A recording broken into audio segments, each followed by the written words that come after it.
me see if it continues from there, but that stinks. It didn't get... I'll just port it over, if anything. Well, it seems like it's working now. Excellent connection.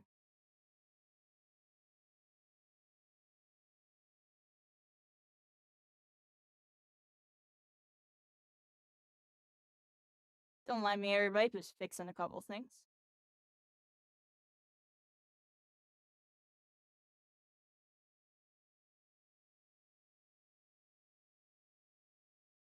Hey, here we go. Halo Infinite, everybody. They got an infection mode. Let's see what they got. Let's see what they got.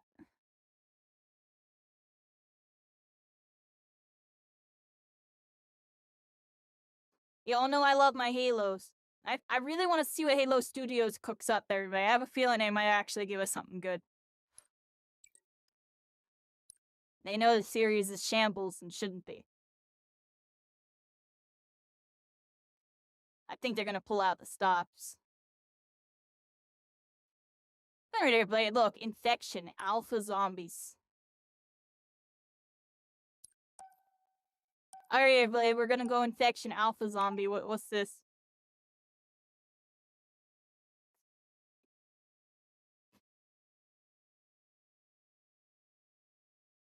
We'll even play some big team battle after we do some zombies.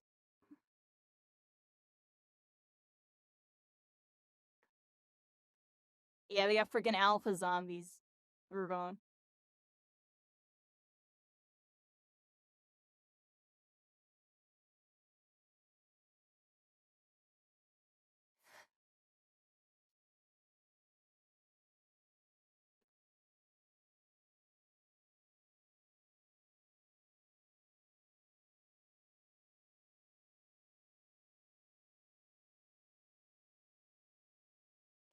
I think Deadlock's in an interesting position, everybody.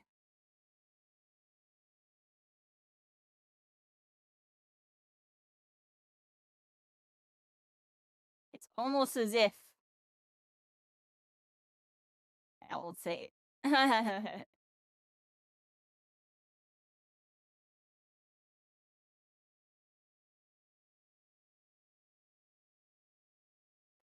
We got players loading in. We're doing a freaking Halo Infinite infection.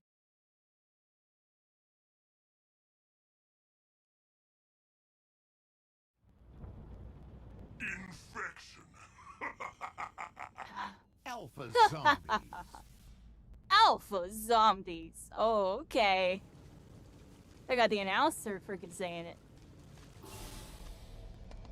Infected. I can't wait to hear it. Infected. Lost the lead. Round one. Oh, what the heck?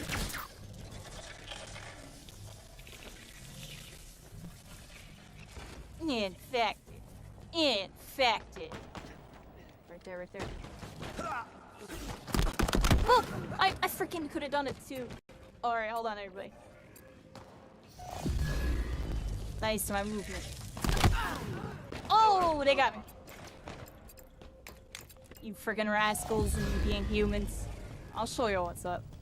I should have got that first person. We can't go that way. Zombie. Zombie. What the heck? Can we get through this?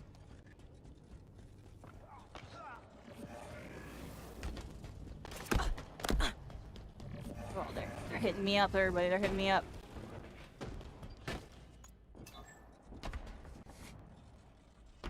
I know, like, extra gravity, I think.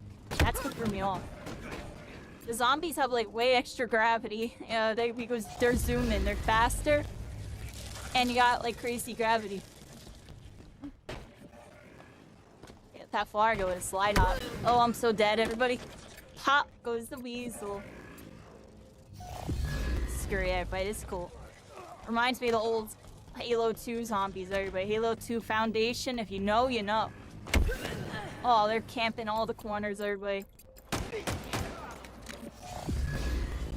Freaking rascals. I'll get you, I'll get you. Jiggle, jiggle, jiggle, jiggle, jiggle. I'm freaking jiggling. I was jiggling, yo. I was jiggling, yo. Yeah, there we go. We closed the gap and somebody got somebody. Oh, I can't jump up that way. This way. Oh, what the heck? What killed me? I have no idea what killed me. Alright, let's go this way.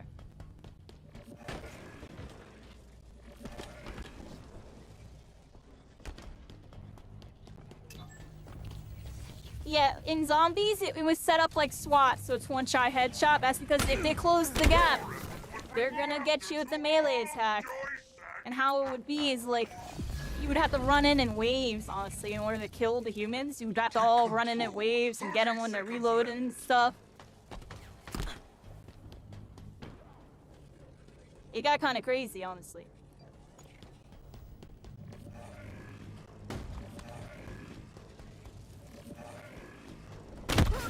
Ah, you freaking rascal. I tried to juke him. I tried to juke him.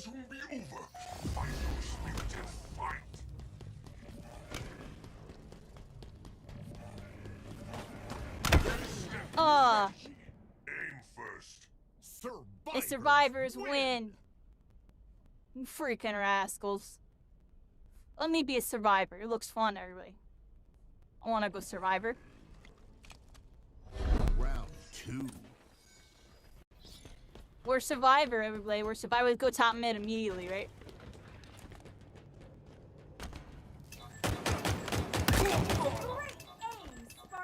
How do I go through there? Oh, we gotta go this way or something, everybody. I'm scared. Oh! Oh, I got him, yo. See what I mean, yo? Oh, getting top mid, everybody. We're top mid. Receive. We have safety, everybody. It's a realm of safety.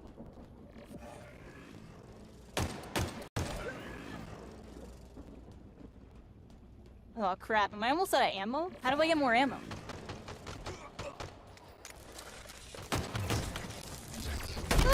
Almost out of ammo, Spartan. How do I get more ammo? Uh-oh. Uh-oh.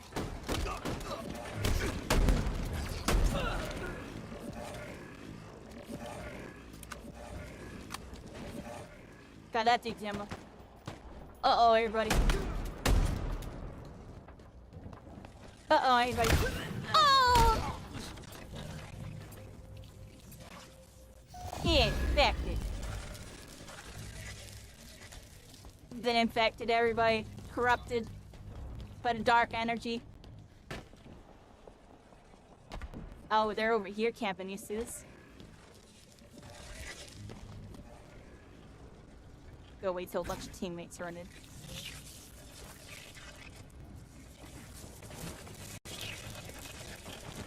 Run at him! Yeah! Yeah! We got them all. We got them all. Y'all saw that? Yeah! Infected win on that one, yeah. I got 3 of them there. Round 3. Round 3. We're human again, everybody. We're human.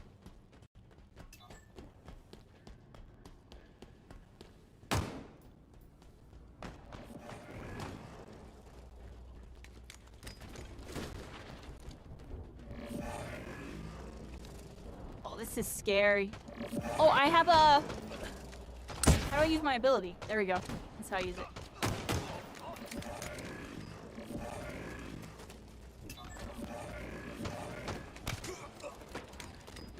Whoa. Watch out, everybody.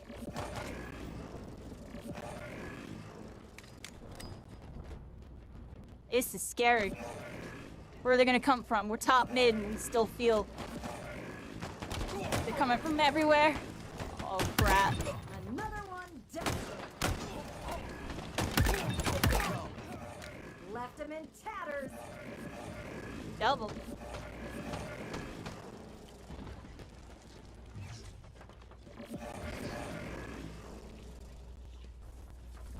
They're not coming from this side. Look, there's one. Whoa. Oh. Well, I'm out of ammo. Uh-oh. Ammo reserves depleting. Uh-oh. Uh-oh.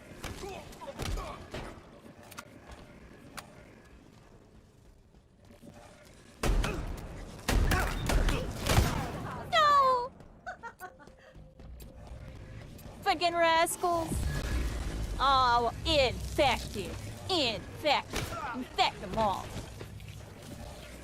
Infecting spree. Infecting attack.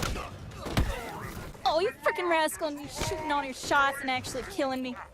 Oh, yo, that guy's schmoving. Y'all see that, dude? They're freaking schmoving. Where's that rascal? Get them. They're like slide hopping. Where are they? Get them. Red X's, everybody. Go to the red X's. Oh, we're lagging a bit. We're lagging a bit on this one, everybody. There's one left, everybody. Where is he? Oh, there they are, everybody. We infected every last one. There we go. Huh? Round 4. Infected. Infected. Lost lead. Tied the lead. Gained the lead. Ooh! Jump scare! Oh my gosh! What the heck? There we go. Get those little infected rascals. Show them what's up. I'll just sit in the middle of everybody. How do y'all get ammo? How do we get ammo, everybody?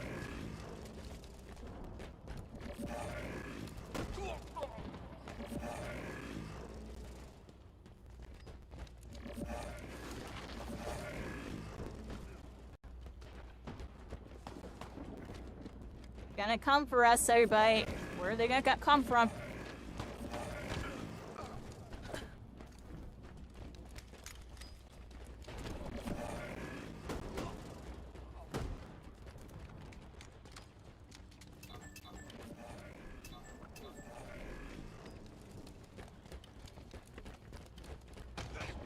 Where are these friggin' zombies? Zombies are...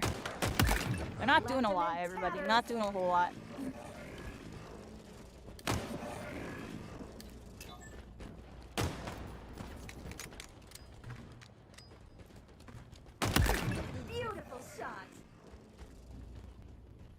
We got an easy human round on this one. I think we're gonna win, everybody.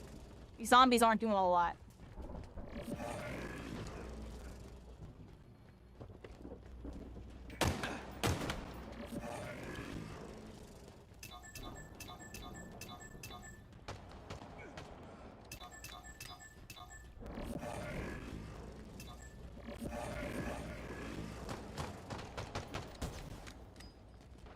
They're just moving. He's bored.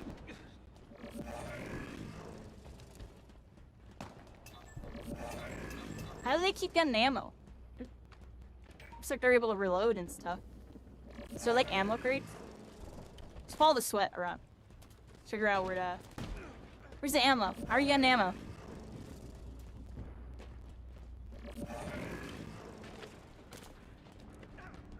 They got like ice skates on their slide hops. Y'all see that? 30 seconds remaining. The game audio is delayed by a second for some reason. That's interesting. Honestly, we did just get a crazy lag spike. I have an idea. Maybe I can close it and reopen it. Maybe that'll fix it.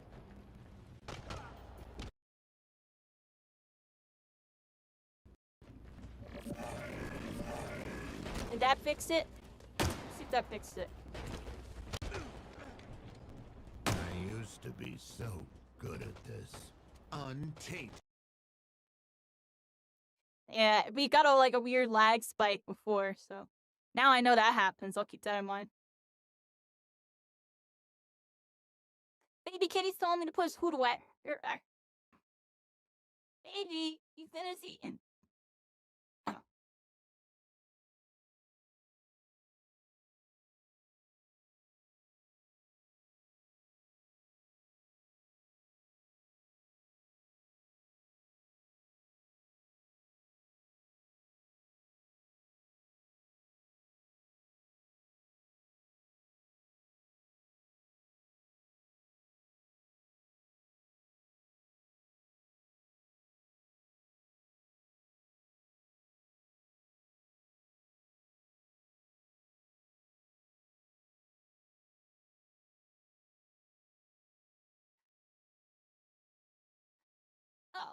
Milena, baby. He pulled me, put my food away. Oh, what the heck happened here? Yo, it's crazy. I flipped it off again. There we go. We're good. Alright, alpha zombies. Kind of cool. Reminds me of good old Halo 2 days, everybody.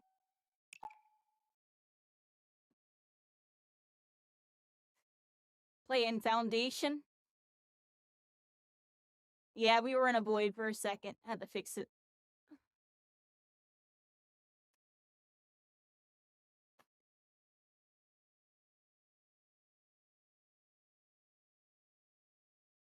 Hopefully YouTube's working. YouTube, like, freaking froze.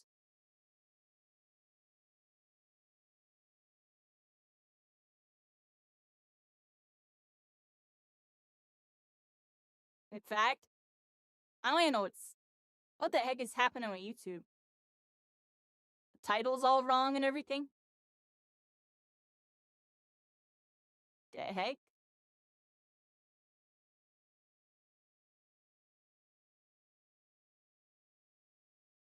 Oh wow. I had to like fix the whole thing.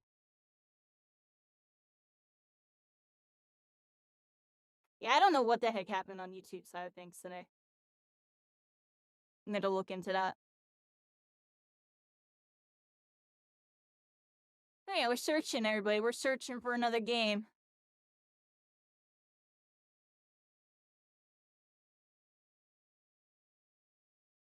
Let's copy paste it. Yeah, it looks like the original stream just didn't even work.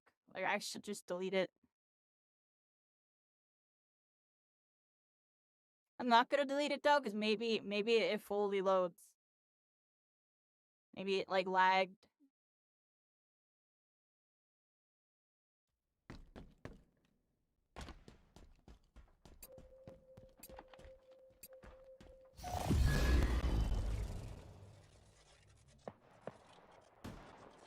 Alright. Oh, what's going on with that? Alright, we're here, everybody. YouTube stream that scuff today, I guess. Fish team's going good. Oh, snap! They got me. We're on a new map, everybody. It's like a mansion. Where are we?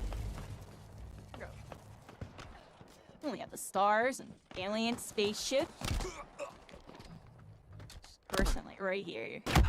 Oh, I was trying to get sneak on him.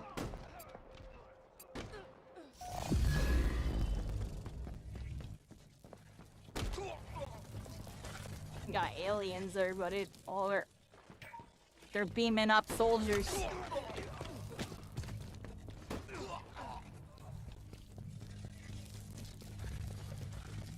I have no idea what this map is, everybody. Ooh, almost got that rascal. Almost got them. One Spartan left. Find them.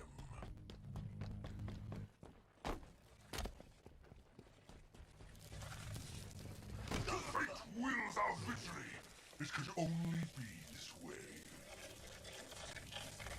Infected win.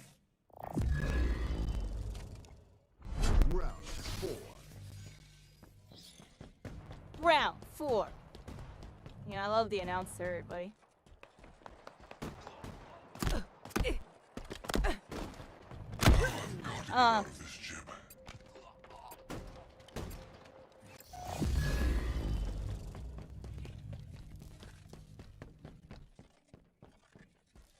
It's an interesting map. Oh, Skill of a Jirohanai's embryo.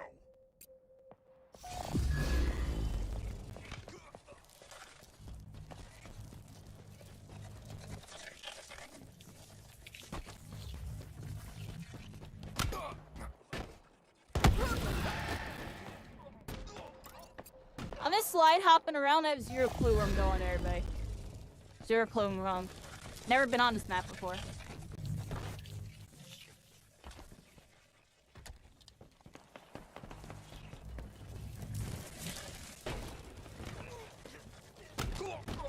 I think it's like a movie here.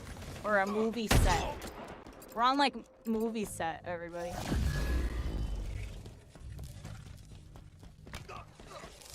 See all the cameras and stuff?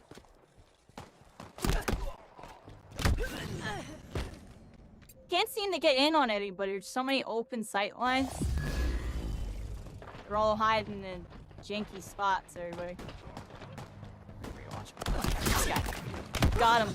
Got him. We got one. And check their back, everybody. Tunnel vision in. Ooh, almost got that person.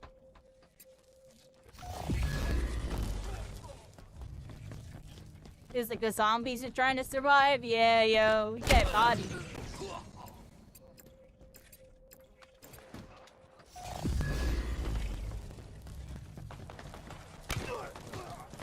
Can't seem to infect anybody.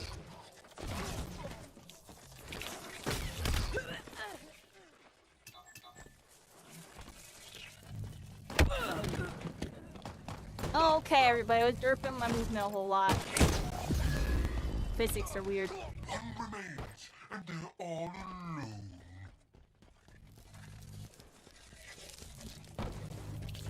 Kill the last Spartan. Oh look, there's like a big indicator and everything. Get that rascal, or you will die. Job security is a lie.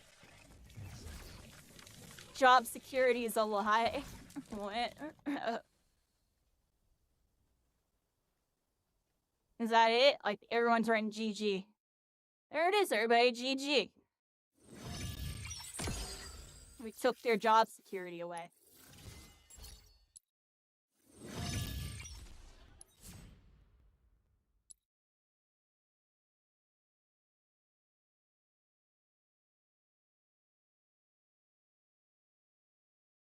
Alright, let's do another one or two of these. I like this mode. It's cool. It's like Halo 2, everybody. It's like the old Halo days. Swords and pistols. I like it. I wonder how many maps there are. Let's see the map list. Oh, there's actually a crap ton of maps. And they're all infection.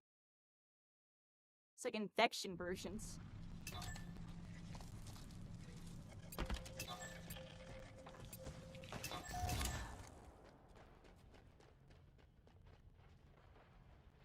Alright, what map are we on now?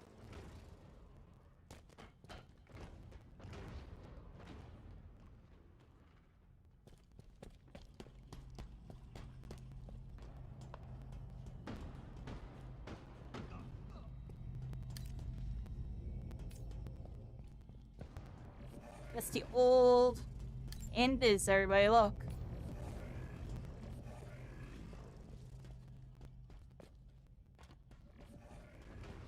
Can I get that Invis? No. This is Sarah messed with us.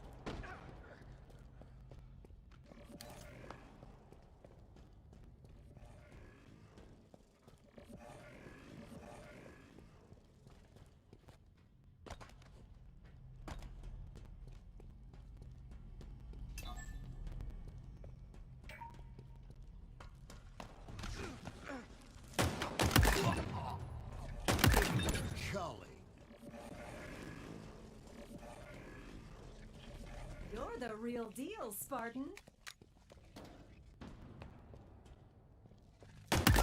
Beautiful shot. Got him.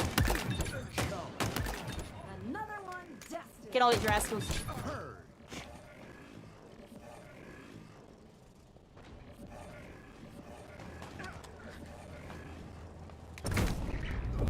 Oh, cool little man cannon. We- Beautiful shot.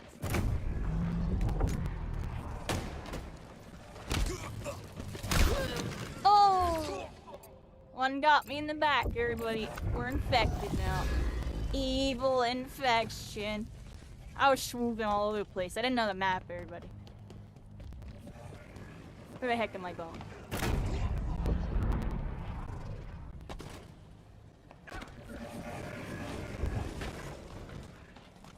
Oh. Infected. Lost the lead, lost the lead. Title lead, gain the lead, lost the lead.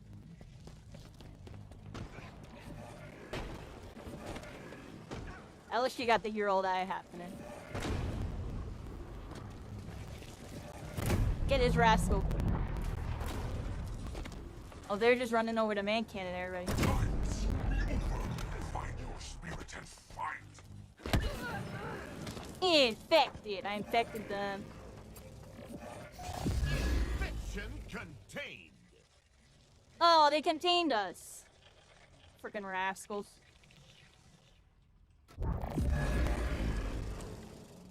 Round 4. Do I start out with invis? Oh, they found me.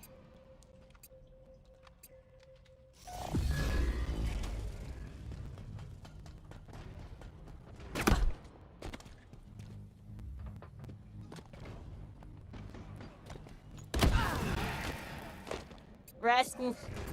I don't know the map.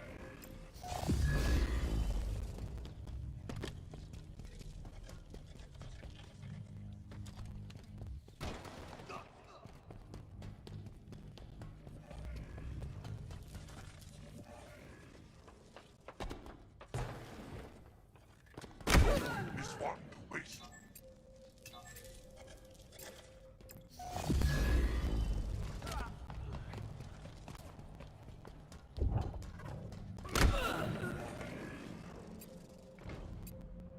Is that like a trap or something? What got me there, everybody? Oh, these humans are camping. Yes, they should.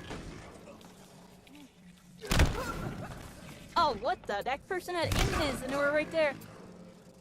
Oh, wow.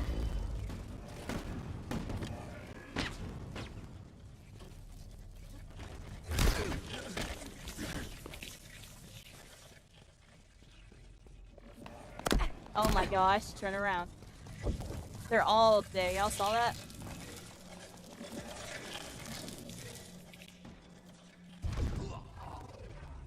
That's like an invis area. Y'all saw that? Oh, they got... Yo, look, I don't know how to hop up there. I'll get up there.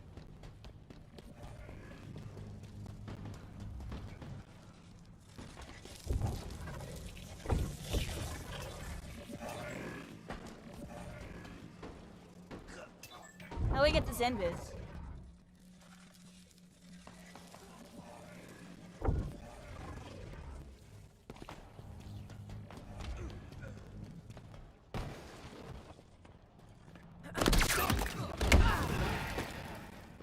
There we go. Got one of them. Alright, this way, everybody. Stands before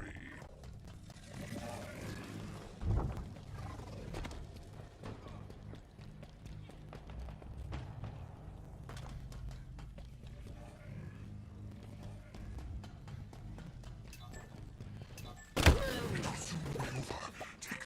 Take them all.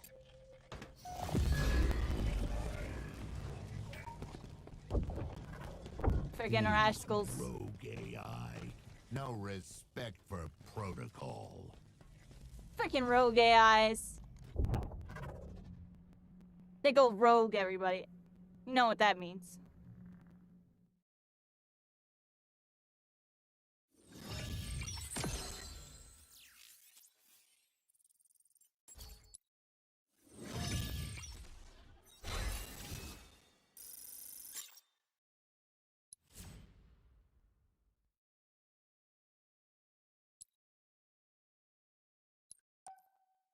Let's do one more infection, everybody. See what's up. It's a lot of freaking maps, honestly, for it. Kind of want to do all the maps. Hopefully it keeps getting in more maps.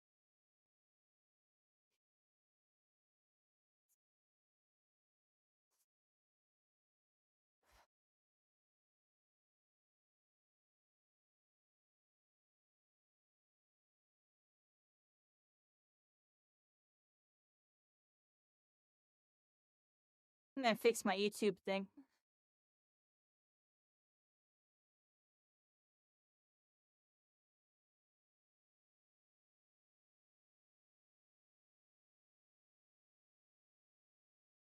It's crazy that the first stream didn't work. 28 seconds.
What's going on with Beerus and the rocket launcher? I don't even know what the heck's going on with that.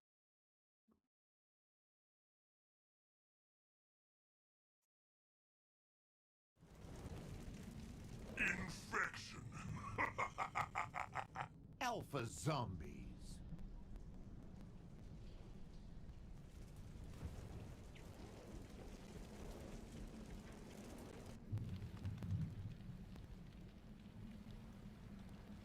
Oh yeah, Fortnite. Look, everybody, brains. 3-minute alpha zombies.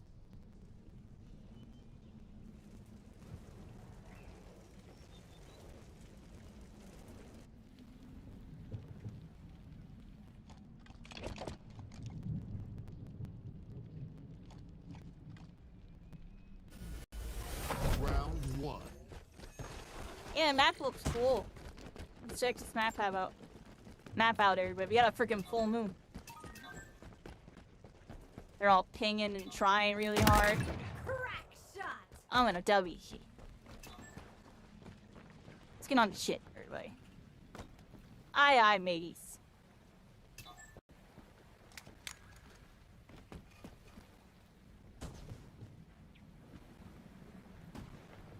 How about the coral reef and stuff, everybody?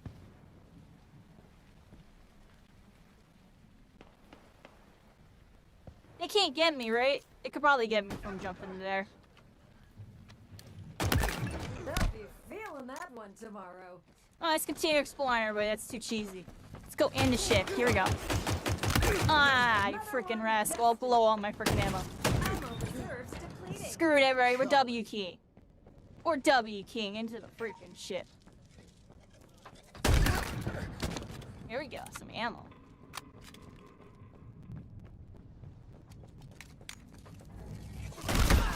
Oh, you rascals and getting me. I'm looking at the map. Friggin' rascals. How'd they get me? Wasn't looking enough. This map goes crazy, everybody.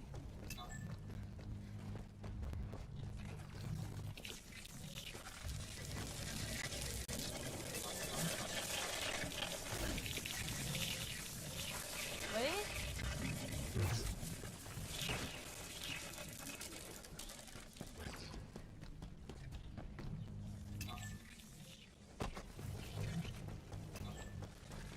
This dude's hiding there, everybody. Where are they at?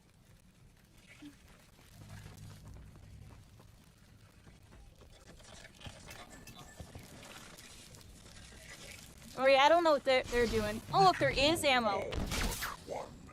See, I knew there was ammo things. I could just tell by the way that sweat was running around. Like, there's no world where he's running around willy-nilly reloading like that.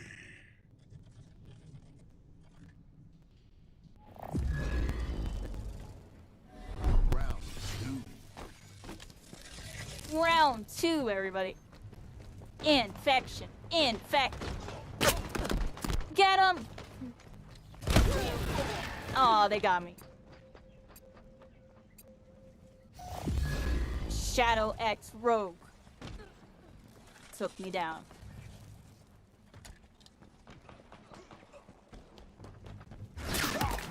Oh, gotcha! Y'all see that dude? They're all the way on top of the tower. How do I get that guy?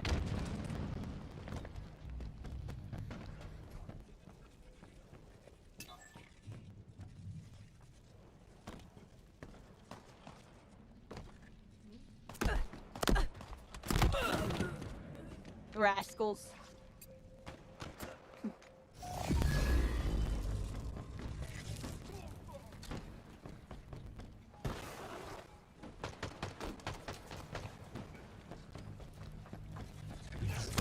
We're gonna get you. Oh, they got me.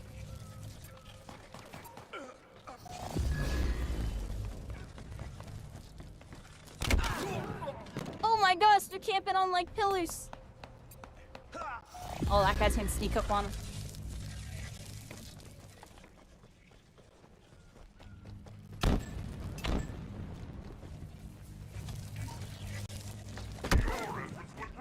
Oh, we're getting taken out. Joy sack!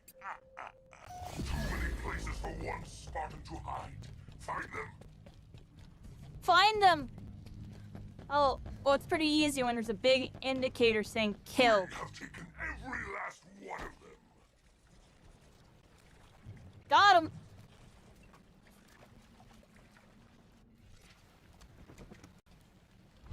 Round 3. Alright, everybody, we're human. I'm gonna go out, ulti hide, everybody. What y'all think?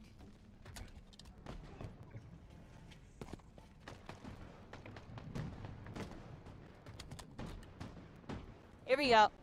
Let's just sit up here. Great aim, Spartan!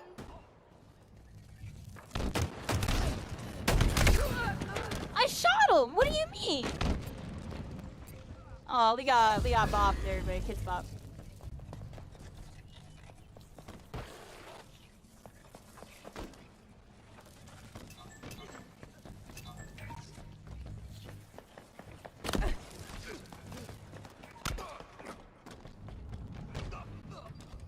Walk the plank, everybody. Walk the plank. Aw, snap. Yeah, shotgun.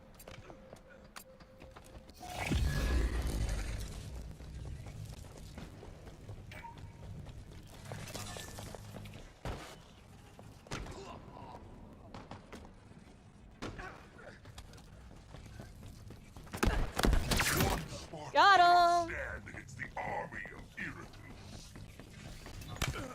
irritants. Let all these rascals go first. Everybody, let them all go first. Try to get his attention a little bit. Oh, we're getting him. We're gonna get this rascal. No corruption. Yeah, we got him. Glory.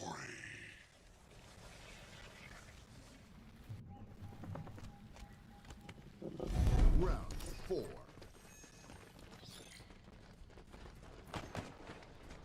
Look, there's ammo. Someone grabbed it all.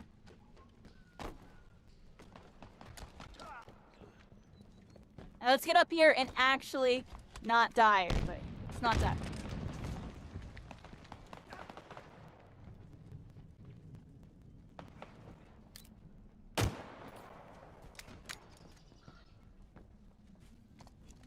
I'm just gonna hold my shotgun out, everybody. What do y'all think?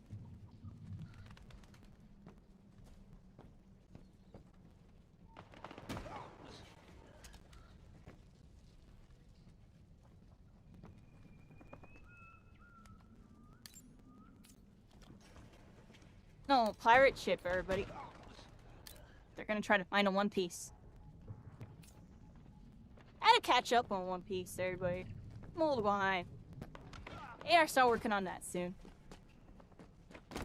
I just gonna let it pile up so that way I have a bunch of it to do when I feel like getting back into it.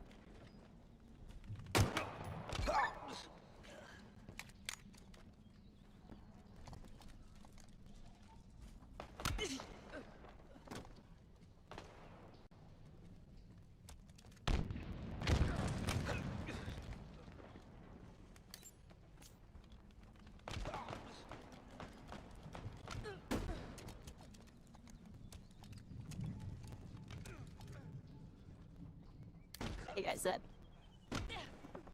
We're not.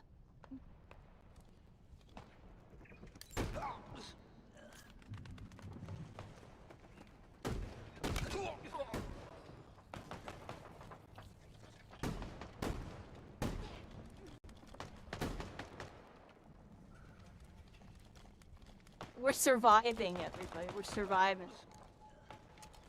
They don't even know I'm here because I haven't shot at them.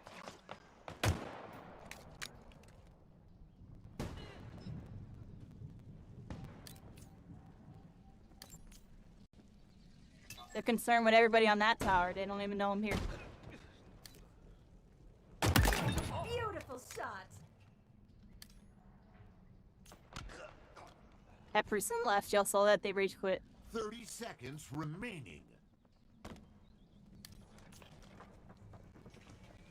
Rage quitting in infection, everybody.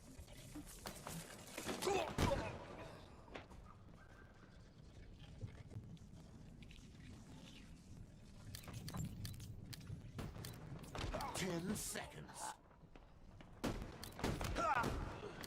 I like when you on Zoom, you can see like times, like 0.35, 0.2, 0.1. I You see it hate go down. the new guy.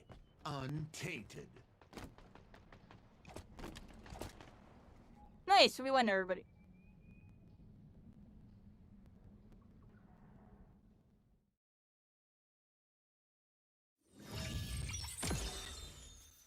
Operation Halloween.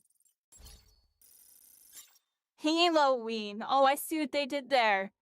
Look at that, everybody. Halloween. They took an L out. They're clever. They're clever.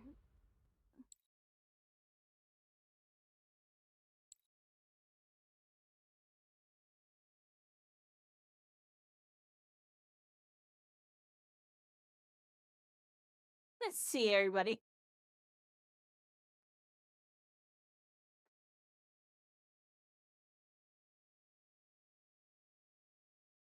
We're gonna do a little bit more. Do like one more zombie, and I might do a big team battle or something.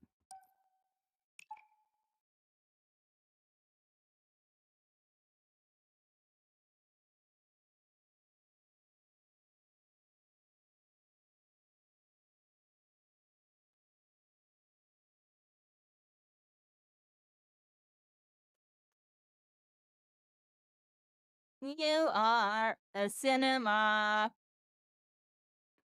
Play Halo forever. Yeah, we're here, everybody. Do a little bit more some Halos.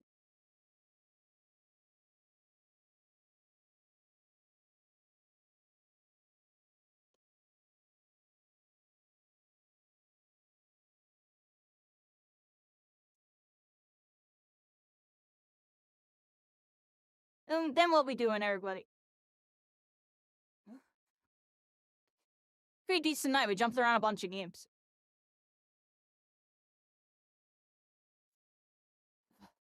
The Fortnite part was pretty good.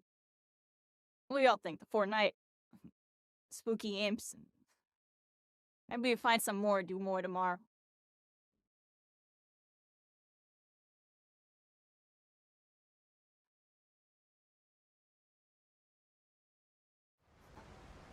Infection. Alpha Ha ha zombies. ha ha.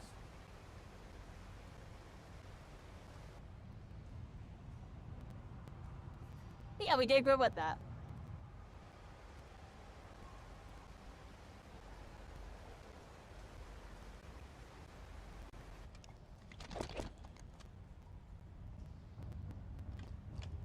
Yeah.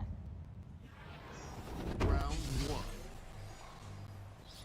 Why do you only freaking zombie?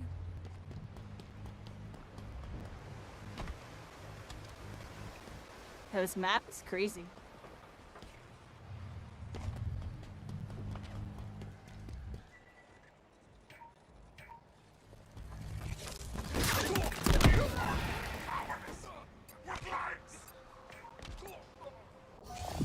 Got somebody.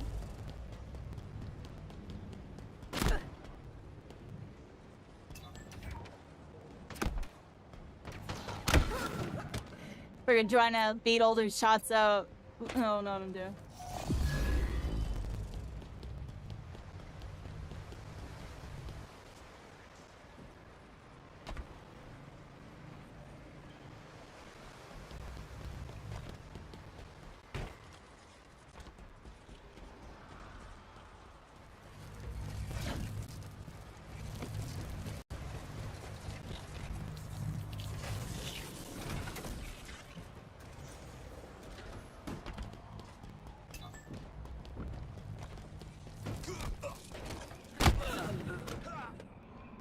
One Spartan left. Find them. This is no corruption. This is glory. Infected win.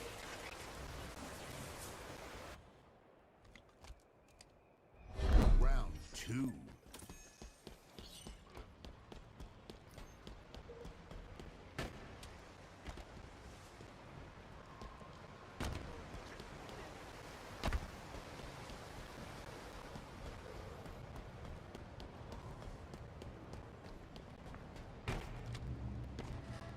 my Halo Infinite's been running a lot better. Got like 180 frames. Everything's pretty decent quality. Another one It's dusted. pretty good. Charlie.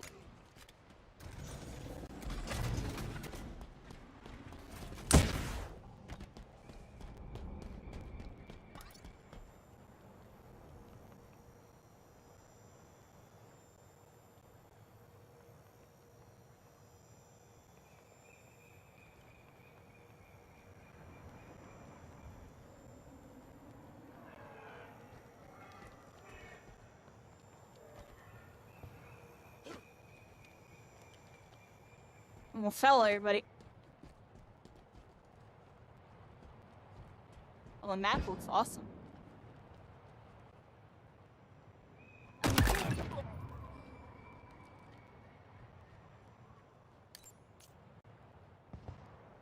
I wonder where this takes place.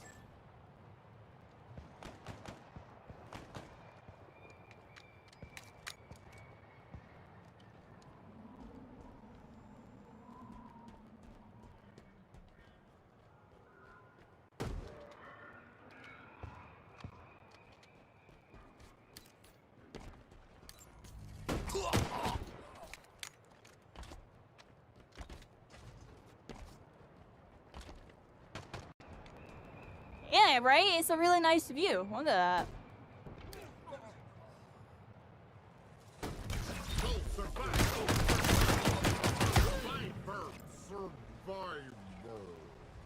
Charlie. Fate wills Oh, our what victory. the heck? Only be this way. I went out on my own terms, yo. That's all I gotta say about that, yo. All I say is, in an action movie, I kill as many as I can, and then skirt down this thing, and then do some crazy schmiggledy-doo and get out of there, right, everybody?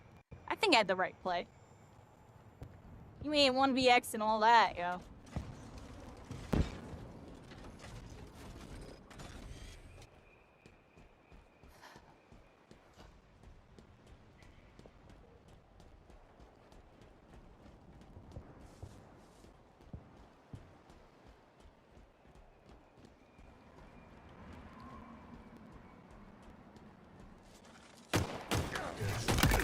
Beautiful shot. Charlie. Another one dusted.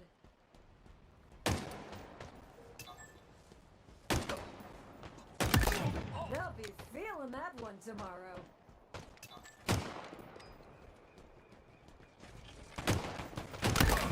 Another one dusted. What do you mean? I punched you way before you freaking sold out.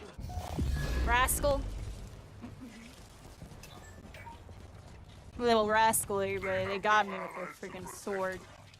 We will find them. We went. Fate wills our victory. It could only be this way. Round 4.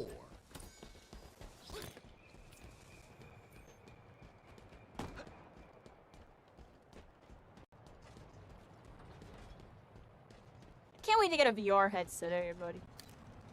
It might not look as good as this yet, but it's gonna feel more impactful, everybody.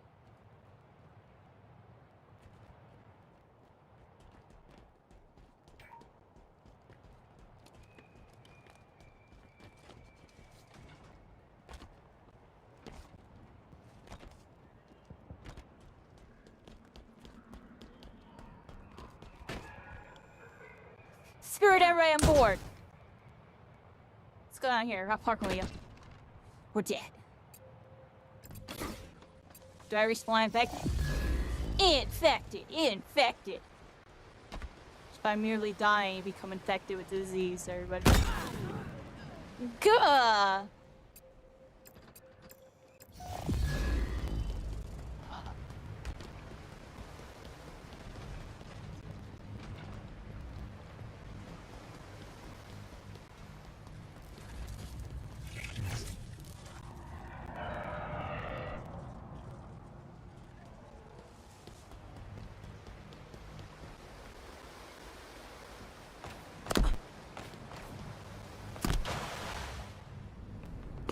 told humans are vertebrates.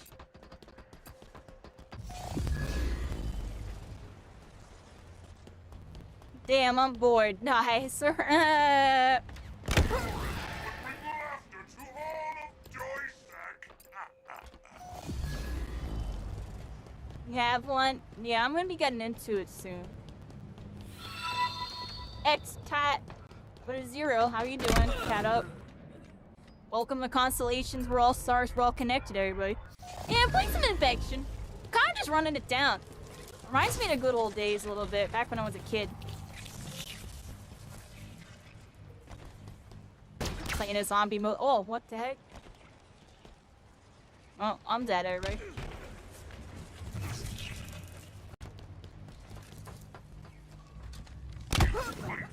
We're dead. They're all camping right there. They got their tents out, everybody. They got their tents out. What's this? Can I throw this at them? Oh. I had to see everybody. It will soon be over. Take them. Take them all. I think they're winning, everybody. What do y'all think? Think they're winning? I don't even know where they are. How did he get inside?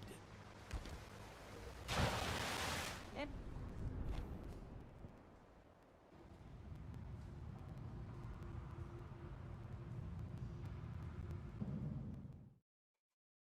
Alright. We were infected, everybody. They infected us. I want to play some, do big team battle, everybody. I love how it's the top of the list. It's like everybody knows big team battle's lit in this game.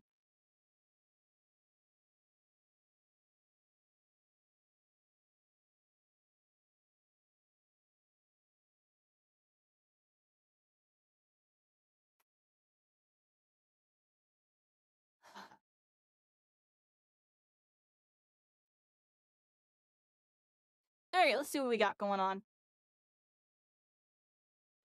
You like Halo 3's big team battle? Yeah, it goes pretty crazy.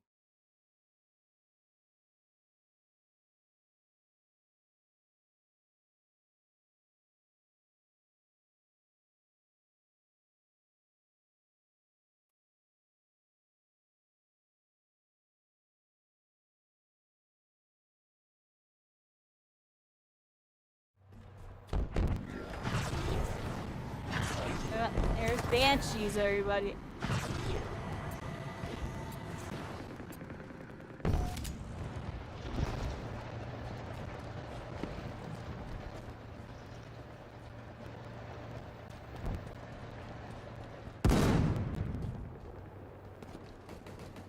No, this map is crazy. What is this map?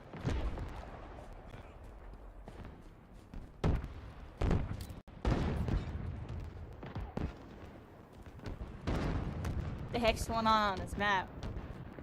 I swear they be hiding Easter eggs of lore in these maps, I swear. What are all those things?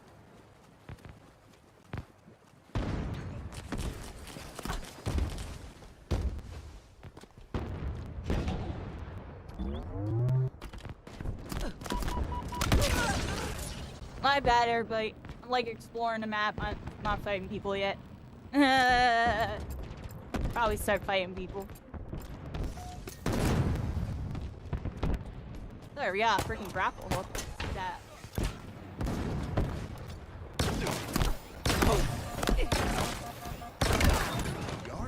that. We got each other.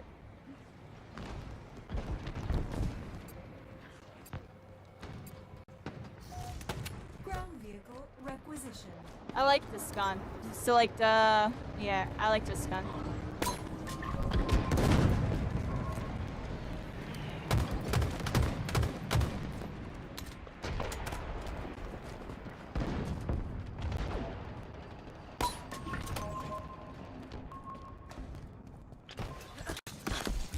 Oh, I hit the wrong button. I was trying to just slide hop.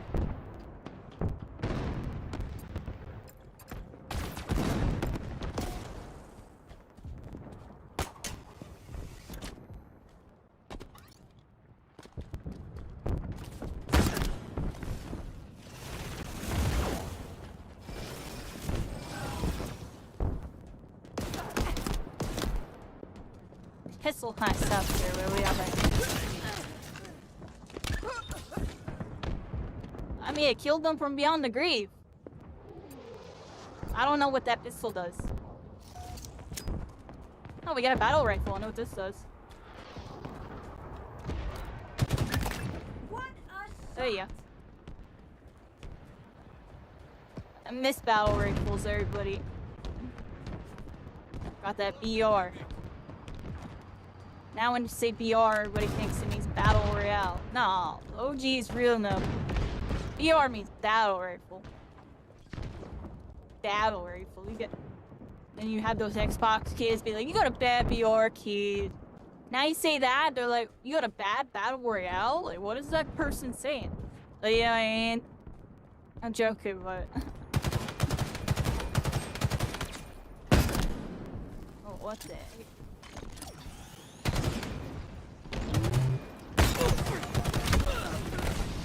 Oh, there's like 3 people there.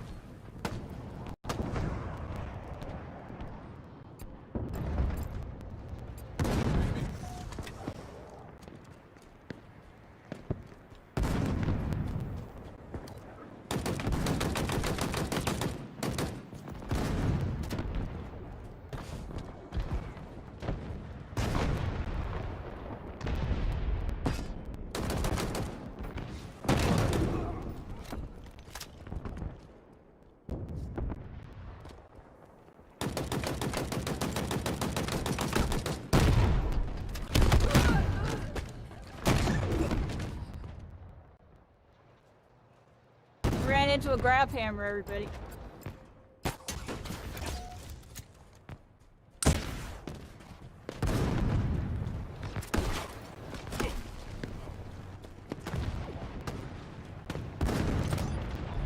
Thrusters acquired.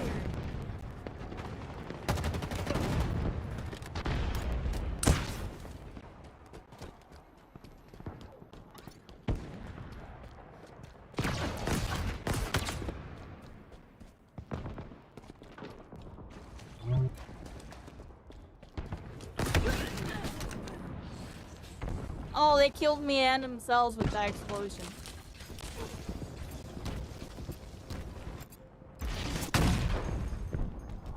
Wheels en route.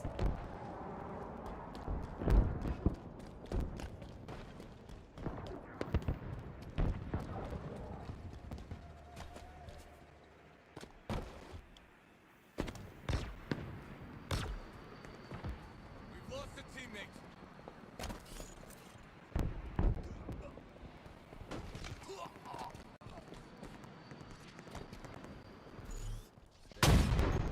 Oh, hi, I missed that. Oh, because I'm falling off of a freaking rock. That's how. Oh. Crouch walking sword, little rascal.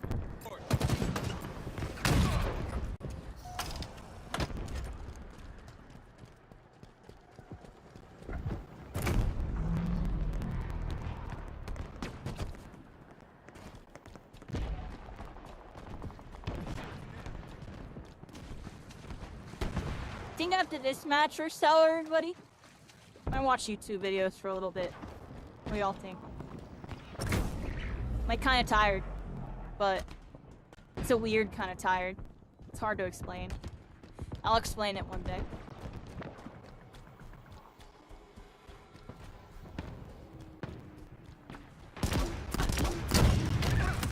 Another one down. Victory is within reach.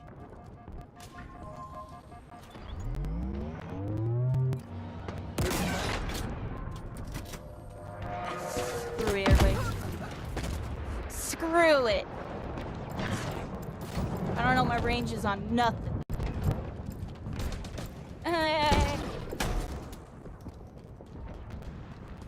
What up? Someone drive me!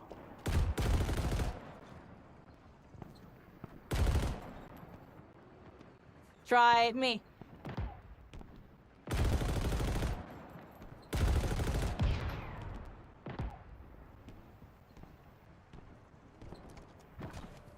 I'll drive myself. Screw it, everybody. It's just-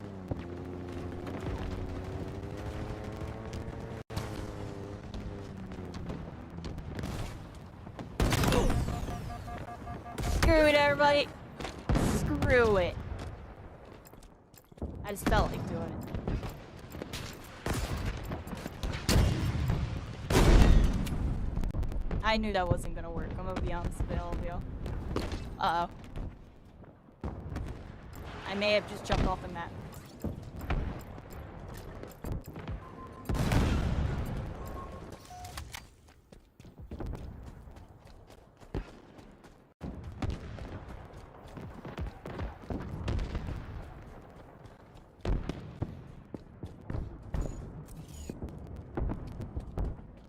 Your team has come out on top. Wait, wait, everybody.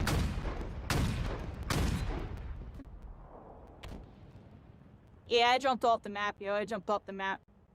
Oh, let's do like one more big team battle. And then I'm probably gonna maybe watch some YouTube videos, everybody.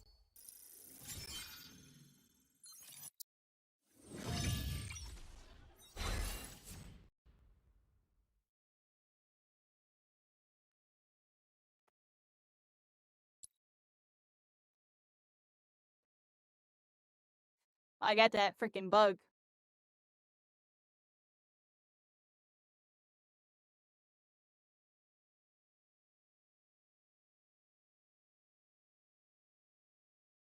Alright, 1 second, everybody.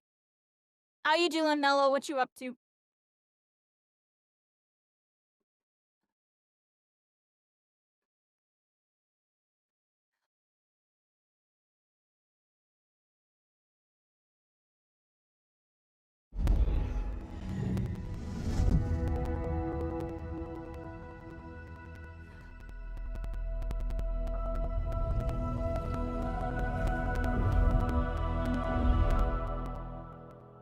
When they gonna delete that from the title screen? Put Halo Studios there. I'm joking, but...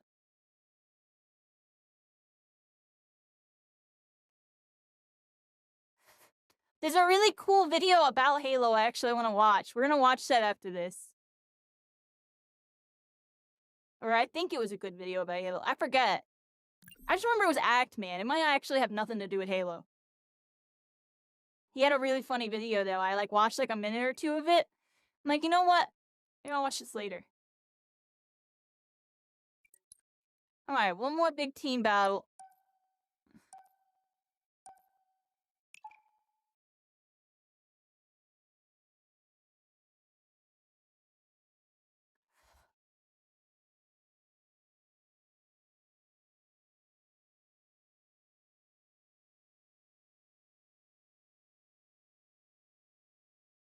When do we get to lock in on Marvel Rivals, everybody? When do I get to lock in? I feel like a zombie going through a couple of these games right now. I'm not gonna lie, that last game of Big Team Battle, I'm playing like a bot. I'm telling y'all, I'd be like thinking of my 12-year-old self while I'm walking around the map. Like, well, and that, like, me doing that Warthog thing was kind of an example that I knew not to do that, but 12-year-old me would have done that. Eggman is cool. I do like his Halo coverage and some of his gaming coverage. I don't watch all his stuff, like the drama videos. I don't watch like the drama videos with like he's covering like other creators and stuff. But I like his gaming news and stuff. I just don't watch. I try to avoid watching all the creator drama videos.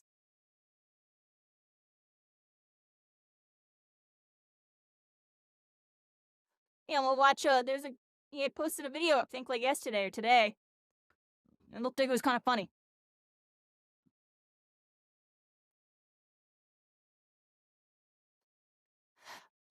Yeah, we'll play this match and we'll watch that, and then we'll kind of chill out for a little bit, everybody. Pretty decent stream.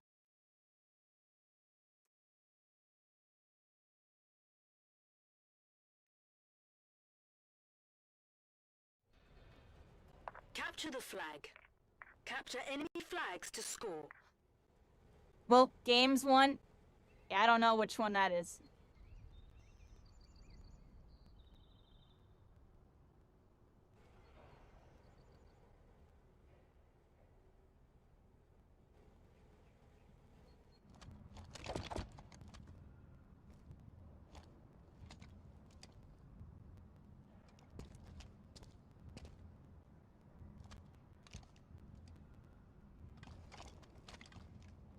Cobra.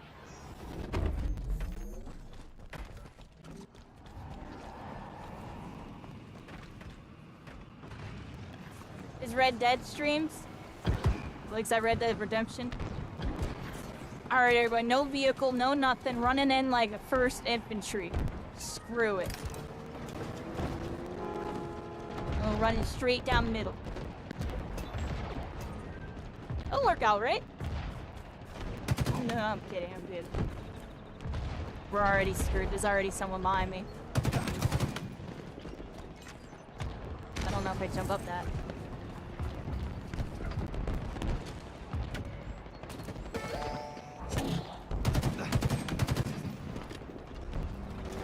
Get person just jumped off the map. Look, look, they jumped off the map.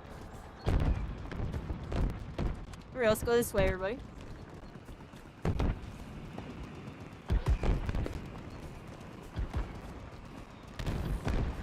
I'm just pushing for a flag, everybody. Push for the flag. Oh, we're getting shot at in the back.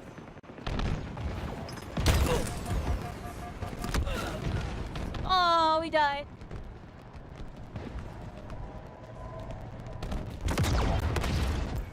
It's a freaking big team battle. Everybody's got tanks. Everybody's got banshees. And I'm just running through, going commando, literally. I have a commando. That's the name of the gun, everybody. Not the other way. Somebody probably had a naughty thought when I said that. Freaking commandos. I'll show you. I command those noobs. Oh, we're dead, everybody. I'm a noob. In a 1v5 situation, running in like a scribbity scrub. But, yeah, I mean, we got a flag cap. They're all looking at me. Screwed everybody. Run in commando, everybody. Run in commando. Grab some freaking grenades. Freaking get it done. You know, we're freaking in there. I'm locked in. Trying to find some enemies. We got some enemies over here. They're going that way. Let's head this way, everybody. Oh, we're dead. We're dead.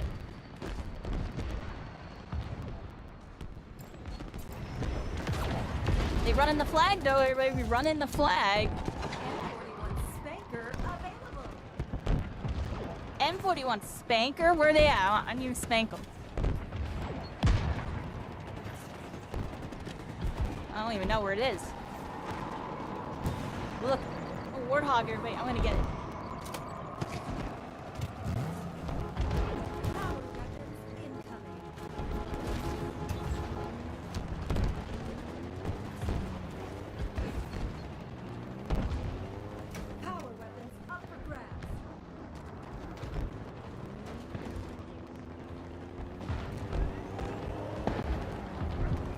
Screw it, everybody. Let's just drive straight into their freaking base and get like a multi-kill.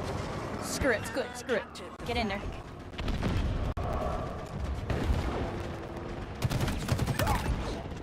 Screw it, everybody. Looking like Fortnite zero freaking builds. Get on the freaking Warthog.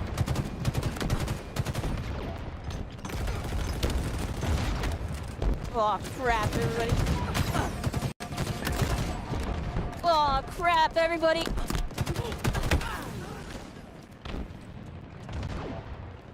Yeah, we were making a big mess, everybody. In their base. Let's get back in their base, everybody. I mean, as long as we're doing stuff in their base, that's good in big team battle. You don't want them to be doing stuff in yours, because then you're just getting spawn kill over and over again.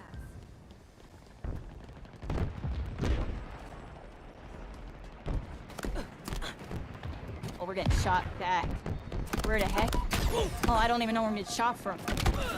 Oh, I'm just freaking dead, yo. They just got me. Yo, they got me.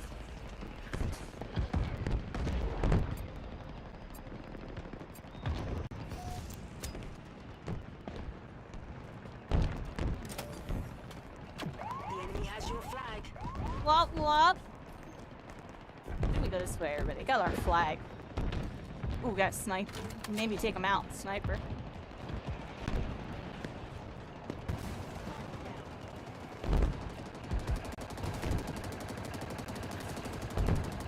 M41 Spanker inbound. An ally returned our flag. I'm going for their other sniper, like. Double snipes, everybody. I got double snipe ammo.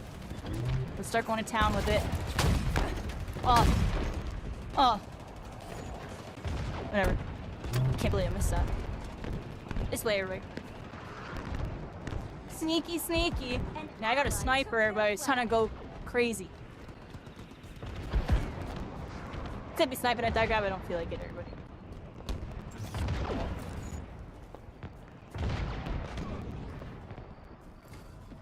Got the sniffles. Right here I am. Oh my gosh. There we go. I couldn't have done it without you. That is literally true. An ally took their flag. Power weapons en route. An ally captured the flag.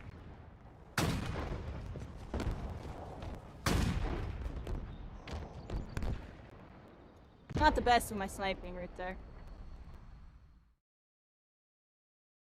There you go, buddy. I'm gonna take a break from Halo for a bit. I might jump back on. We'll see. We'll see, everybody. Hey, let's watch that video.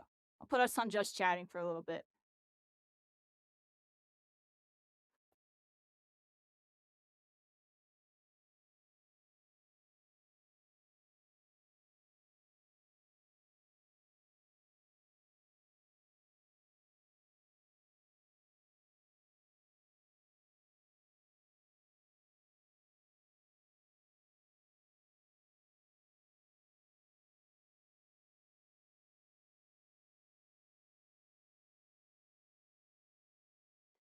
I'm here, everybody. I'm doing IRL stuff. Let me load up YouTube really quick. Here, I'll load it up. I put it on like my watch later. Or my history or something. Shouldn't be too far.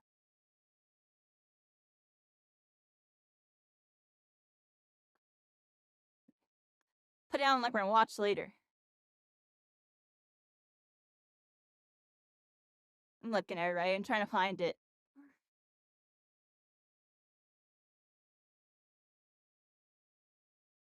I have to just search it. It was a recent video.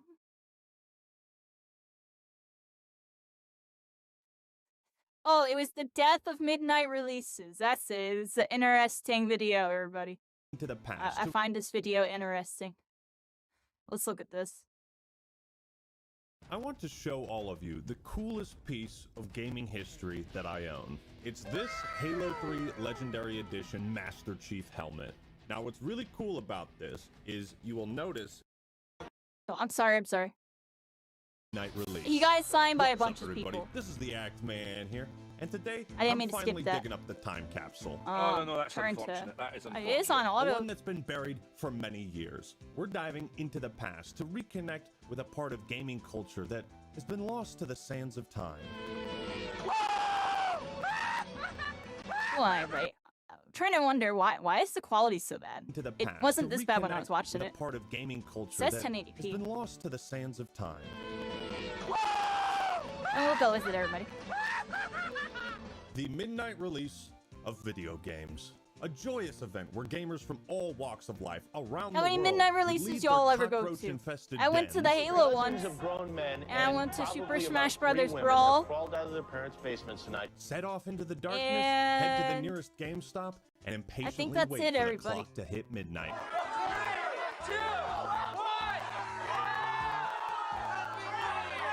Once a core staple of the gaming world, it Yeah, has dude, since they had been the countdown replaced for by Halo 2 online and retailers Times Square. and digital storefronts. And as these events fade further and further into obscurity, I want to remind everyone what we've been missing.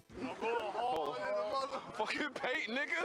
What you thinking, nigga? I go hard for Black Ops. But first, do you love war? Do you enjoy the sound of thunder?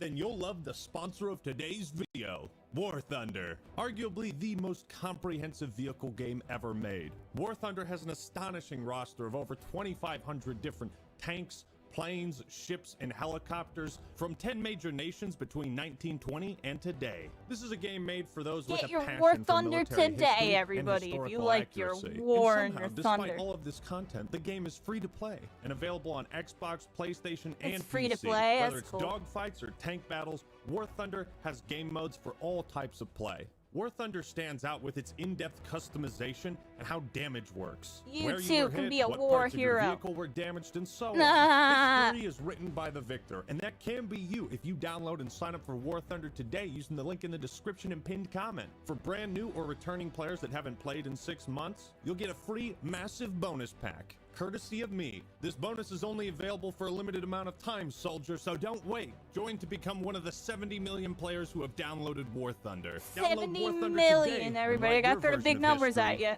in the books. Make it think it's really active. Completely different.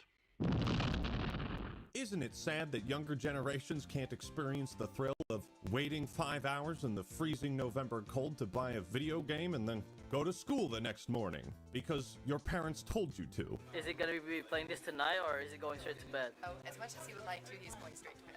Oh. I know. When Oh. school tomorrow. This is peak motherhood right yeah. here. This is the first one that I've taken him to. And how do you like it so far? It's not bad. It's a little more awake than I thought it would be. And he's happy. That's the important thing. Look at how happy this kid is, man.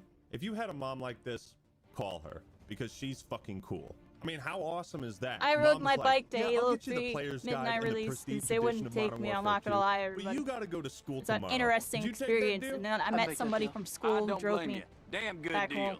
This is just one of the thousands of stories you can uncover when combing through midnight release videos on YouTube, most of which posted by channels with like 100 subscribers 14 years ago. And you know what? If you ever went to a midnight release, it's your duty to share your story in the comments below. I want to read them.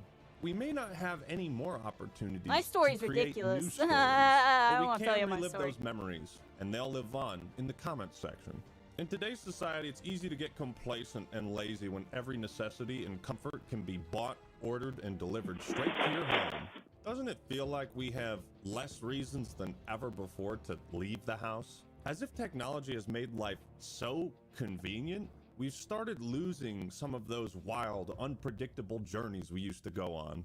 And that's kind Everything's of getting boring. online, everybody. But boredom is the last thing you'll be feeling today after watching this video. That's why I'm getting on Because VR, today I everybody. have Everything's combed gonna go through the VR, desert and on it's Earth not gonna matter. The coolest, the most insane, hype as fuck footage of midnight releases on this planet.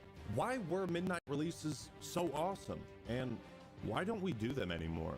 Today we are huffing nothing but nostalgia fumes. So come on in, hop into my time machine, buckle in, whip out your I'm very curious, everybody. Out of my sanity, really quick. Actually, Halo no, 3 I'll Legendary Google it on the Edition other screen. helmet, and let's take one last ride down memory lane.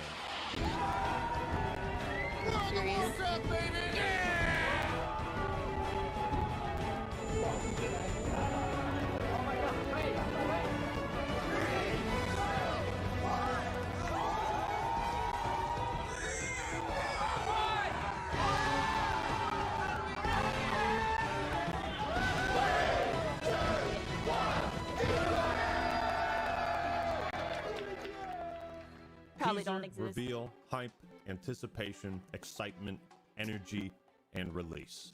This is the formula for video game launches. And midnight releases were the release of everything we've been feeling, everything that had built up to that moment. When we walked out of the store with the game in our hands and a big ass grin on our face. And each midnight release was different. They were all like And all the people in line climax are all of a salty story. and grumpy, Also, waiting, quick note, freaking I'm get their officially game. launching the Actman subreddit that I created People like that got 7 the years ago. freaking Link is going to be in the description. Legendary I've never shouted editions it out always before, went but first, go right, join the everybody? community there. Or Feel free to the ask me really any expensive? They questions, always got those post people memes. first, right? You can post more or less whatever you want. Just keep it about gaming and the channel and all Entice that. people to So buy yeah, that more subreddit expensive down in the version. description. Anyways, the reason midnight releases became such a huge deal is obvious. We all shared in that anticipation. We all reveled in the calm before the storm. Going to a midnight release made you feel like you were part of the in-group, an exclusive club of hardcore gamers that wanted to get that next release as soon as possible, faster than anyone else. You'd encounter other hardcore fans along the way, strangers. You would share with them what you were most excited to see in this new release. It was a community potluck. And for better or worse, mostly better, Midnight Releases gave gamers a space to be themselves in public. But every Midnight Release was different, depending on the store, the game, the fan base, and the city. It seemed like every GameStop would have free pizza for people. And they could have ordered it from the shittiest pizza shop in town, but goddammit, you've been waiting for 5 hours, so that pizza tastes divine. Midnight You don't Releases live near could a be GameStop? small local gatherings, They're like or everywhere, too. massive It's crazy. publicity stunts that take place in Times Square with thousands of people waiting in line. People would fly out to New York just to experience the release of Halo 3. I'm going straight from here to LaGuardia, flying to Chicago, and going home to play the game. Did you come here just for this event? Yeah, I came here just for this event. They don't have this in Chicago? They do, but it's not this. You come here for the experience. This is like, you know, my father went to Woodstock. This is our Woodstock of a generation. You know, at some of these events, they They're bring going out voice crazy. actors. For Modern Warfare 2, they had the voice actors for Soap, Price, and Ghost. And even these guys would be like, this is insane. They'd sign autographs, talk with fans. I've got to say I'm overwhelmed because I never really realised just how big this would become. It's just mad. So outside of things like Comic-Con, there weren't many opportunities to meet these people whose work you really enjoyed. Why did you have to be here first? I just had to meet David Hayter, man. I have so much respect for the man. I just had to get it to meet him. I wanted to autograph and just let him know, like, he's really appreciated among the gaming community. There's something so wholesome about I never got to trips go anything like this. So I got what to are you go gonna like a say to local him when you mall. get to meet him? Snake. That's the only thing I can get through my head right now, man. I'm still thinking. Dude, you've had 19 hours. That's what you came up with. I was just still unbelievable that I was first one in line when I got here, man. That's a real Metal Gear Solid fan right there, man. And to have this joyous moment immortalized on video, gotta be a great feeling to be able to relive that. And if you were really lucky, at certain Midnight Releases, you might catch a glimpse of the richest man on the planet selling the first copy of what would become the largest entertainment launch of all time. You might think you're cool, but you'll never be Bill Gates walking out of Best Buy after selling and signing the first copy of Halo 3 while I Got 5 on it blasts in the background.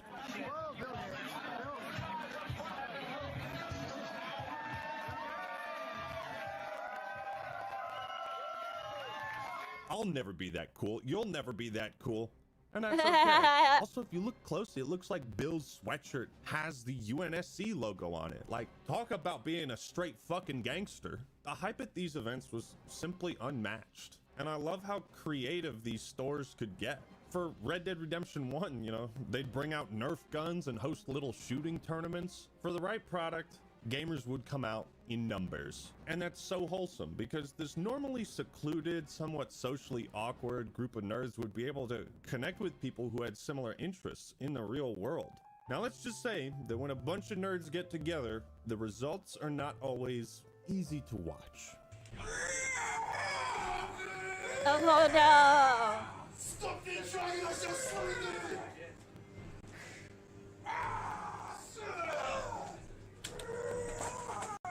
What you're experiencing right now is called Caw, secondhand cringe. everybody, If you're caw! wondering what is happening in this clip, this is at the midnight release of Skyrim on 11/11/11. Never forget. And the scene playing out in front of us is a performance of what it's like to fight cliff racers in Morrowind.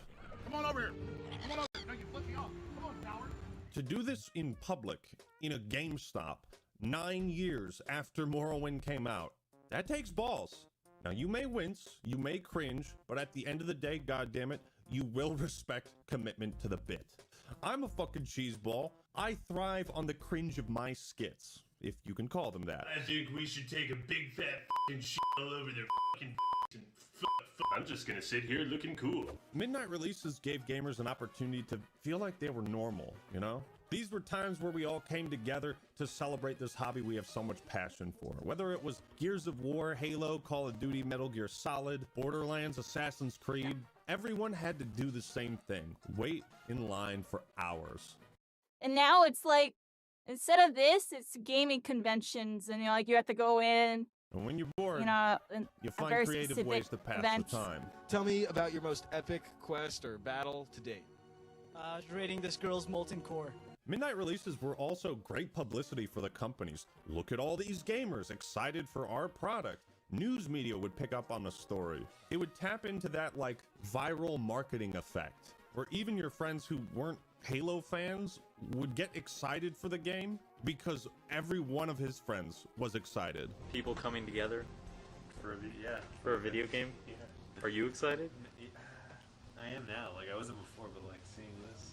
It was always cool when they gave out knickknacks or merch or free t-shirts, but it wasn't just good for publicity. It was also an opportunity to put on a show. The first thing I said was, I'm performing there. Cool, I didn't ask about how much they paying, how much this. I said, can I get a copy of the game? And they was like, yeah. I was like, all right, cool. For Call of Duty games, they'd have guys dressed up in military garb. They had fucking Frank Woods watching the door. He's the bouncer. Now, ladies and gentlemen, I want to show you an out-of-context clip of something, okay? Brace yourself.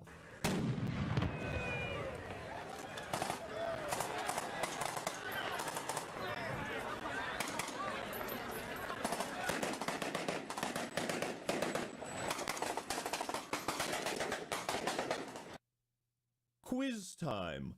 What do you think is happening in this video? Is it a midnight release and people are pretending to be Call of Duty? Warzone?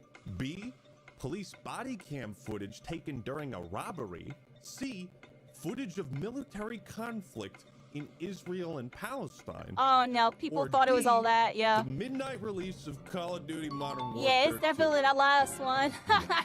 It's fitting that Modern Warfare 2, as one of the most controversial games of the last 20 years, would have an equally controversial and insane midnight release event.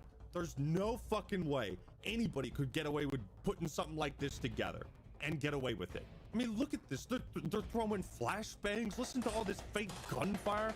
They got a fucking Humvee out on the street and the crowds of people are just behind them. There's people lying on the street in front of the GameStop pretending to be corpses. Look at this shot. Look at how ominous this looks. These guys are securing hostages in a GameStop to promote a video game. They went freaking crazy. I had to look it up because the news probably was not at this one. This event, and I tried my best to figure out if there's more footage, if this was a news story. I couldn't find shit. But what I did find is that for some reason, this video has the GameStop store number and the city it was in. This was posted 2 days after this video, but I was able to find where this exact GameStop was, and I cross-referenced it with the Best Buy in the background. Ladies and gentlemen, this is where it happened, and I just think that's so cool. I want to know the story behind this. So people of Waynesville and North Carolina, help me out. I can't find shit about this. If you were there, if you have footage, oh wow, he's literally reach out to asking me, for post help it to get online, more something. footage, yo. Now, there are aspects of the midnight release that are still alive. For example, going to the Halo World Championship events has the same vibe. Midnight releases and professional live tournaments are similar to concerts or sporting events in that the most die-hard fans are always going to be there. Midnight releases were like football games. You were there to root for your team and represent them. You could scream and shout and act like a crazy person. And you could get some pretty cool swag too, like posters, dog tags. Some people would show up in cosplay outfits. There'd be tournaments, giveaways, raffles, exclusive merch. You'd see people with Lancers at Gears of War midnight releases and Master Chief cosplayers at Halo ones. And at midnight releases for Grand Theft Auto games, people would get jumped. What's this? You got fucked up, yo. Yeah? Look like you belong in Grand Theft Auto. Hey, Grove Street for life. Each midnight release was they really get into it, yeah. Like in this footage at the midnight launch of the Burning Crusade, where they had a competition for who could recreate the in-game dances the best. You see what I mean though when I say these events allowed us to feel more normal and just be our quirky, nerdy selves. I miss that. You know, when we were younger, you couldn't go out to a bar and get wasted, and real high school parties were always at risk of getting the cops called and getting you in trouble. But midnight releases were how gamers partied. Some people would party a little too hard, like this guy. Halo Reach midnight release party arrest. What I love so much about this is that the video just starts this way. Like, we have no idea why this guy is getting arrested. We can only imagine what happened prior. But also, imagine going to a midnight release for Halo Reach and not being able to play Halo Reach that night because you got arrested at the midnight release for Halo Reach. I think one of the magic ingredients for a midnight release was the physicality of it. Gamers were mostly an indoors bunch, you know, we'd socialize on Xbox Live. But it was also that feeling of, like, actually having the game in your hands, right? If you were one of those people who got there first and you walked out with like a legendary or collector's edition, everybody else in line would just be like, damn, fuck, I wish I got that one. Yeah, see, I was saying it before, cool. And that 15-second walk out the store as you go past the line and towards your car, you felt like a god. Especially when we were younger, you know, in school. You got a lot of responsibilities, homework, sports. There weren't many opportunities to stay up all night playing video games, and most parents wouldn't let you. So it was fucking amazing when you could, like, break the rules this one time. Or shit, maybe your parents wouldn't let you ever break the rules, so you'd sneak out with your buddies while they slept in. And it was like that youthful desire to rebel that I think so many gamers found appealing. Here we are on our way to pick up Halo 2 at GameStop at Southfield Mall. I have to confess, I'm going 30 over the speed limit right now.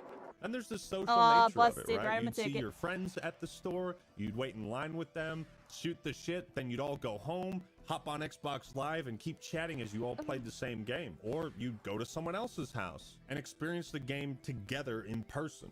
Also, because a lot of us were teenagers at the time, we didn't really have a whole lot of disposable income. So some of us had to make the tough decision to trade in games at GameStop. I hope I actually have enough money to buy this. That would be some fucked up shit if I really don't have enough money to trade in and get this shit. I don't give a fuck about this. I don't give a fuck about this. Definitely not. And I already have another copy of this. Did he make the right call, trading in these games for Black Ops 1? That is a tough call to make. But the most powerful of the midnight releases, in my opinion, was that of a new console generation. Yeah. PlayStation. Next evolution of PlayStation, and they're doing it right from the beginning. Backward compatibility, allowing you to play the old games, so your PlayStation doesn't die. You don't have to buy new game cartridges. Whether it was the PS2, the Wii, Yeah, the backwards 360, compatibility, each everybody. new console was like unlocking a new Super Saiyan version, and how that radically changed everything in Dragon Ball Z after the Frieza saga. It radically changed our lives. I remember my friends waited in line for 7 hours to get the Wii on day one, and that's like a core memory of us throwing those fucking controllers, hitting the wall, laughing our asses off. Man, it was so much fun.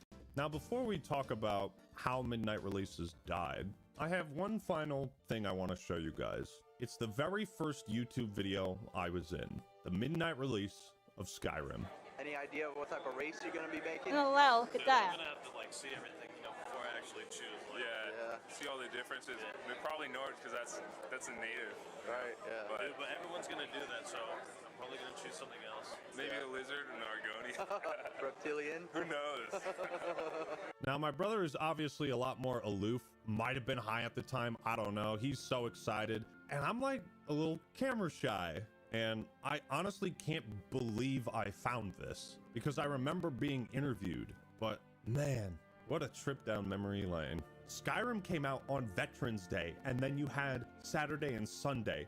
So it was perfect. That is literally the most perfect release date ever. On Monday, everybody was talking about Skyrim. So I just wanted to share that bit of Actman lore. I also think it's funny I call my brother the new YouTube star. YouTube star.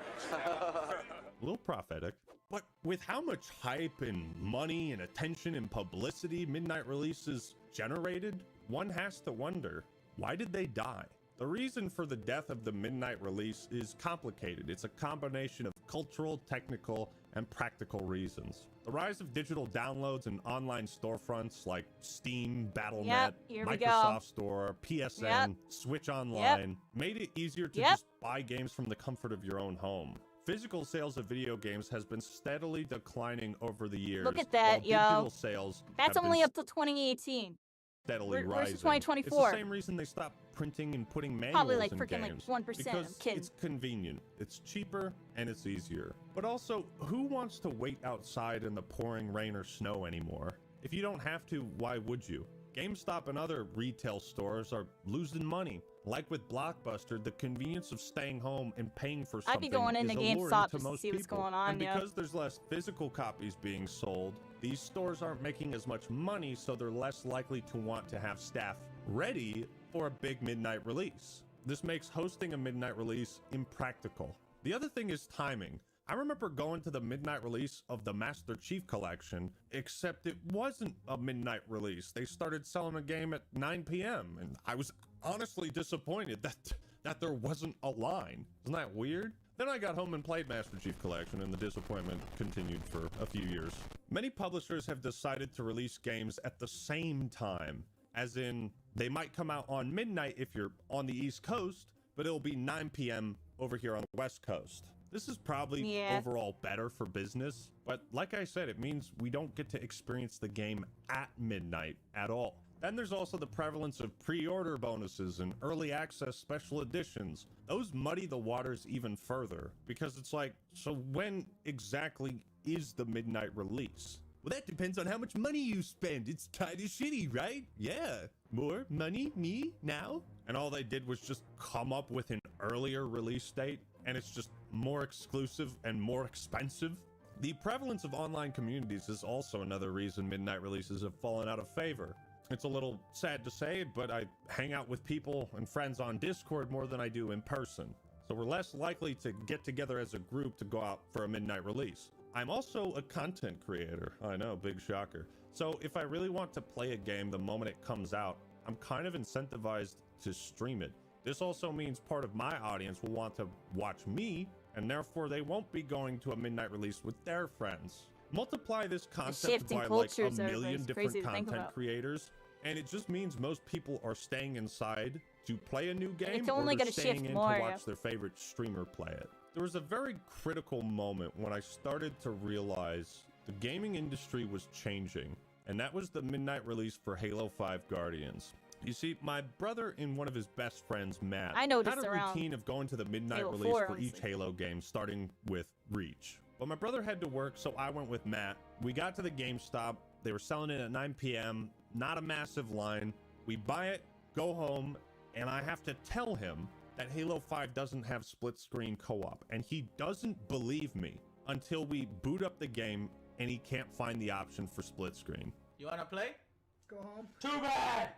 I don't have an Xbox. Get out of my house! And for me, that was the day that the midnight release started to die. It was when it started to feel like the game industry could make more money off of me if we didn't go to a midnight release. And finally, the lasting impact of COVID-19 is still lingering. We had a full year of adjusting to this new lifestyle indoors, and it's changed our behavior in more ways than I think we're all willing to admit. A lot of businesses died during COVID, but the ones that thrived during COVID were all digital. Except toilet paper. I wish I had bought some toilet paper stock before COVID. Anyways, COVID-19 more or less was the final nail in the coffin for midnight releases. I mean, sure, there are still some fringe events you can go to, and you can get the same feeling by going to a convention, but I don't think we'll ever see anything like this ever again. I hope I'm wrong, but I doubt any midnight release will ever have this type of hype. And there ain't no fucking way in hell anybody is ever going to allow this to happen again. I think the death of the midnight release is just one of the many ways in the last few years that we've lost touch with one another. As a community of big-ass nerds, united by our shared passion for gaming. It's just one big social gathering, uniting people all over the world for, love of games and Gears of War. The gaming industry is the biggest entertainment industry in the world, bigger than the music industry, bigger than the film industry, and it's entertainment launches like this at midnight, with over 20,000 stores open worldwide, that really solidify that fact. The midnight release is more than just a relic of the past. It was a way to connect with people and interact with others who maybe felt ostracized or weird from regular society. It was an opportunity to go out, be yourself, and not feel shame or embarrassed for being a fucking nerd. You got to meet people you would have never met otherwise, and will sadly never meet again. Our nostalgia for these moments will never die. they can never be taken away. And through these old videos on YouTube, in the comment section on this one, we can still relive those memories, even if they aren't our own. The thing is, I don't know if midnight launches could ever come back, at least not the way they used to be. And while that might seem sad, doesn't that make our memories even more valuable, that we can't recreate them? It's sad to think about the death of the midnight release, but man, did it have one hell of a life. I guess what I'm trying to say is, you just had to be there. So, Dan, look at this. Yeah. It's right here. Ah, look how big we are right here. 6 hours away. 6 hours away. Right now, this is like the best GameStop ever. Why don't we do this more often? I don't know, bro. They need to release more games. What are you looking forward into the game? Killing, just like walking around and viewing everything. And, I don't know, dragons are kind of cool, I guess. Dragons! Dragons! Nelson! Yeah! Oh my god. Let me see that. It's beautiful. What people will do for a little entertainment system. I'm here for the PlayStation 2. The best entertainment system to hit the world. It's gonna be great.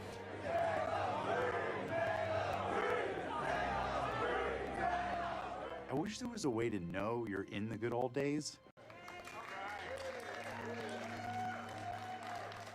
before you've actually left them.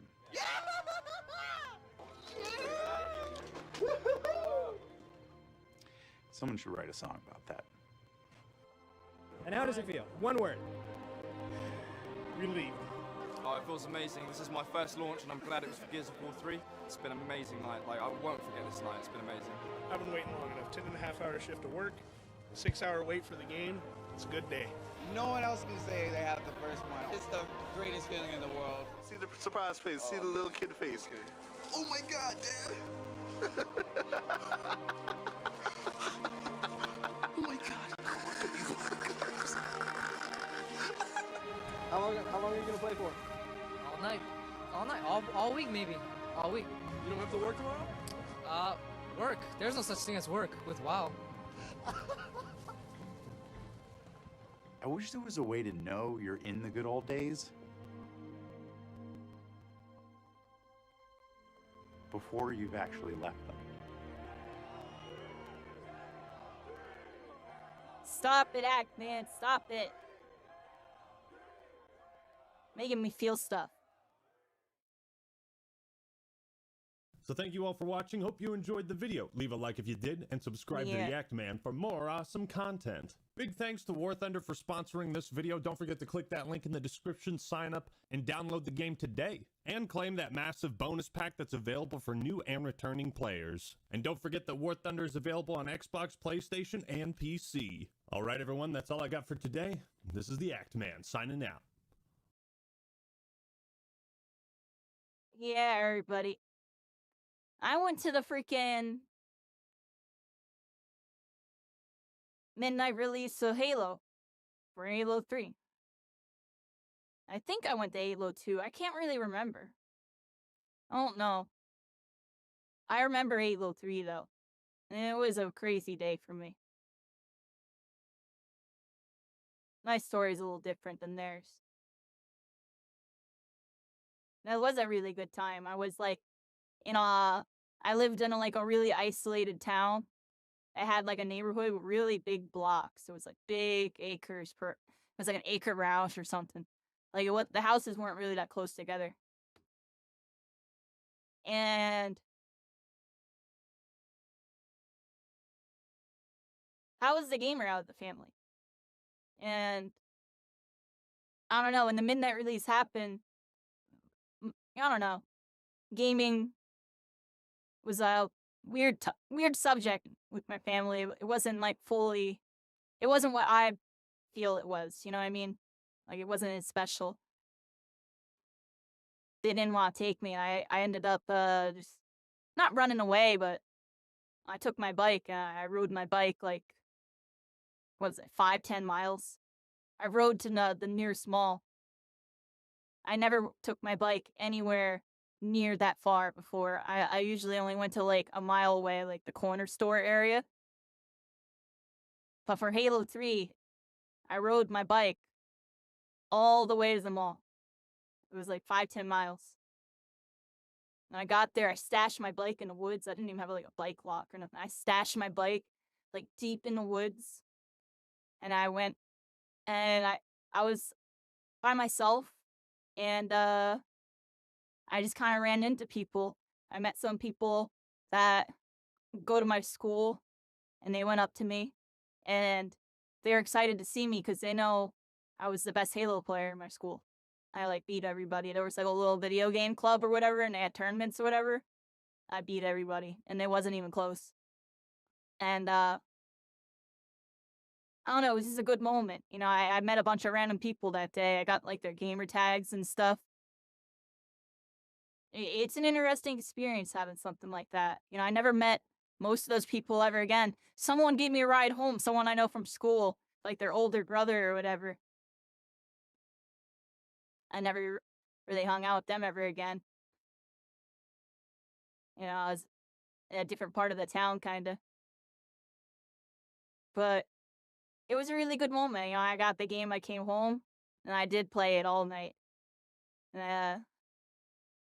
Might not have went to school the next day or so. If I remember correctly. kind of. Yeah. I was bad, everybody. But I had a good reason for it. There was a Halo 3 tournament 3 days in the Halo 3. So I wanted to practice really hard because I wanted to win it. And I did practice really hard. I got to like level 47 Lone Wolves in like a couple days. I hit level 50 after the tournament. But I was level 47. On like day 3. Went to that LAN tournament. It was at a LAN center at like this play center. I even saw a couple people from the release there. Because somebody told me about it. Somebody at the release told me about the tournament. That's how I found out about it. Somebody at the release was like, yeah, there's this tournament happening in a couple days. They had like flyers or whatever. I got sick in everybody. I didn't win. I did really good. I made it to the finals. There was a 55-person free-for-all tournament. And it was like a round robin. I completely decimated my round. And then the finals happened. And it was down to the wire. It was me and like 2 other guys. Just like kill for kill type of thing. And it came down to the wire where it was like a tie score. And I couldn't find anybody. And then they found 2 kills in the last 10 seconds. And I lost. And that was my first ever tournament experience. And it all happened because I went to a midnight release. It's very interesting. You know? It's definitely a moment in time that kind of shaped my whole character. And it's sad because that's the only LAN event I ever got to do for Halo 3. Was that tournament. I never got to go to another one. Bunch of stuff going on at home. My mom passed away around this time and stuff. Things got really bad. And I just didn't have like the system with my family to like go to the LANs and stuff. Like I was gonna go to Meadowlands. Like I had a team and everything. And my team was actually kind of good. We fought Status Quo and beat them in matchmaking. The Status Quo was like a top team. Like my team had the potential. It would have been a good experience just to go there and stuff. I never got to do it, everybody. I didn't have like the support system really there at my house with the video game stuff. It's kind of why I forged my path and did all this, because I wanted to like prove I can do something with my life doing this. That's why I'm here, and that's why I keep going. Because it's the path I chose. Long, long ago, everybody. And we're still here, you know. I got 1 month on all arrivals. We're gonna have another big bump. I'm just gonna have to make sure I capitalize on it really well, right? And whatever happens, happens. You know, this whole thing has been a crazy journey. I'm still gonna be gaming and stuff. I will admit, like, this video reminds me of how, like, you know, gaming has truly lost what makes it special to me, everybody. Like, all the stuff we did today was cute and cool. It's just like, I don't know. I feel like I've done it all a million times. That's why I'm excited for the VR stuff, because I just want a whole new experience on things. Make things feel new and like magical and special again. So I feel like right now everything's just, you know, monopolized and like it's not everything's digital, but it's different. You know what I mean? Like the mainstream digital versus like a more niche digital. It's more fun to be in these things. I mean, I noticed that there's more soul and more heart and energy and stuff that's going on. And that's why I don't really, you know, I visit the mainstream games to see how they are, but I don't know. I just want things to feel special again, everybody. And that's what kind of made me, you know, that's what weird things go down and, you know, in the past. Yeah, a couple of the things that happen. I'm trying to be vague about it. It's like things really have shifted in gaming. And I'm just not sure how to adjust to it. Yeah. He brought up a good point with the creator thing. You know, everybody wants to be creator, this, that. Not everybody, but, you know, there's a lot of people. There's all these different isolated pockets and big communities and this, that. Things have really shifted from the IRL to what things are now, right? I'm just gonna Google the word midnight releases.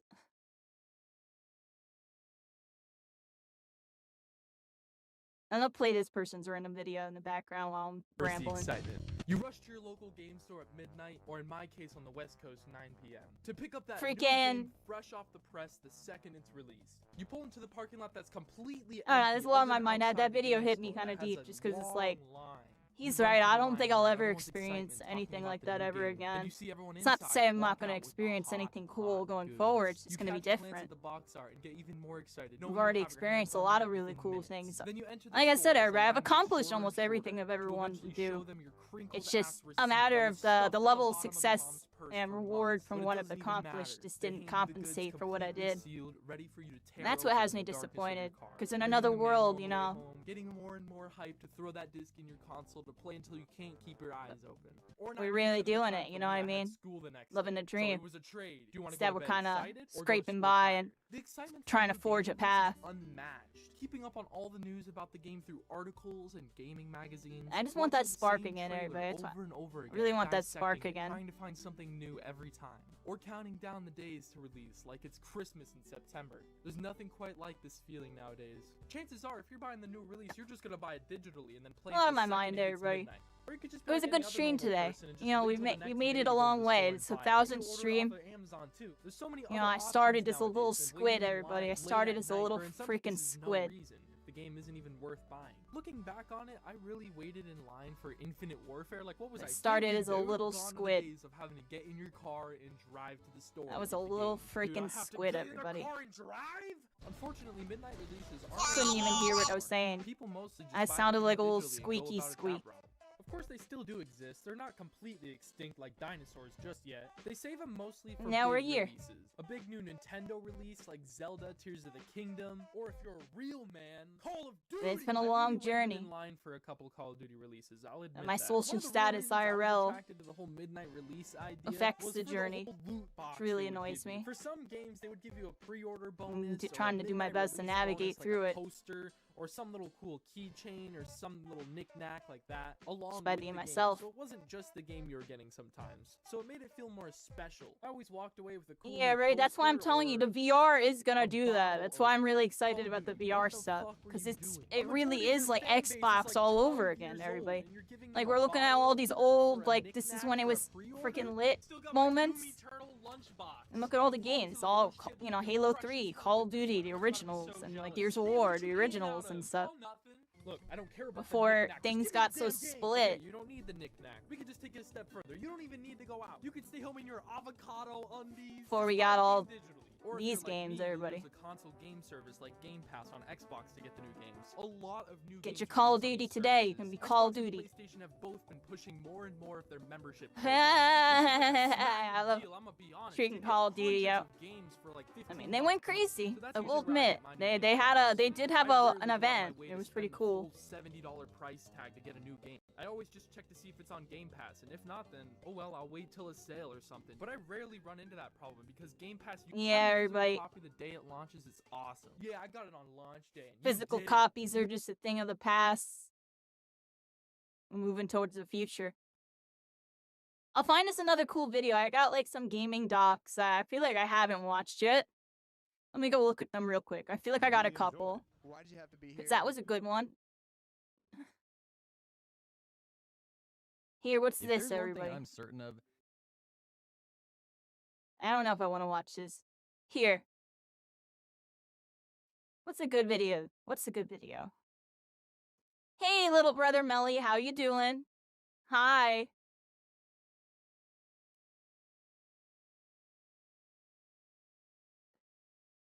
Trying to find us a good, good old video, everybody. How your personality affects what you play. What's this? For Dorothea. I have a colorful imagination when I'm alone. I enjoy the company. Those Is that this typically good or enjoy what? platformers and more fast-paced games. This is too nerdy If for there's me one right thing now, I'm everybody. certain.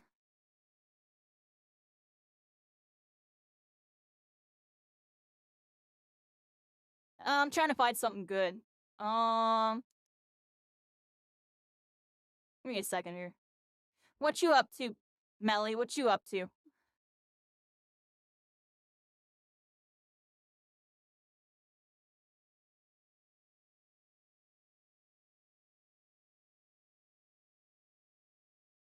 Y'all see this little... Let me show y'all this cute trailer, everybody. I want to watch this, because I want to...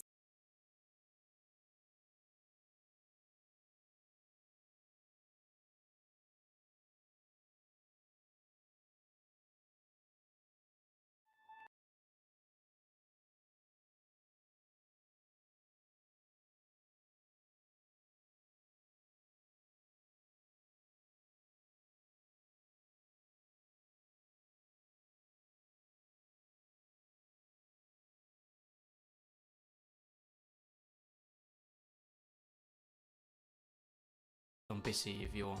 You'll have to pay $20 and the controls are a bit hard to get used to, but I think it has a lot of potential. The base of the game feels really good and I think that they just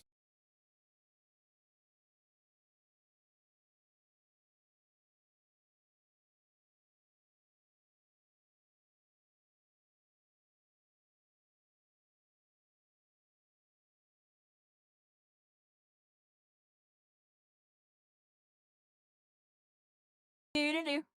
I freaking muted myself.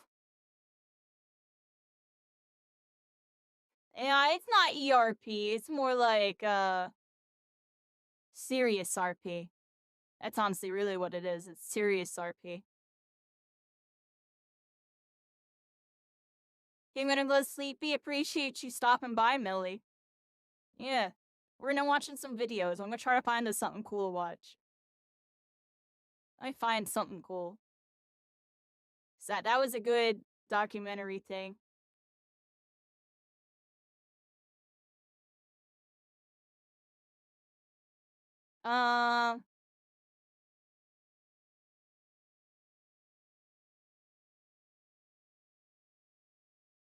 What we got, everybody? Let me find a good one for us.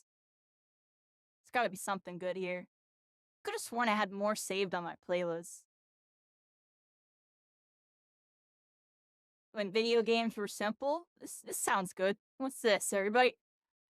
Let's watch Peter this. should have been Venom. I'm standing. Oh, sorry.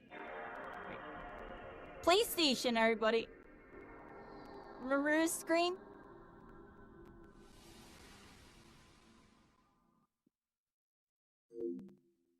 Do you ever think back to when video games were just simple? Oh, it's when Kingdom games Hearts. could just be games, and you could be an idiot 6-year-old who can't figure out how to get off the starting island in Kingdom Hearts. Yeah, you actually you got to hit the tree to get the coconuts. The coconuts will fall down. Hit it.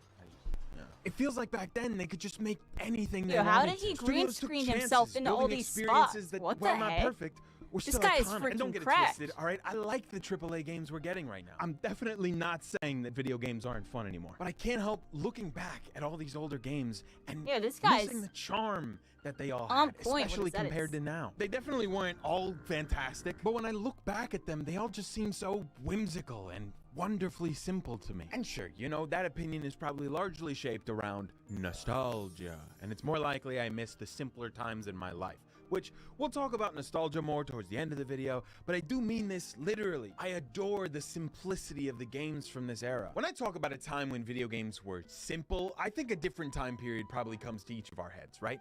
For you, it might be the PS1, or even the Atari if you're ancient and decaying. For me, I think of the PS2 and just all those classic games from that console. Like Kingdom Hearts, Jak and Daxter, Sly Cooper, Ratchet and Clank, the weird game with the alien face on the cover. This was a that kind of PlayStation freaked me out gamer too much here. to They pick love up. their The PlayStation. hundreds of stupid licensed games that came out around this time that were all just exactly the same, except that one.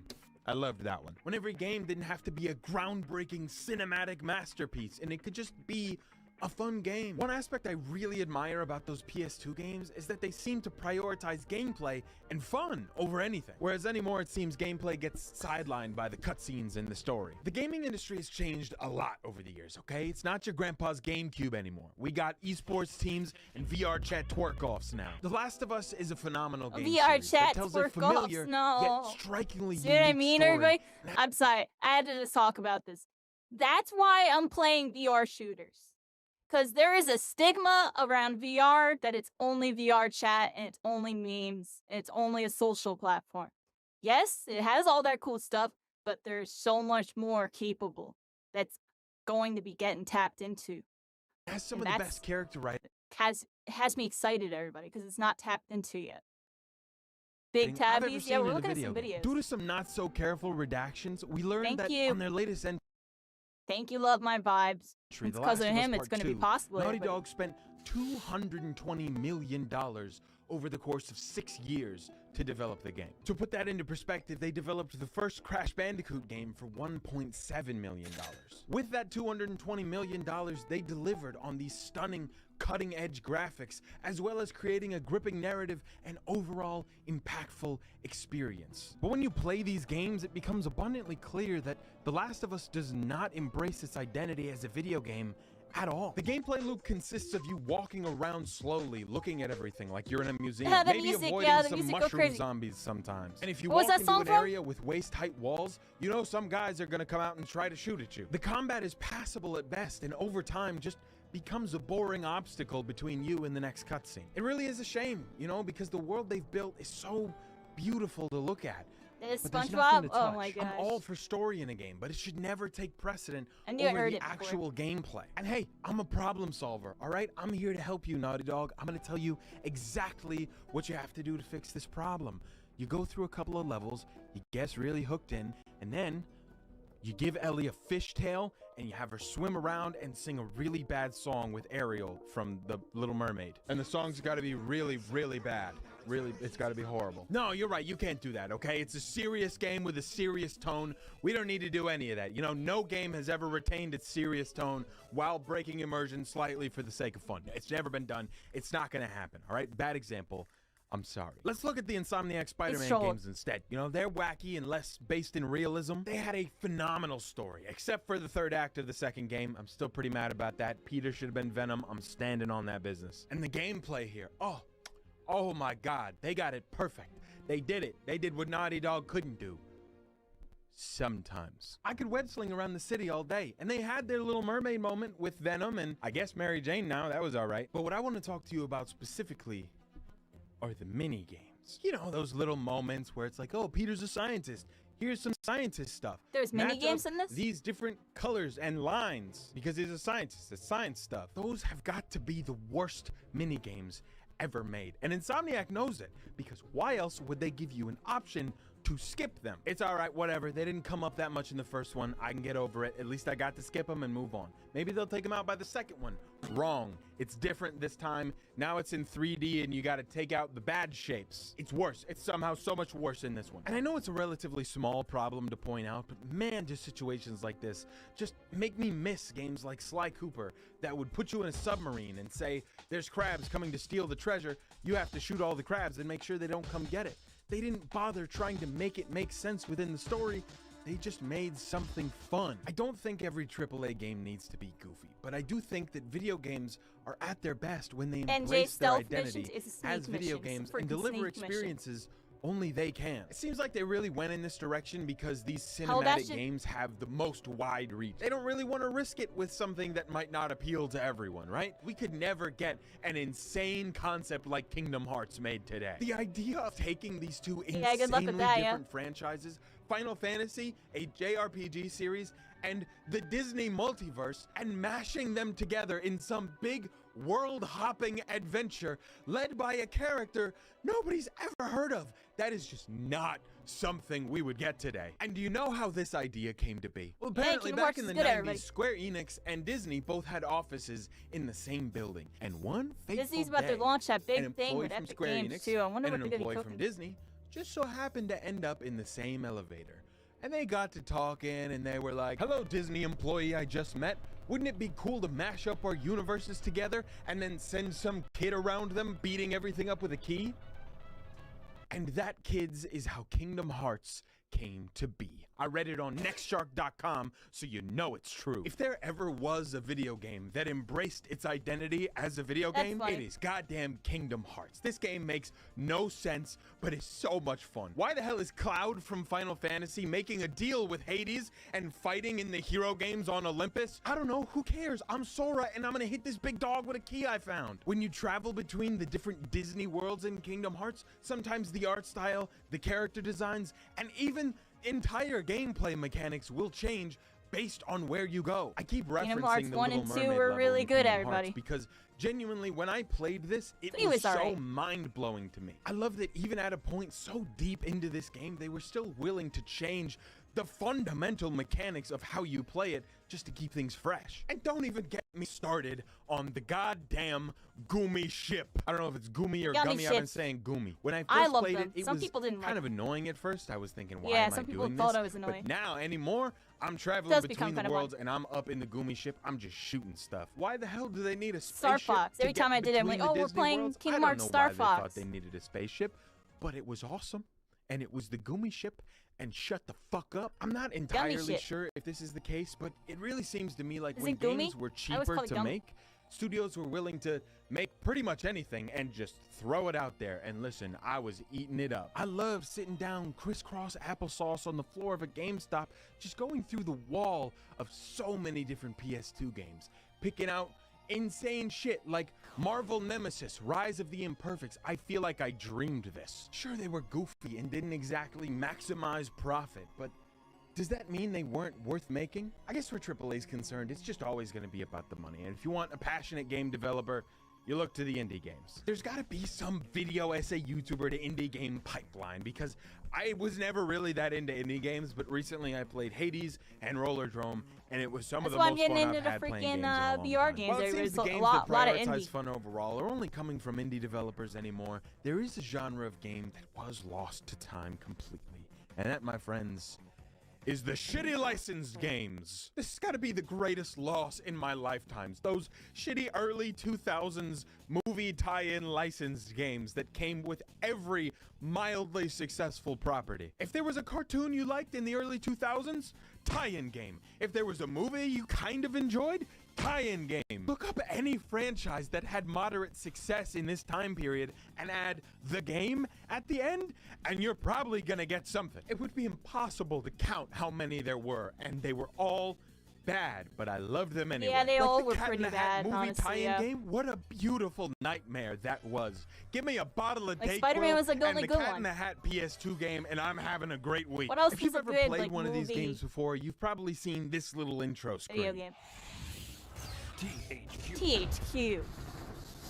Yeah, THQ was they went responsible pretty for hard. not all, but a lot of these tie-in games. It seemed their business model was to buy up the license for a mildly Oh, they were successful bad, though. property, pump out a cheap, It's honestly easy thinking about game it, and I couldn't think of launch any it games right that they when made. that Like, movie wait, or I TV remember show was seeing this, peaking in but I popularity don't remember a game. so that they could feed off think of they that made, like, hype. all the And clearly it doo-doo worked already. because in the span of a couple of years, they released literal hundreds of games. They hit the cartoons alright, hard. They though, got yeah. Jimmy Neutron, Scooby-Doo, so much SpongeBob. Fairly Odd Parents, Pac and the Mother Fudging Power of Juju. This one was a banger. Rugrats, Teen Titans, Barnyard, Danny Phantom, Avatar: The Last Airbender. Jeez. Seriously, so much SpongeBob. I didn't even know they made And that. they hit the movies too. Cars, The Incredibles, Ratatouille, Wall-E, Up. They had Star Wars under their belt, and Episode 3 was a slapper. These guys dominated the licensed tie-in games, and eventually they just stopped. I was looking around the internet trying to figure out So they why did make they some stopped. good ones. You know, where did these go? And everything I found kind of suggested that they didn't Some of stop them were. making them, but they moved over to the more profitable sector of the video game market, the mobile games. Hey, just was wondering, is this an out-of-season April Fool's joke?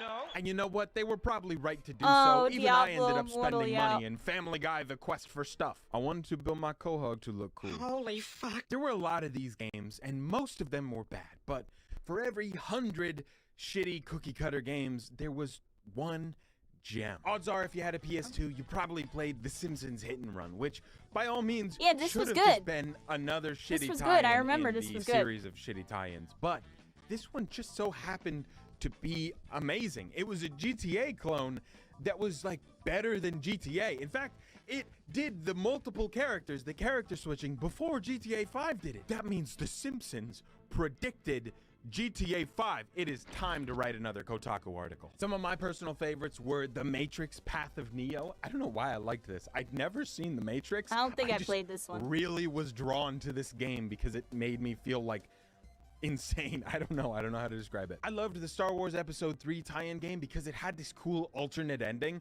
and I was obsessed with this fight on Mustafar between Anakin and Obi-Wan, and so being able to do that and get a different result just like blew my little mind. And obviously, Spider-Man 2. I think a lot of people forget this was a movie tie-in game. And even this one had great mini-games. This the was most good. iconic mini-game where you go around delivering pizzas with Yeah, that I insane remember music. this. Y'all Why remember couldn't doing we this? get that in The pizza Insomniac delivery? Spider-Man instead of match was the actually shapes fun. and colors? A licensed tie-in game that a lot of people liked was SpongeBob Battle for Bikini Bottom. And I know a lot of people like this one because it got a big fat ring. We've established that the game studios Yeah, are that in one this for was the good. money, right? And it's safe to assume that I they didn't want play the too much, safest but I bets played it at for their someone's house money. or something. The most revenue with the least risk. No brainer. Why don't they just take things people already like and do it again?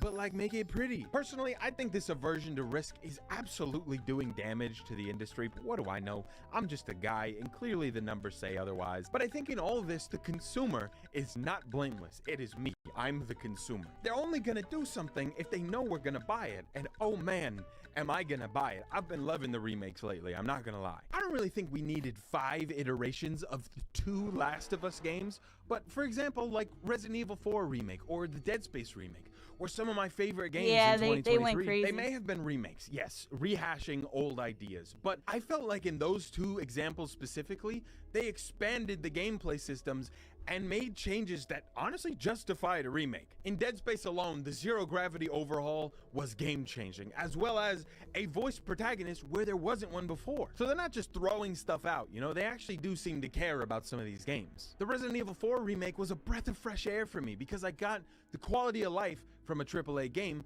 but the goofy, campy fun from a PS2 game. The graphics were stunning and the gameplay was tight and well optimized, and I also got to go up to the shady weapons dealer and buy a rocket launcher to just shoot the final boss with.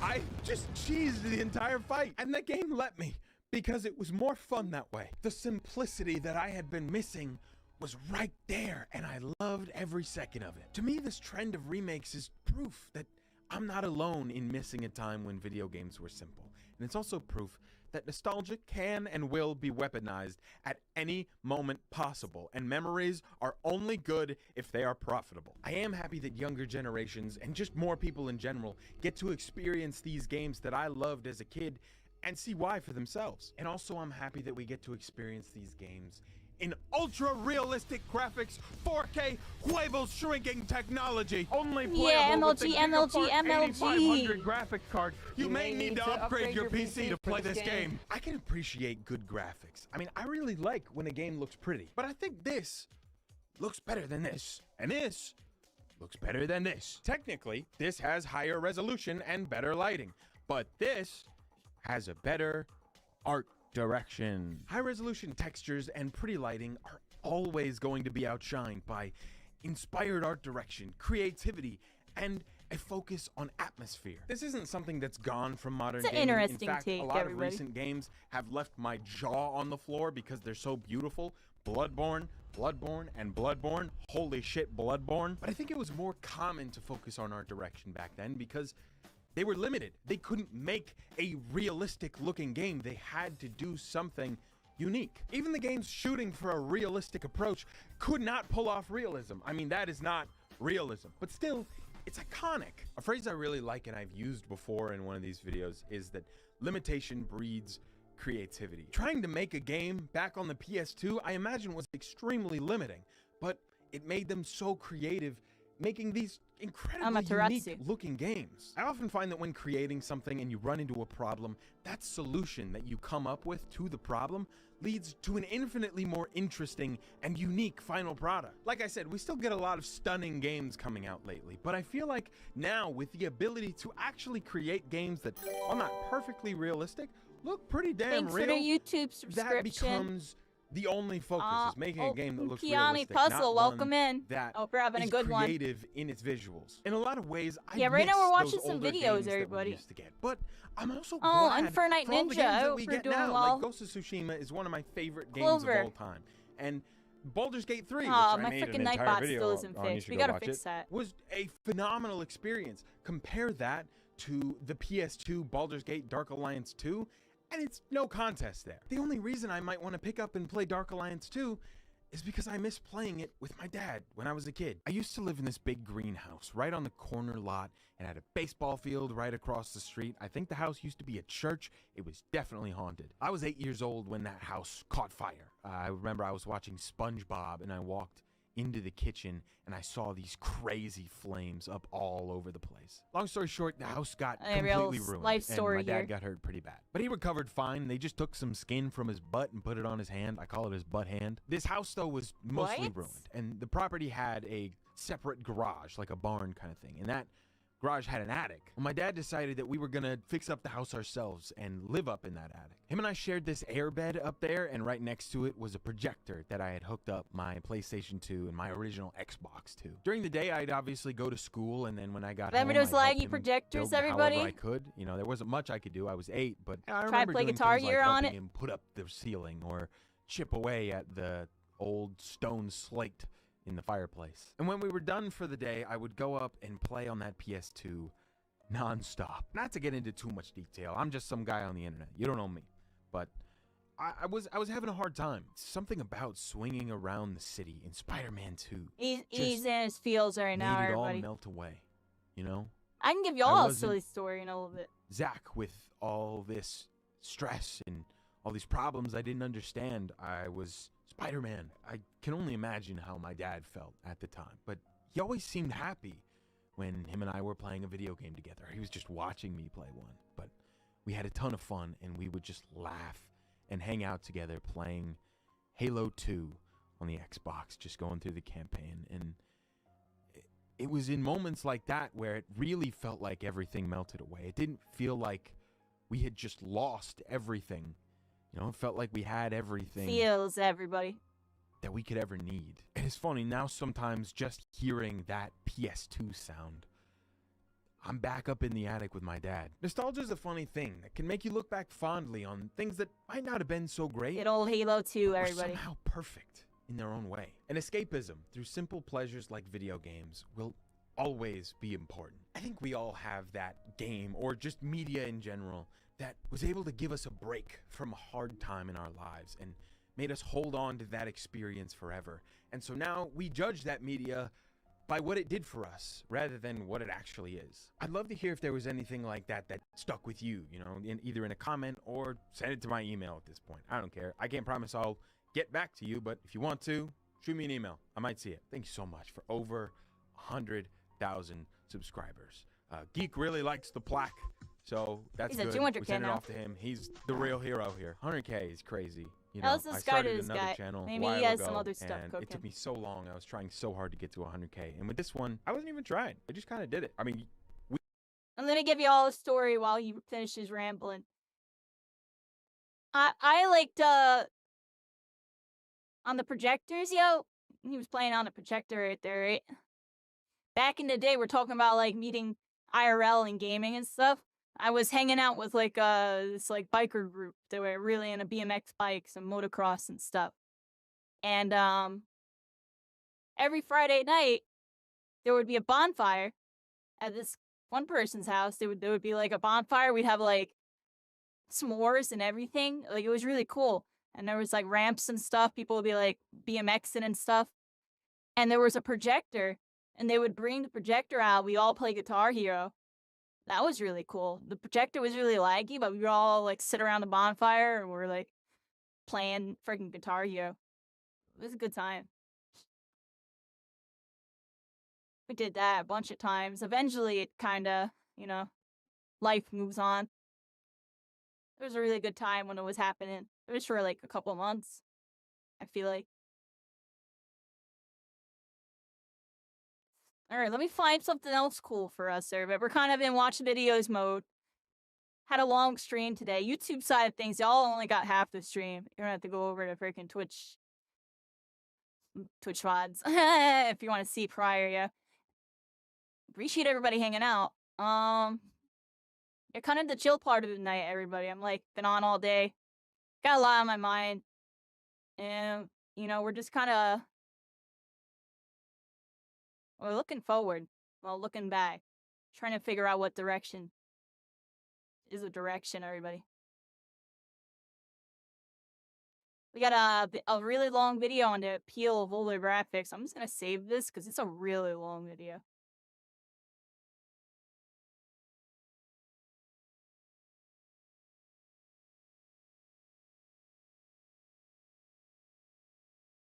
And I'm just saving videos really quick, everybody. Let's find something good. I'm trying to find something good.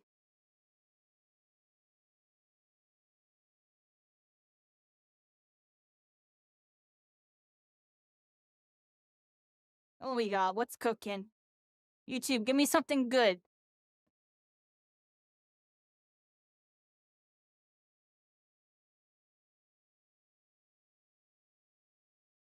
This looks good, but not right now.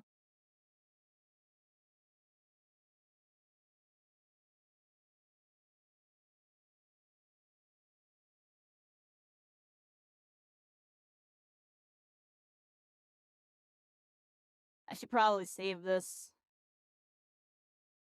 It's weird. YouTube's giving me videos I need to watch on like my free time type of thing.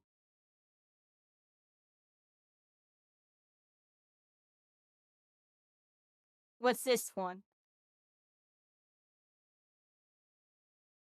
Fast forward through it. Promising years of content up long is still relatively up for debate. So for much of the outcry of gamers saying that I witnessed this within my Let's see what this person says. 61% used to. And this is all happening in Sorry, the context. I hit a button. In 2023, 61% of gaming time was spent on games that are more than 6 years old. To make things worse, 5 games, most of which were released over a decade ago, altogether accounted for more playtime than every single for just four. Sorry, everybody, trying to fix my 2022 and 2023 combined. Not like this. But wait! There's more! There we go. Out of the 23% of time share left of total playtime with new games, nearly 2/3 of those new games are, surprise, surprise, annual releases of long-established titles. Yep, your Call of Duty, 2K, you know the rest. So if you're keeping a tally, that means truly new games make up just 8% of playtime. 92% of it is going to old games or annual games of old franchises. That's right, some of the biggest games to ever release in all of gaming, Elden Ring, Baldur's Gate 3, Hogwarts Legacy, and Starfield, only touched 3.5% of that 8% of gamers' time. Over That's crazy. 14,000 new games dropped in 2023 on Steam alone, and they were all fighting crazy to for think about. just 4.5%. This is the monopoly stuff I've been talking about, everybody. This guy's going in on the statistics a little bit. Let's just look at the hard facts. That 61% of playtime going to older games is no accident. These are games that have mastered the art of long-term player retention. They offer progression systems, social ecosystems, and constant content updates that keep players locked in. But what happens when every game is trying to do the same thing? Well, we get a market that's chasing its own tail. Developers, but mostly publishers, see the success of live service giants and want to replicate that.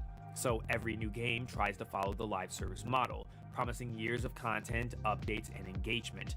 But here's the catch. There's only a finite number of players and a limited amount of time that they can dedicate to games. It's a zero-sum game where someone's gain is someone else's loss. Tim Sweeney, CEO of Epic Games, recently pointed out during Unreal Fest about how the gaming industry is undergoing what he calls a generational change, where even games with high budgets aren't selling as well as they used to. And this is all happening in the context of a game business that's rapidly changing in a way that we've only seen a few times in our lifetimes as game developers. It's a generational change, and one of the manifestations we're seeing right now is a lot of games are released with high budgets, and they're not selling nearly as well as expected, whereas other games are going incredibly strong.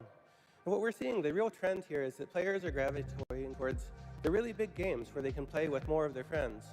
In his words, the market is shifting, and that partially is due to players' gravitation towards fewer long-lasting games. Now, is Tim Sweeney correct? Well, yes. Yeah. Fortnite, a live service game under his own umbrella, represented a massive shift towards titles that are less about upfront sales and more about long-term engagement. And while Sweeney's absolutely right that the landscape is changing, we have to ask ourselves, is this the right path forward? Sweeney believes that this is the natural evolution of gaming. And sure, from a business perspective, that makes sense. We've got games as platforms now, not just products, and developers are moving towards models that promise long-term profitability. Now, Sweeney's definitely right about one thing. We are in the middle of a generational shift. We need a Sword Art Online, the seed, where like everything is connected and we log in and our stuff is like interconnected. Like Fortnite's connected to Valor, everything's connected, yo. I'm joking, but that's what we actually need. But whether that shift leads to but better, for all more the small innovative games too, so they or just actually a have like handful of a big portal. live service platforms monopolizing the market Yeah, is still Steam relatively exists. up Well, for debate. you know, So for whatever much of other the launches outcry of exist, gamers but- saying that they are sick know what and I mean? tired of live service games, the data doesn't seem to back that up. So much like myself, you're probably all wondering, why are gamers frauds? Ryan Rigney is the marketing director over at Odyssey Studio and also led comms for big live service games Apex Legends, League of Legends, and PUBG. In a blog post that inspired this video, How you The doing, Gamers Austin? Are Locked In, How's he it does a going? very good job explaining why players are sticking to these Watching older games. interesting It's videos, not just everybody. about the gameplay, it's about the social and emotional investment. Players aren't just playing Destiny 2 or Valorant just because they love shooting stuff. They're playing because their friends are there. They've spent money on skins, they've reached skilled heights in ranked, and they've put in hundreds of hours of progress. They are, I can't believe I'm about to say this about League of Legends, their comfy game. But out of all these reasons, skill is probably the biggest reason for this. And I've personally witnessed this within my own friend group, where the ties that bind some of them to older games make it difficult for them to adapt to new ones, lending them to quit them and go back to what they're comfortable with. Let's be honest, no one likes to pick up a brand new game and suck at it for a few This months is on very end true, and everybody. spend This even is a more huge time dynamic watching going on right educational now. content How's it to going, learn how Kachi to Party? get better at it, especially when there's already a game out we're there chilling, that they're everybody. We're already right now good at. watching There's also the sunk cost gaming fallacy, documentaries. that if you've invested so much time and money into a game, it becomes really hard to walk away from that. All that effort, you're just gonna toss it away? That's the sunk cost fallacy. And that's really a hard sell for most players. It's not that new games aren't fun, it's that they require a level of commitment that players have already given to something else. And this is really why new games nowadays are struggling. I'm sorry to be the bearer of bad news, it just simply isn't enough just to be a good game anymore. You have to offer something that players can't get anywhere else, and even then, you're asking them to abandon years of progress in another game to start fresh. This is the vicious cycle that we're seeing. There's only so many hours in a day, and players can't invest in more than a handful of these time-consuming games. When every new game tries to be a live service game, there is no room for all of them to survive. Executives keep chasing after a piece of that live service pie, but the truth is the pie isn't getting bigger. It's just getting sliced thinner and thinner. Yeah, he's talking about a really important topic here, but this is what I was saying is like as things keep going, like there's just gonna be more and more games coming out, and there's gonna be more and more misses because the monopolies are like really like in the mix right now. And until people gravitate off of them, which won't happen unless people have like actually finally got bored of them, I guess, and want something new, that's when another shift will happen. But right now, we're like in a weird spot where I think like the games that have solidified what they got are gonna, they're there, everybody.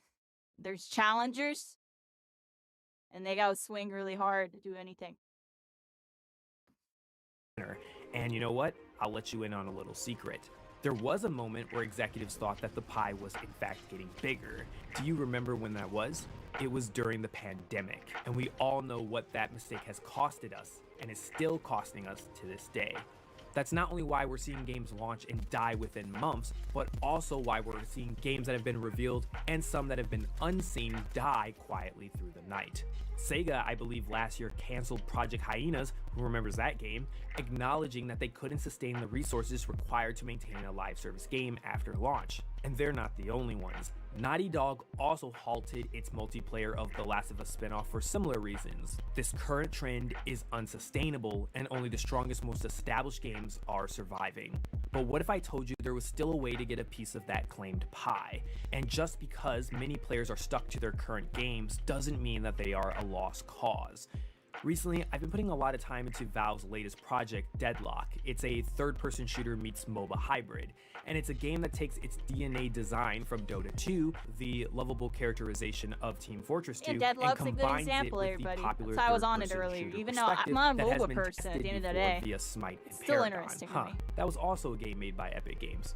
Small world. See, Deadlock takes what's already established, introduces a new genre combination with the backing of the reputation of Valve, which nowadays plays a huge role for brand new games, especially when you're competing against brand new live service games from unknown studios. However, this could be seen as a form of cannibalization within Valve's already established player base, as the Dota 2 player count seemed to be dancing with Deadlock's a little bit. Not only that, but there's also Fortnite, which took the explosive popularity of PUBG years ago and added their own combination of Minecraft-like building mechanics, and even Apex Legends and Call of Duty came in and took their own formulas and fused them together. This tells us something important. Regardless of what you may hear players screech about a new live service game is announced, overall players are not sick of these types of games, as long as they are still familiar to another game that they've had a connection to in the past. Or, like myself, they've been preying on the downfall of another live service game that they've been playing due to the neglect from its developers. These games all came for PUBG's pie, yet PUBG is still alive and kicking, while each of them have helped establish the current market of that genre. The truth is, gaming isn't fighting a war against other games, it's fighting a war of attention. The same reason you can waste away hours on TikTok is the formula that gaming has been fighting to replicate with each passing game release. So what does that mean for the future of game development? Rigne's I don't Old understand Games that Killing example New at all, Games article anybody. argues that the rise of That live exact- service games could stifle innovation, and I completely agree. If developers are too focused on creating long-term engagement and content updates, they might shy away from taking creative risks. You can look no further than Respawn and Apex Legends for evidence of this. And I think in the long run, this could really hurt the gaming industry. We'll see fewer single-player narrative-driven games and more titles that are designed as platforms to keep you playing forever. Now, this isn't hyperbole or me trying to rage bait you. Publishers like Sony are significantly increasing their investments in live service games. Sony, known for its dedication to single-player experiences, plans for live service content to account for 60% of its internal investments by 2025, up from just 12% in 2019. Hogwarts Legacy made a big splash at launch. In fact, it was the biggest selling game of 2023, but 64% of its users were acquired in the first month, showing how front-loaded single-player games can be. In contrast, live service games keep players engaged and spending over extended periods of time.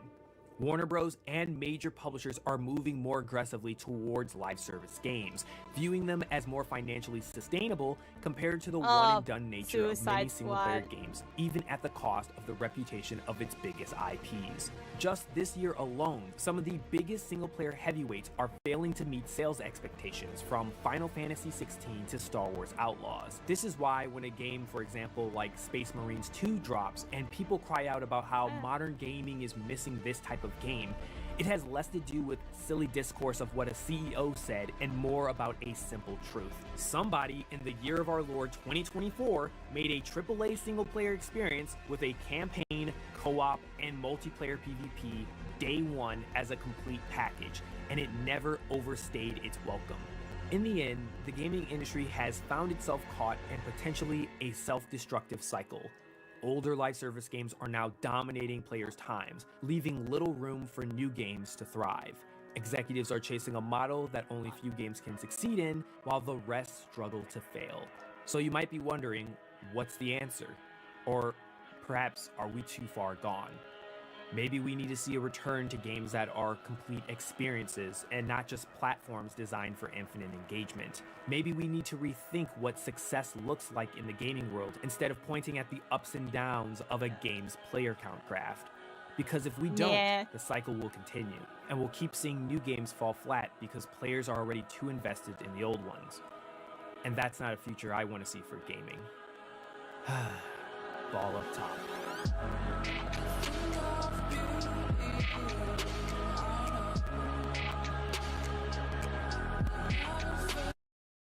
How I look at it, everybody, in this current generation of gaming that we got going on right now, with what, you know, I'm gonna start calling these games flat screen games within non-VR, top end AAA gaming right now. You know, shooters, the MOBAs, everything. It's comparable to like soccer, basketball, tennis. Like, I mean, you could say Fortnite is tennis. Meanwhile, like, I don't know, Apex Legends volleyball. You know what I mean? Like, they're just there. Like, a lot of people play tennis. A lot of people play volleyball. All right. And I think that's what's happening right now. It's just the honest truth, everybody. Valorant is freaking hockey. You know what I mean? Valorant's hockey. Counter-Strike's ice hockey. I'm joking. Well, you know what I mean? Or whatever that one, the one with the little ball, whatever that one game was called, the little nets. You get what I'm trying to say, though? Like, freaking, like, no, Valorant's basically freaking, like, NBA, let's be honest. Valorant's NBA. I'm saying something random, but, like, you get what I'm saying? Like, Call of Duty's freaking, like, table tennis. Like, you know, I'm joking. I had to make the tennis joke again, you know, but you get what I'm saying, you know? Like, a lot of people play table tennis. Y'all saw the freaking Olympic table tennis, yo? Let's watch them go, huh, huh, huh. Let's see how crazy they are, yo. They're cracked. They're cracked. They're cracked, everybody. Look. They're cracked. You see pro table tennis, yo? They're like, huh, ha! In gaming right now, you can literally see it. That's what's going on, everybody. That guy said we're having a generational shift within this generation of platforms of games. And they're only going to continue to freaking make these games evolve. They're going to continue to work on these to make them push to PS6, PS7, PS8 levels. Like, you know what I'm saying? Like, there'll probably come a time where it'll be like that, and they're still going to try to make them as accessible as possible within older generations. At least they're going to try, yo. they might up the graphics and the engines to a point where you have to upgrade as things go on. But right now they have it in this format where it can fit on weaker devices that are really powerful and still perform, you know, at various levels that are all good. Call of Duty's football? Yeah, Call of Duty. Call of Duty's up there. Honestly, you are kind of right. Call of Duty, they are all football players usually. Honestly, like the stereotype wise, it's usually football players.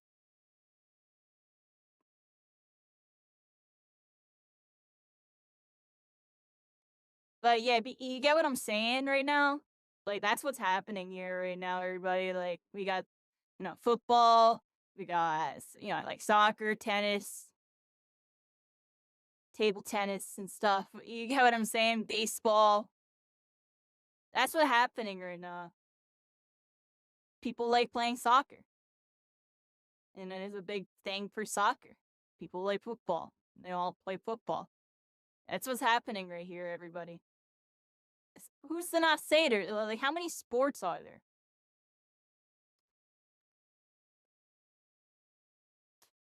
Like, there's 8,000 sports that can be played in the world, everybody. You only hear about 20 of them. Let's be real, you only hear about, like, 20 of them. Hear about soccer, golf, volleyball, football, cycling. Oh, look, that's funny. Well, technically, there's motorsports. Yeah, it technically gets intricate, right? There's esports, everybody. Sport list. Look at this. These are all technically sports, everybody. And some of it is really popular. Some of it is, like, kind of lesser known. People play chess. You know what I mean? You could think of chess like a third tier game, everybody. Think of it. Chess is like playing, like, I don't know. I was trying to find a good example. Yeah, something over here, you know what I mean? This is playing chess, everybody. Something over here. You know what I mean? That's playing chess. Handball. What the heck is handball? Hold on. Just to be safe in case they, like, Google something really weird. Alright. Handball, everybody. Team handball. They put their hands on the balls. I've never heard of this. Get what I'm saying here, everybody? That's video games.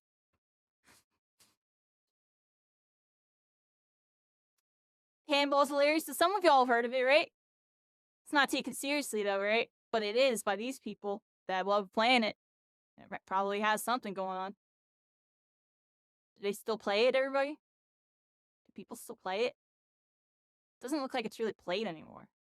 I don't see anything about 2024. Look at that! So handball exists, everybody. See what I'm trying to say here? All these different sports and stuff. Well, sumo wrestling counts. This is video games. And like I said, everybody, we got, like, this is the NFL, honestly, everybody. This is the NFL right here. League of Legends is the NFL. This is the NBA. NFL, NBA, right? I would say those are pretty pop. And then MLB for Fortnite. MLB, Major League Baseball is pretty popular, right? I'd say it's like the third most, right? And then from there, you got your freaking, like your volleyball, your tennis, your table tennis, whatever other versions of freaking, what's the one where they're lobbing a little birdie? What's that one called? You get what I'm saying? Counter-Strike. Counter-Strike's soccer or something. Like, you know what I'm saying, everybody? Like, these are the S tiers, and I think it's gonna be like that. Just like how sports has those solidified, games that people just really like playing. Yeah, all these other sports exist, everybody. You know what I mean? And they all still have some dedicated scenes that do stuff. Just a little more niche. That's what's happening right now. Right now, until another sport gets invented that can really pull its own, generation, own genre. Deadlock tried to do it, but the thing with Deadlock is it's a hybrid of two genres. It's still not technically a new genre, which is why it has its own niche. And Deadlock's gonna be a thing going forward, but it's not gonna be a new sport. Therefore, that's why it's not where it's at, or where it could be, you know what I mean? The hype kind of died down on it. All these people could still be playing Deadlock right now. Deadlocks are here because it's still in testing, and it only resonated with people that have crossover between the two genres. You know what I mean? Bunch of interesting stuff here. Thank you, Austy. You had a racing game kind of fun. Sarah, you. The clock tower rewind looks cool. What's that? You don't watch football? I honestly don't either. I just find it interesting. You love my avatar, Ukami? Thank you. Yeah, we're here, everybody. We're like looking. We're having a little discussion. Isn't this insightful? What do y'all think about this analogy? This is exactly what's happening. It's 100% exactly what's happening. The dude said it. You know, it's social nonsense. Kind of want to find. Is there like a relatable live service needs to go? Do y'all want to hear what this person complains about live service? I don't think it needs to go. It's obviously good and fine. It's clearly allowing our industry to boom and make more money. But there are aspects. I don't know if I want to watch this video, everybody. So I don't necessarily agree. It's just more so gaming is shifting and we need to evolve on top of live service. It's not that it needs to go. It's there and it's clearly working. It's just that everything has to adapt and evolve around it. But like I said, I made the joke about it earlier, but what is it? The seed, SAO. Right? The world seed. This needs to become real, everybody. The world seed. Can I get the picture and the video? Where's the image?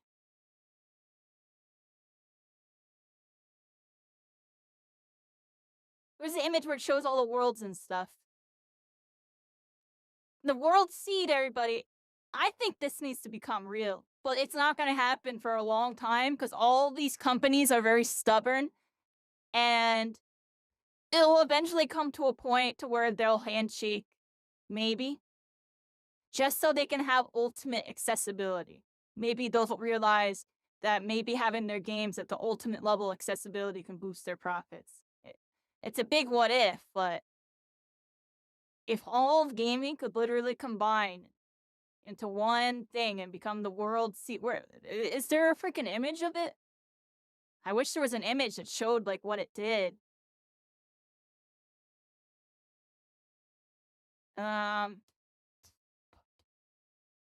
Does it show it? There's no picture, yo. I wish there was a picture that really showed it, everybody. But the world seed, it's basically the center hub. You have your one account, you log in, and it's all part of the one network, and then it's all connected, everybody. It's all connected. Your one account is connected to every single game. And for some of the games, your account's avatar and stats and everything would transfer over. The concept behind it is just honestly incredible because like that actually happened. It would kind of open things up a bit because things are segmented beyond. Like I know people that will literally, and I think it's really corny, and I really hope this isn't any of y'all. I don't play Steam because I don't like Steam or whatever, or I don't like Epic Games because I don't like Epic. It's like, at the end of the day, if we're going to completely not play a game just because it's on the launcher, like that's just a problem. Like, I don't give a crap about either of these launchers and their pros and cons. I care about the game that's on it, you know what I mean? People kind of put a barrier. That's just one niche example, but that's just, that just goes down to the launcher. Like, kidding me? You're not going to play the game just because it's on that launcher? Well, it's honestly a thing. You know, some people just don't want to support the company or this or that, or they don't like how the UI is and the features are on it. So they'll just like, you know, they'll skip out on it. It's personal preference thing. I kind of get it. But at the same time, I do feel like it's like not a positive look on how to look at it. Like, I don't even think about those factors when I click open these. I click and open these because most people use them, which goes back to that whole, you know, all the sports thing and everybody playing the same games thing, right? And accessibility. We all want to play on something we can all add each other and play on. That's why most of us are on Steam. Steam is the closest thing to the world seed right now on PC. Steam has like 90% of the games or something, 80%, who knows? Most of the games are on here. And you got games by some of the developers on their own things. You know, Epic Games has their own thing. Riot Games has their own. You got Xbox over here wishing their stuff worked half the time. Like, you know, there's all these different clients. And I truly believe, like, that's why Steam is so successful and why a lot of good games on Steam, I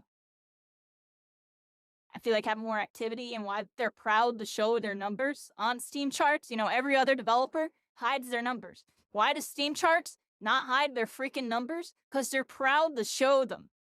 They're proud to show that they have this many people playing on our platform because our platform is so accessible. That's what's happening. And that's why they're not scared to show their numbers, but every other developer is. And that's because they don't have a world seed. They just have a world. You know what I'm saying, everybody? That's what I'm saying. I'm not saying everything should be converted to Steam. I'm saying there needs to be some type of world seed. Yeah, some type of central unification. Something maybe even not biased. Maybe even all the biggest freaking launchers in the world all join forces. You get freaking Riot Games, Steam, Epic, freaking Nintendo, Xbox. Everybody bands together and makes this one thing, yo. When that happens, gaming's gonna have the biggest shift ever. And then the big games are still gonna be big, but the small games are gonna be doing better. And that will be a big takeaway from this whole thing I'm proposing, everybody. The world seed. I should make a video on this. What do y'all think? I mean, I could just rip everything I just said right now and make a video out of it. We're here, everybody. Like, follow, subscribe on that one. Yeah, the world seed, everybody. I could do a react video. I've never done a react video. Yeah, that's truly the future we need, but it's not a future we're gonna get anytime soon. Because these developers are gonna be really stubborn for a long time, I have a feeling. They're gonna want to capitalize on their monopolies. And that's why I'm kind of bailing. That's why I want to go into the VR realm, because I don't have to worry about none of this, yeah. I'm playing games that like no one's ever heard of. Just because they're really cool, they're new, they're bringing that magic back that we keep looking at these old these videos of like, my gaming is a beautiful hobby. What was that? I like that. What was that? It was over here on the side. That sounds good. Gaming's getting worse as an act, man. Every game is a hero shooter now, and it sucks. Oh, snap. Shots fired at all the hero shooters, yo. This person's grumpy. I'll save this one. I'm not gonna watch it. That's funny. Wait. You don't own digital games. You kind of already know that, everybody. Do we need to go over that?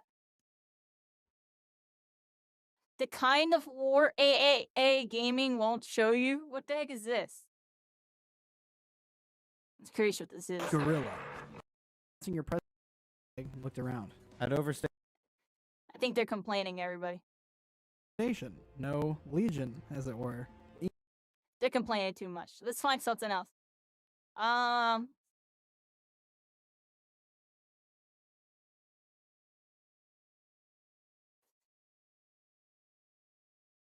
Let's find something good. The gaming industry is run by morons. I almost want to see this one because they're probably they're probably the right. Xbox 360 era so bad. You had the Wii, the 3DS. Nintendo was cooking on interactive handhelds and mobile gaming. Hey, they were Then you cooking had before they were suing everybody for thinking about using something of their product likeness. Xbox 360 battling with the PS3, dropping banger after banger games nearly every other week. There were so many games available that you were buying them and not even getting the chance to take them out of the plastic because you were still in the middle of something else. There were massive first-party games, but moreover, even the games that weren't first-party were outstanding, fun, and fresh. This era saw and created more legacy franchises that thrived than anything we've seen since. Gears of War, God of War 3, Halo 3, ODST, Reach, Crackdown, Fable 2, World at War, Uncharted, Mass Effect, Dragon Age, BioShock Infamous, Last of Us, Portal, and actually so many more that I just don't have the time to name. But you let me know in the comments what games from this era was your favorite. And that brings us to It was today. a lot of good games here, that brings everybody. us to now, where we are constantly covering the got flops and Concord. follies made by stupid-ass I studios never heard of that this, make but awful games Dustborn? for What the heck is hundreds of this? millions of dollars that are either shipped buggy and broken, requiring patches galore, or created for our mystical unicorn target market. And like a unicorn, that market they want just doesn't exist. In just the last month, I've covered Alan Wake 2, hasn't broken even, cost $75 million to make. Concord, colossal failure that will cost Sony more than $200 million when the dust settles. Star Wars Outlaws, an open-world AAA Star Wars game that performed so poorly in the marketplace, a proxy war is on the verge of breaking out over Ubisoft. And if it wasn't enough, if watching Ubisoft's studios cooked. from all over the world own goals so hard to the tune of hundreds of millions of dollars, now we see Sony themselves come out to unveil the legendary PlayStation 5 Pro.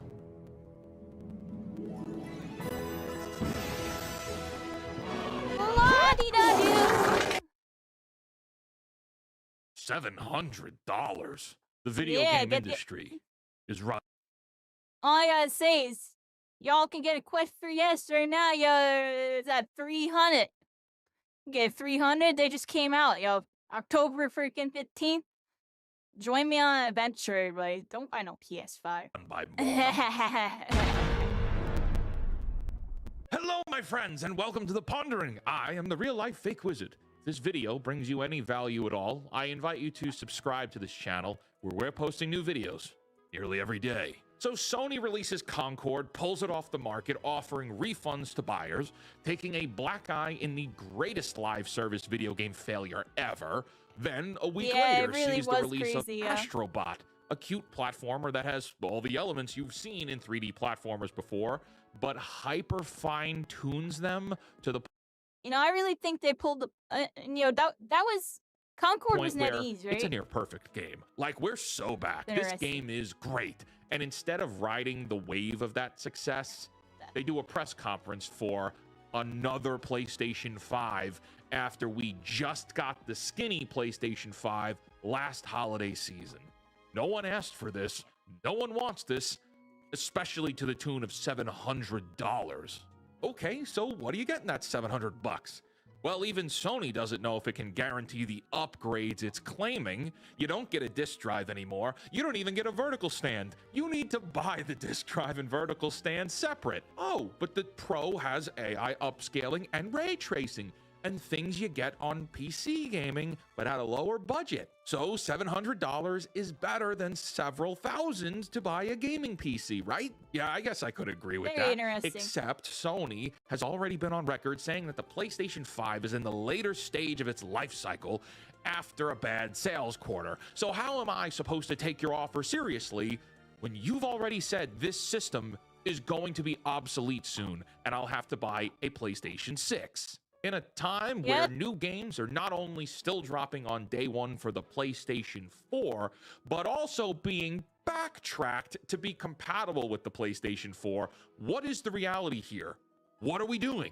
The fact that studios are still publishing on the PlayStation 4 tells me there's not enough available customers who use the PlayStation 5, which indicates that sales on the PlayStation 5 are lower than they'd have liked. Also, the fact Yeah. that developing games cost more than ever before, you might as well port games like Jedi Survivor to the PlayStation 4 in order to generate more sales. You didn't have that problem on the Xbox 360 and PS3. You didn't even have that problem on the PlayStation 4 or the Xbox One. Once studios knew that players had the newer systems, they discontinued publishing on the outdated models. So on top of all that, Sony thinks that the marketplace desires to buy a $700 console. Okay, if you just bought a PlayStation 5 last holiday season, like me, why would you care to buy another one now for even more money? Gaming is not cheap. It has never been. 'Cause they have But a lot of it's more money, challenging to everybody. buy I'm games joking, and but- consoles now because the cost Yeah. of living is so much higher than before. Like, I don't understand Who is this for? If you already have a PlayStation 5, then you're playing a PlayStation 5. Does AI upscaling matter that much? Does it matter $700 worth of upgrading?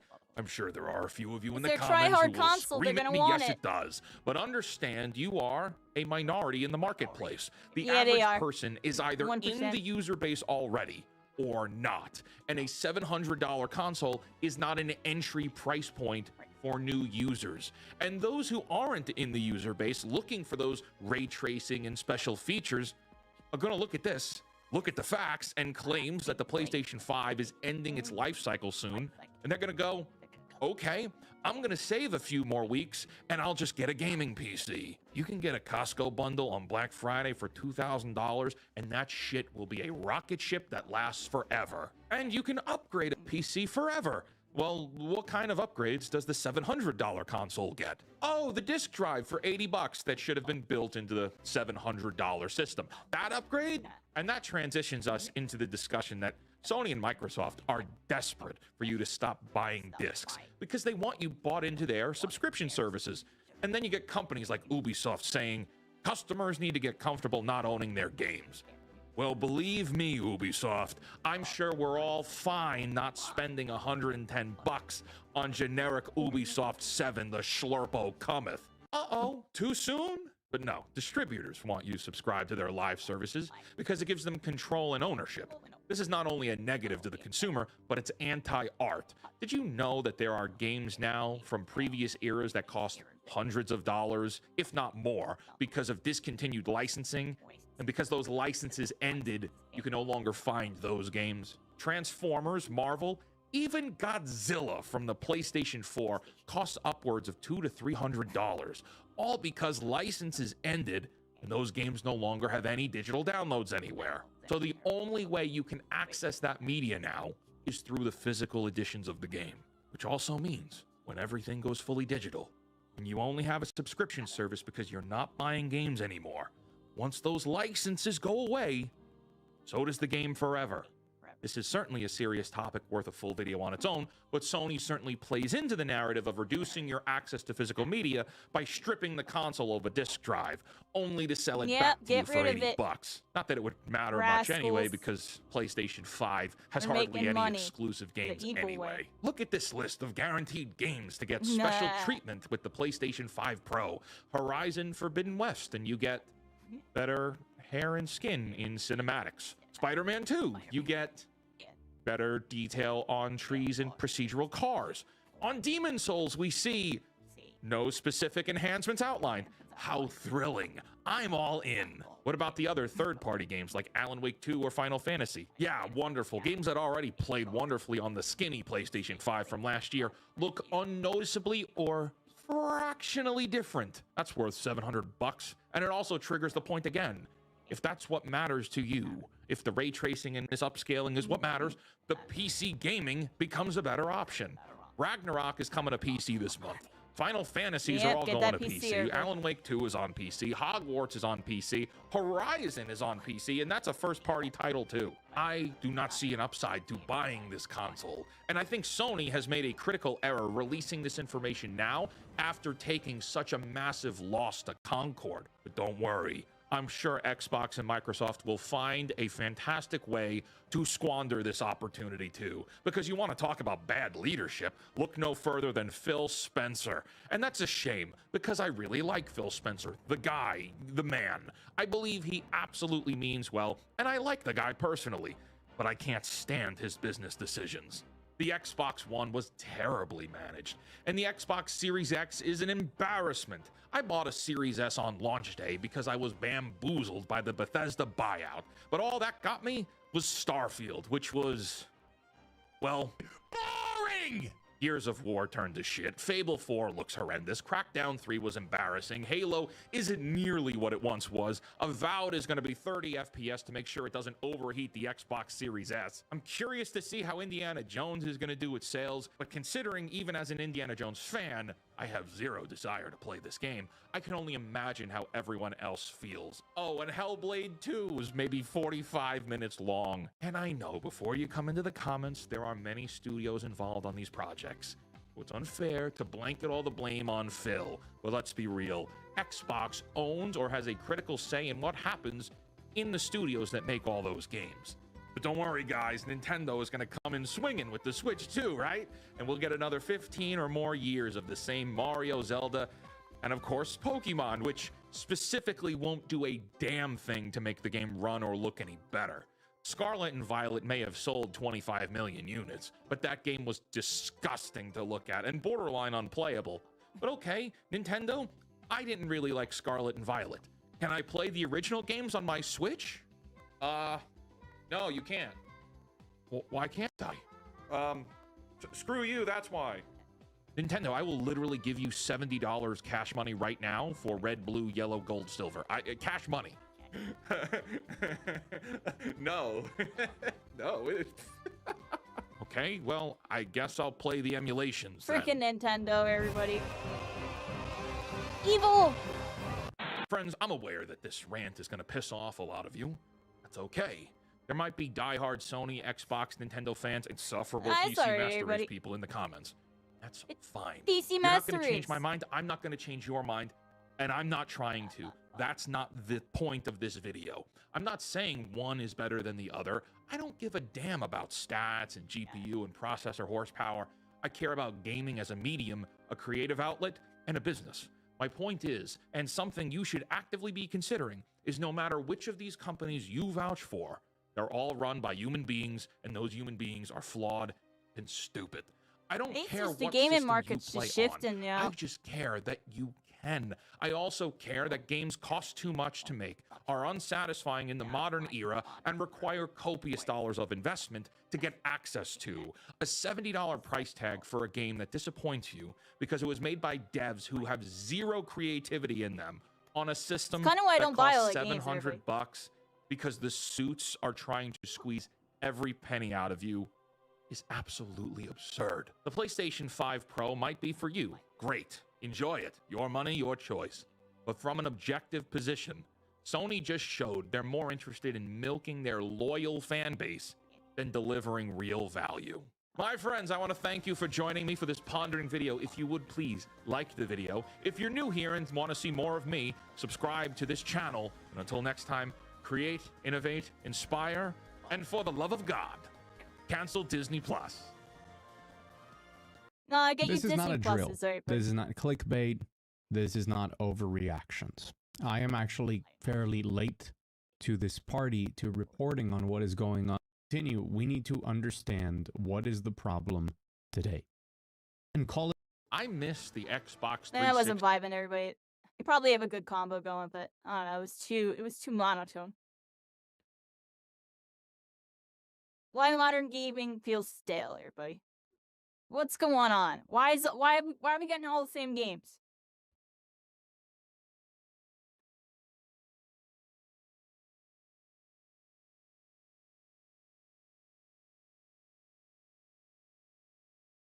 Say something good, everybody. Say something good. Gaming hot takes that will melt your brain. That's funny. You don't want to hear that? Nah. Gaming is a beautiful hobby. So there's been a poll Listen to a going more around positive online video. entitled Least Attractive Hobbies for Men According to Women. I'll put it here on the screen.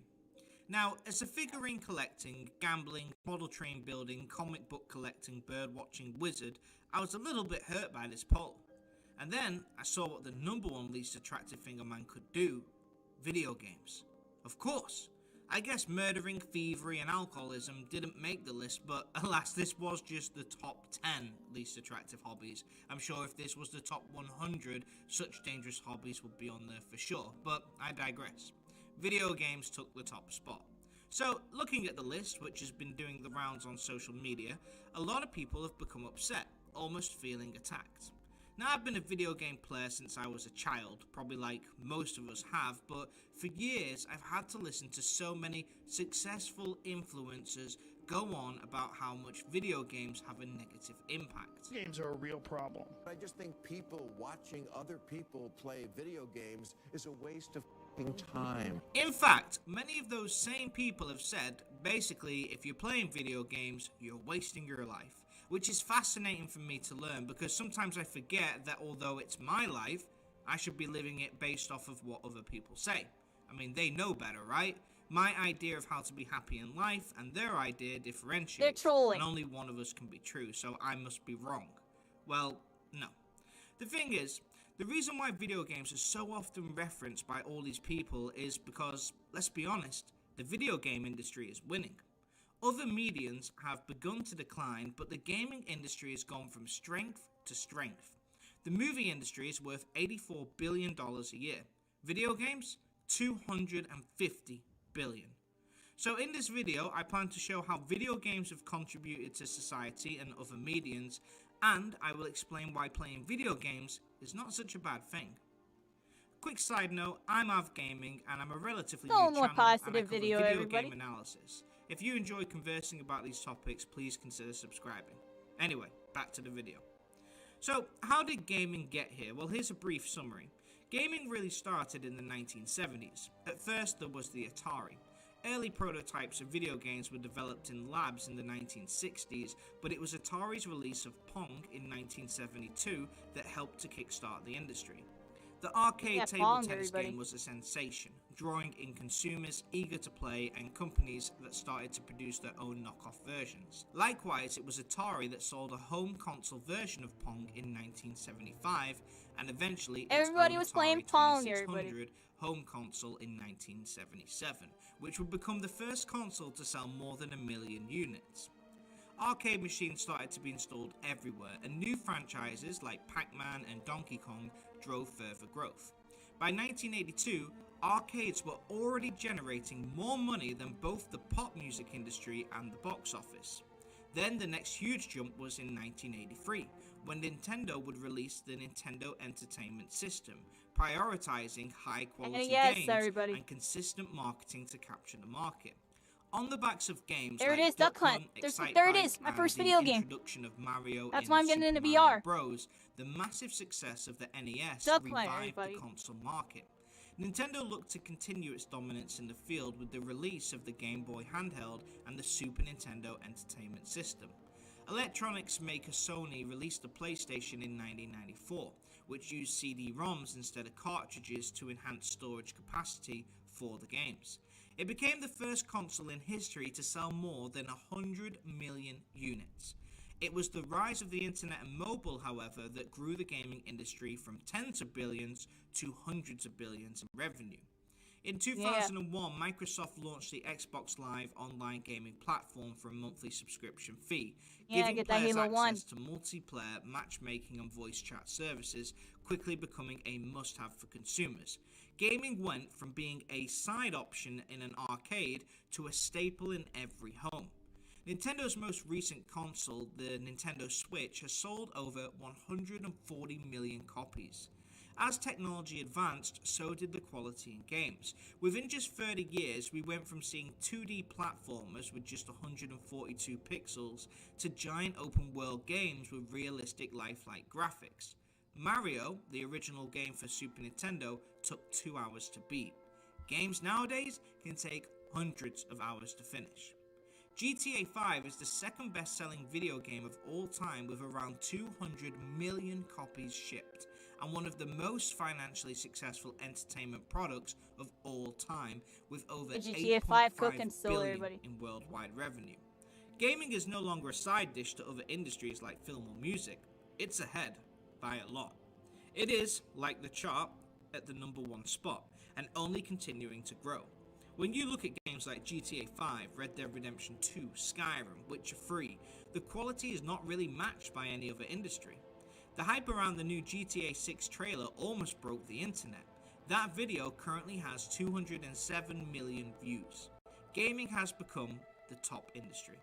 A survey conducted found that in the 90s, 33% of households had gaming consoles. Nowadays, over 54% of people in the UK and USA consider themselves a gamer. The amount of female gamers has also grown recently. As of June 24, 48% of gamers in the US were female and 47% in the UK. That's almost half. As of 2024, it's predicted that there are over 1.3 billion female gamers worldwide. I wonder if they had a say in this list. Because if almost half the gaming population is female, then why would gaming be listed as the least attractive hobby to have? Something isn't adding up. Another thing is that gaming has really influenced and helped other industries that have been struggling recently. For example, writing in the movie industry has been really lacking as of late, with less and less new stories being written. Mainly, we see a lot of remakes, reboots, and superhero films. Creativity is at an all-time low, and the writers' strike showed the tension. Now, some people might look at video games and films, think of but their they're good. stories as childish, but they've actually led to some of the non-gaming world finding some of their favorite movies and TV shows. HBO's The Last of Us, a show critically acclaimed, is based off a video game. The recent Amazon show, Fallout, which was nominated for 17 Emmys, based off of a game. Then you've got Halo, Resident Evil, Cyberpunk Edge Runners, Yeah, Yakuza, I don't have to Witcher, bring up the and many Halo more. one, yeah. The movie industry has made Tomb Raider, Uncharted, Maybe Silent not Hill, lead with Resident that. Evil, Sonic, and an upcoming Zelda film, and much, Sonic much was more. really good. For years, gamers have been playing these games, telling non-gamers how good the storytelling is, only to be told that games are immature. And now we're in a place where these games have led to shows and movies which are revered and hugely successful. Some people will love the shows but throw shade on gaming in general. As a lover of gaming and television, I can tell you right now that games are getting better and better all the time. The stories are deeper, characters have multiple layers, and plot lines have tragedy, action, and comedy. The movie industry, on the other hand, well, I won't get into that too much, but it's mainly just remakes and superhero films. Creativity has become limited in movies, but it's thriving in gaming. Games used to come to TV for inspiration, and now it's the other way around. The gaming industry has also seen more well-known actors get involved, including Keanu Reeves, Norman Reedus, Samuel L. Jackson, Liam Neeson, Idris Elba, Mark Hamill, and many others. This shows that the gaming industry I didn't know has grown. Samuel L. Jackson was in the song. And just to touch on the money side of things, Grand Theft Auto 5 is the highest grossing media title of all time. The game made more money than any movie, album, or any other video game. It made twice as much money as the highest grossing film of all time. The gaming industry on the whole is worth a whopping $250 billion. Those numbers are easy to understand when you consider that the game industry employs more than 330,000 people globally. But how do these numbers compare to film and music? Both industries have been established for a long time and have rich histories. Enjoyed by billions of people every year, music was worth $31.2 billion in 2022, and film was worth $93.4 billion in the same year. You don't need to do the math to see that the games industry is worth almost double the film and music industry combined. Think of the most successful YouTubers of all time. Mr. Beast, PewDiePie, KSI, all got their start in making gaming content and are now some of the most successful individuals on the platform. The gaming industry is not only ahead in terms of sales compared to other medias, but it's not slowing I didn't down age either. well, yo. I Now, didn't it's age not well. just When the was this fact video that the made? gaming industry is hugely successful either. It Well, may maybe be they made the it right most before the controversy unattractive came out. hobby, but it's one of the safest and least expensive. When you go out and have a night out having drinks or a meal, the whole night will probably run up hundreds of dollars. Many things cost a lot of money, but gaming provides one of the best values for money that you can receive. When you buy a video game like Cyberpunk or Skyrim, you purchase a game that can provide hundreds of hours of content. For $60, you can spend many nights enjoying what you bought. Minecraft came out in 2011, and people still play that game even today. Videos about it on YouTube still reach millions of views. Skyrim came out in the same year, and people still enjoy and talk about that game too. For $60, people have gotten over 13 years of content and enjoyment out of one product. I can't think of any other type of media that shows such a return on investment. A movie lasts a few hours. A game lasts a few decades. Gaming allows many to showcase their creativity and channel their energy into something that's not going to hurt them too much financially. See, I'm a type A personality, which means I'm more susceptible to addiction. I can think of so many worse things that I could be doing other than gaming. Gaming allows some people to escape their mundane lives of working. Yeah, We right spend most of our lives working for someone else, doing a job that we generally don't enjoy, and it can bring stress. We've got bills, responsibilities, and if you switch on any news channel, there's rarely anything That would good be going like on in the too world. many days. How many If days someone and wants to weeks would escape this the be? real world for just an hour and visit the fantasy land of Skyrim, who are you to begrudge them that? It's okay to spend thousands of dollars traveling to Disneyland or spend hours posting fantasy on social media or binge watching Netflix for hours, but video games is where we draw the line? Do me a favor. Instagram and Facebook have become many people's addictions, and they watch TV shows and movies like Game of Thrones and Harry Potter, which are hugely popular. What I don't understand is why none of those are on that list. How is that any different?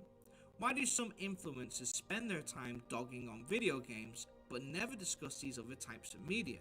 I mean, what's the difference? I guess the purpose salty, of my everybody, video they're is to make salty. the point that gaming is constantly under fire from people like the ones who made this list. Before I joked about thievery, murdering, etc. not being on the list, but it's true. It's a list that was designed to garner attention, and it certainly worked. It went pretty viral when it came out, but if you were to take video games off that list and leave the rest just as it was, would it have gotten as much attention? Most likely not. When I was a kid, people used to tell me that video games were silly and a waste of time. I should be out there getting a side hustle or whatever. But I like gaming. Gaming makes me happy, and if it makes you happy, then who is anyone else to tell you what you should be doing with your time? We only live one life on this planet, and if gaming is something that enhances your life and makes it better, then why on earth would you stop that? Now, if it impacts your ability to improve your life, or gaming is preventing you from doing other things that you need to do, then in that case it's something that you need to look into. But addiction to anything is bad. Games just get a lot more attention. Moderation is key. But on the whole, if you enjoy gaming, don't let these type of comments get to you. Gaming used to be considered the outsider, or I'm gonna get the lesser addicted to of the VR, available but I'm medias, telling but y'all, as if of I right keep talking now, about it, it's because the I most just know popular, I'm gonna be it hooked earns on the fun. most It's gonna be sales, GG. and it has seen the most creativity and growth than any other industry. And that's not going to stop. If someone says that video games are the least attractive thing in the world, then they're going to have a tough time in the future, as it's only going to get bigger and better. And guys, if someone tells you they don't want to be with you because of what your favorite hobbies and interests are, trust me, this person is definitely not someone that you want to be with. Everybody's entitled to their opinion and they can say whatever they want, but people who make videos saying gaming is a waste of time or make posts like these, just leave us alone. We're happy. The gaming industry's thriving and we're not bothering you. We don't complain about your hobbies. Let us enjoy our lives as we see fit, and you live your lives as you see fit. Anyway, rant over. This is very different from the usual content that I make, but I've seen this chart, I've seen the reaction, and I really wanted to say my piece. But anyway, what do you guys think? Do you think this list is even real? Do you feel like gaming industry gets a lot more flack than other industries at time? Or do you think that I'm wrong on this one? Let me know your thoughts in the comments. If you enjoyed the video, please consider giving it a like, and if you're new here, please consider subscribing. I'm Av Gaming, where we do video game analysis, identifying what makes great games great and what could make good games great as well. Thanks for watching. Av out. Games are a real problem. Part This 2, includes everybody. the gruesome and grisly video games. If you Oh, play he's shots video fired at games, the if you video watch games. anime, What the heck? keep your mouth shut. But I just think people watching other people play video games is a waste of f***ing time. So this is part 2 in response to the first video I did called Why Gaming They're is a getting Beautiful salty, Hobby. everybody. I'll link They're that getting video in salty. the description in case you want to watch that one first, but here's a quick recap. In that video, I discussed a list that had made its way around the internet called Least Attractive Hobbies for Men According to Women. This list ranked gaming as the #1 least attractive hobby ever, trumping online trolling, gambling, and every other possible hobby to have ever existed. I discussed why I felt gaming was one of the best hobbies in the world, but I mainly focused on the success of the medium as a whole. I explained how gaming makes more money than the movie and music industry combined, which is true, but I never really covered the art side of the hobby. So I figured, let me do a part 2 and discuss it further. Gaming is more than just the financial success, and that doesn't explain why gaming is a beautiful hobby. It gives it justification, but I really want to talk about what I mean when I say it's beautiful. Another thing I didn't really cover is why some people dislike gaming. For what reason? Is it unattractive despite being successful? And are aliens among us? I will cover all in this video, so without further ado, let's get into it. A quick side note, I just want to say thank you for all your support. This channel has grown so much in the last 6 months and I want to say thank you. If you like gaming, please consider subscribing, and if you enjoyed the video, please consider giving it a like because of the algorithm and blah blah blah. Anyway, let's get into the video. So, first of all, let's discuss why gaming is a beautiful hobby. Video games are a powerful form of art because they combine multiple artistic disciplines: visual design, music, storytelling, and interactivity into a cohesive and immersive experience. Like other art forms, video games provoke emotions, inspire creativity, and provide a platform for self-expression. Through rich narratives, stunning graphics, and carefully crafted soundscapes, games engage players in a way that allows them to actively participate in the artistic process, shaping the outcome of the story. Video games are the pinnacle of storytelling, as instead of watching a story unfold, like you would in a book or a TV show, you yourself get to experience the story from the perspective of the character, building and crafting your own story along with it. The interactivity unique to video games elevates them beyond passive art forms, making them an evolving canvas where creativity, technology, and personal experience intersect.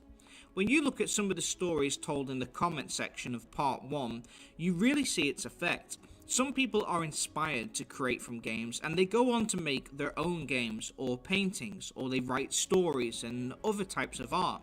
Some of the most creative people online started out in gaming. Gaming promotes problem solving and critical thinking as players must strategize and adapt in game. Many games require teamwork, enhancing communication and collaboration skills. In fact, one of the comments in the last video explained that online gaming helped him open up, become more confident, and become a great leader, which he actually applied to other parts of his life. Games also improve hand-eye coordination and reaction time, and the military has actually been using video games as a training tool for soldiers. Story-driven games offer insight into empathy and moral decision-making by allowing players to experience. They be using VR with the simulations, everybody, by the way. They be using VR. I just wanted to say something about that. I think it's funny he said that. Different perspectives and ethical dilemmas. Many people in the comments said that they learned language through a game. Many people learned English as it wasn't their first language, and through gaming they have now mastered it. I mean, I learned some Japanese from Yakuza, for goodness sake. Additionally, some games focus on historical, scientific, or cultural content, offering educational experiences. Kingdom Come Deliverance, for example, takes place in the early 15th century in the Kingdom of Bohemia, and it features real people, real places. It and many other games are the best teachers because rather than reading a textbook or watching a video, we actually get to live in these places and see what it's like. Games have taken us to ancient Egypt, ancient Greece, and many other locations. Video games educate, develop, and inspire art from others. If someone wants to become an artist, they must first be inspired by art. Someone must see a painting in order to be inspired to paint. Although some people look down on games, they don't realize how much people take from them. I've seen gamers make figurines, sculptures, replicas of items, paintings, videos, music. It really is the ultimate form of art and brings out the best in some creative individuals. In the last video, I explained how video games were continuing to improve with each year that passes, and I do stand by that. We have seen stagnation in other media, but when you look at video games, the graphics, the writing, the acting, the experience, everything gets better each year. I know there's some negative sides to gaming, and I've done a video on that, just in case you want to check it out, but video games are the ultimate form of art, and the industry deserves the respect. We should look at that. It is anyway. a beautiful hobby. Dark It side also of gaming. saves Come to the lives dark and helps side. people get through tough times. It can be used as the ultimate form of escapism, and I'm sure most gamers have a story that they could share. When things were bad, certain games got me through those difficult times. Without them, I would have really struggled. Most people work hard, go through stress that you would not believe, and video games are their way of taking a minute, catching a breath in this fast-paced world. When they finally get a minute to use their time how they would like, it helps them recharge and get up and go again. I advise you to check the comment section in part 1, where others have told their stories much better than I can. I do feel like this is what's missing for me, everybody, is like, I'm just like home and gaming all the time. I used to have that aspect of my life, and that aspect's gone. And it's like This affecting is an incredibly this aspect, if that underappreciated makes side sense. of gaming, and why gaming is a beautiful hobby. So why do people talk down on it? Why do they hate it? Well, the answer is actually pretty simple. It's because they don't understand it, or they have a stereotypical view on the medium. Now, go back to the days of when first video games came out, and you have games like Pong, Pac-Man, and Space Invaders. I honestly think some people saw those games and assume that's what gaming still is. I believe that when little Jimmy tells his parents that he's playing Red Dead Redemption 2 for 4 hours, they think Jimmy sat in his room playing Pong for 4 hours. I mean, poor Jimmy. They don't understand how far the games of today have come. They see a movie as sophisticated and a game as childish or basic, like every game is a cartoon. They'd rather watch grown-up films and TV shows.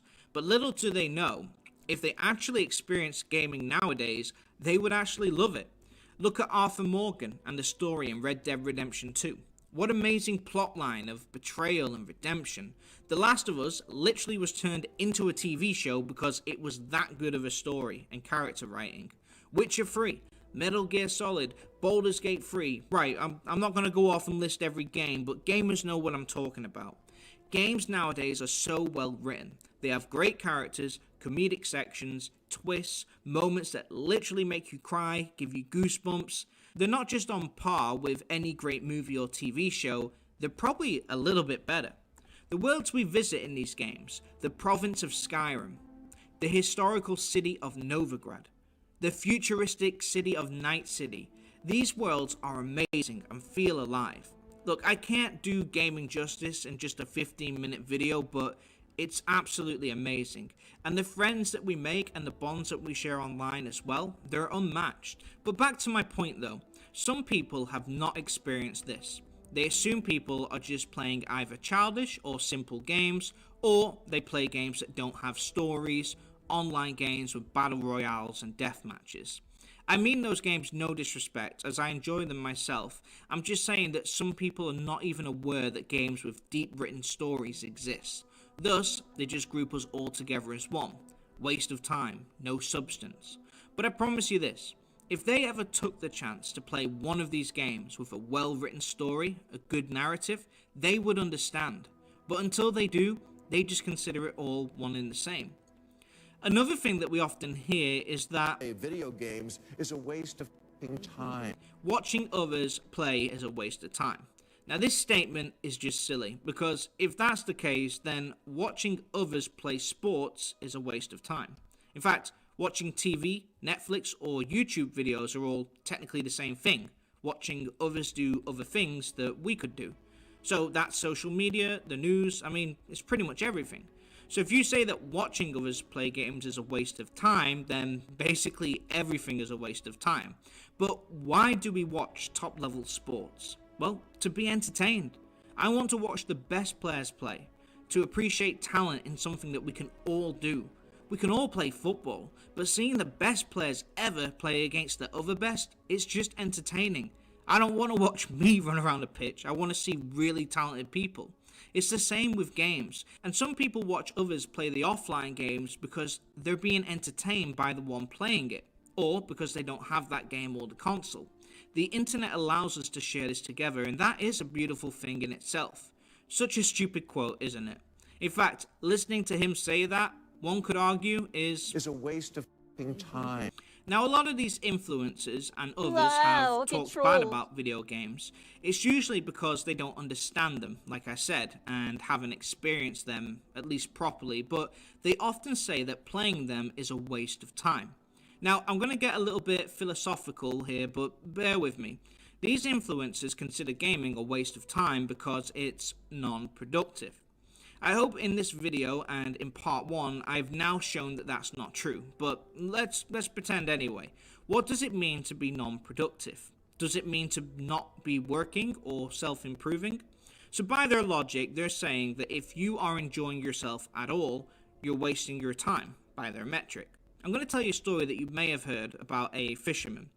An investor is at the beach and he sees a small boat with one fisherman inside. He sees that the fisherman has caught several large yellowfin tuna. The businessman compliments the fisherman on the quality of his fish, and he asks, how long did it take for you to catch these fish? The fisherman replies, well, only a little while. And the businessman asks, well, why didn't you stay out longer and catch more fish? And then the fisherman said he had enough to support his family's immediate needs. And the businessman asks, well, what do you do with the rest of your day? He said that after fishing, he went to the beach, spent the day with his wife and his children drinking wine. The businessman said, but you could spend more time fishing, and with the proceeds, you could buy a bigger boat.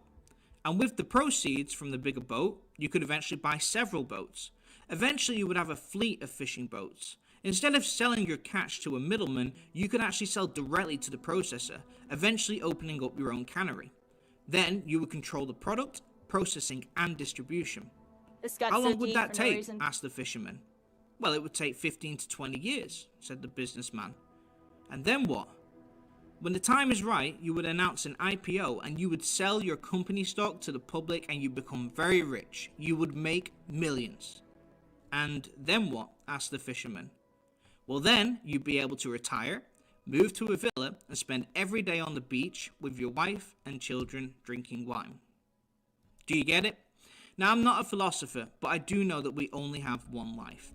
I totally believe that you should be productive, as a lot of times productivity leads to one's self-fulfillment and makes you feel happy. However, ask yourself, if you did win the lottery tomorrow, what would you do? If video games are a part of that life, then why feel guilty about it now? I can't tell anyone how to live their life, but balance is key, and so is moderation. That list that said that women found gaming as the most unattractive thing is probably not even real, but I promise you this, if someone plays a game 24 hours a day, doesn't look after themselves or their family and puts the game above everything else, it ain't gonna be attractive. No hobby would actually be attractive. Likewise, if someone works every single minute of their day and never enjoys a second of their life, they're gonna be miserable and make others miserable too. The key is to achieve a balance, where you can improve each day, do what you have to do, pay your bills, look after your family, and still give yourself an hour or two of time for you, whether it's gaming or not. That, in my opinion, is the best place to be. Moderation is the key thing to take away. Whether it's work, leisure, food, or gaming, doing something in moderation prevents burnout, dependency, or harm. Moderation fosters self-control and mindfulness, allowing individuals to enjoy life's pleasures while avoiding excess that could lead to emotional strain. If you eat enough salads, you will eventually gain weight. Now look, I'm just a guy on YouTube and I don't really know too much, but I do know this. I love video games. To me, they inspire emotions and ideas that I can't get anywhere else.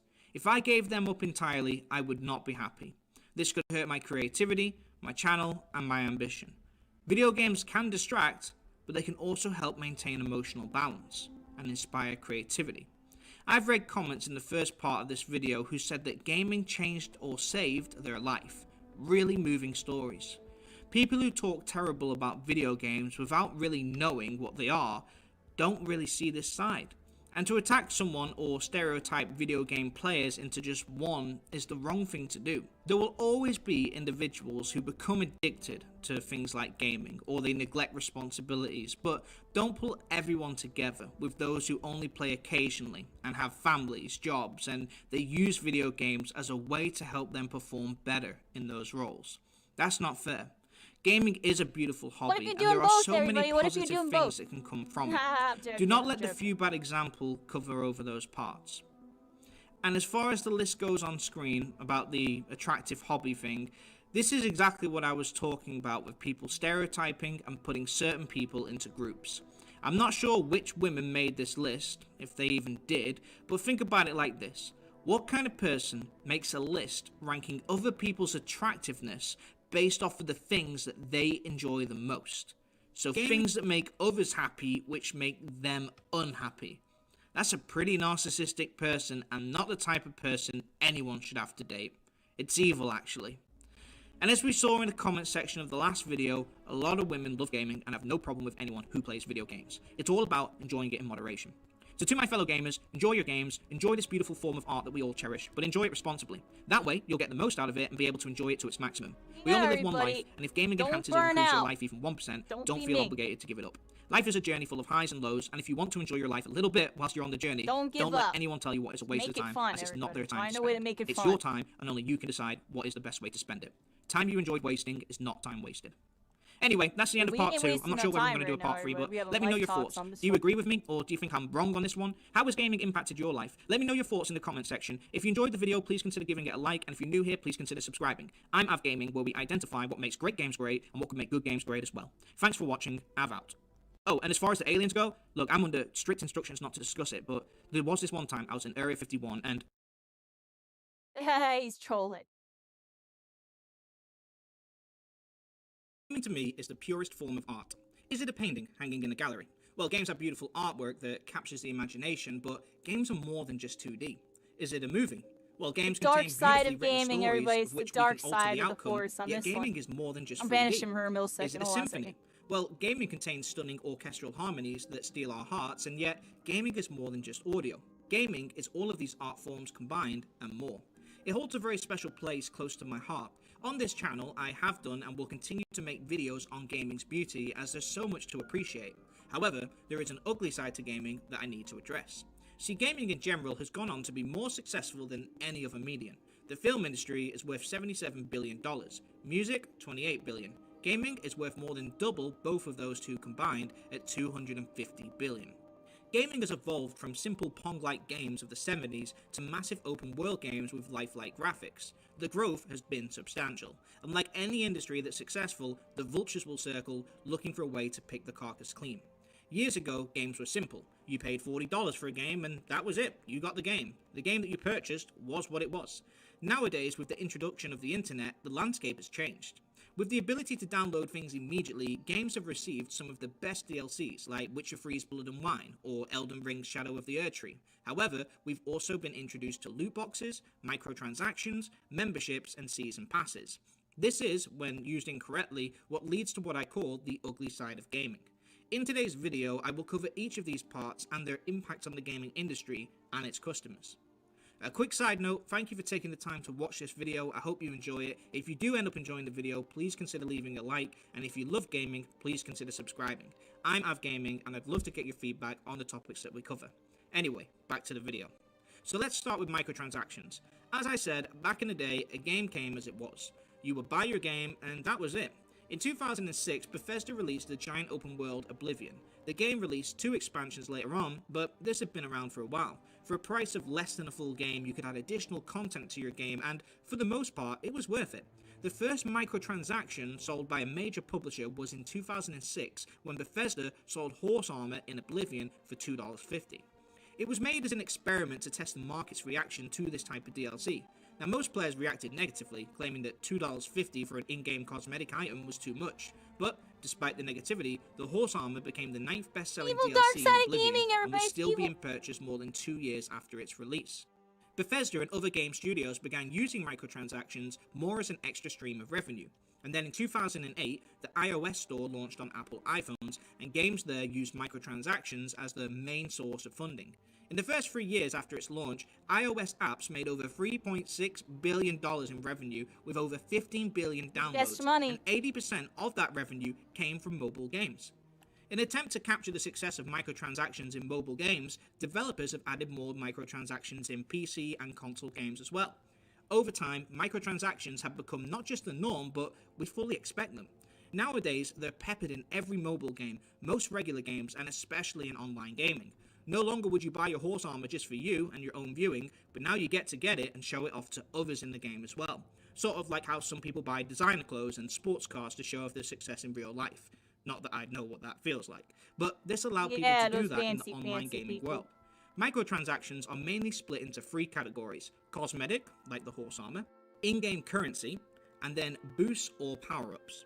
Now these boosts can be temporary or permanent and offer some advantages to players during gameplay. These boosts may include like new weapons, pets, horse armor, speedy points gains, more powers, enhanced abilities, or faster progression, so pay to win. So the positive aspect is that games can get continuous updates, but there's a lot of negative aspects too.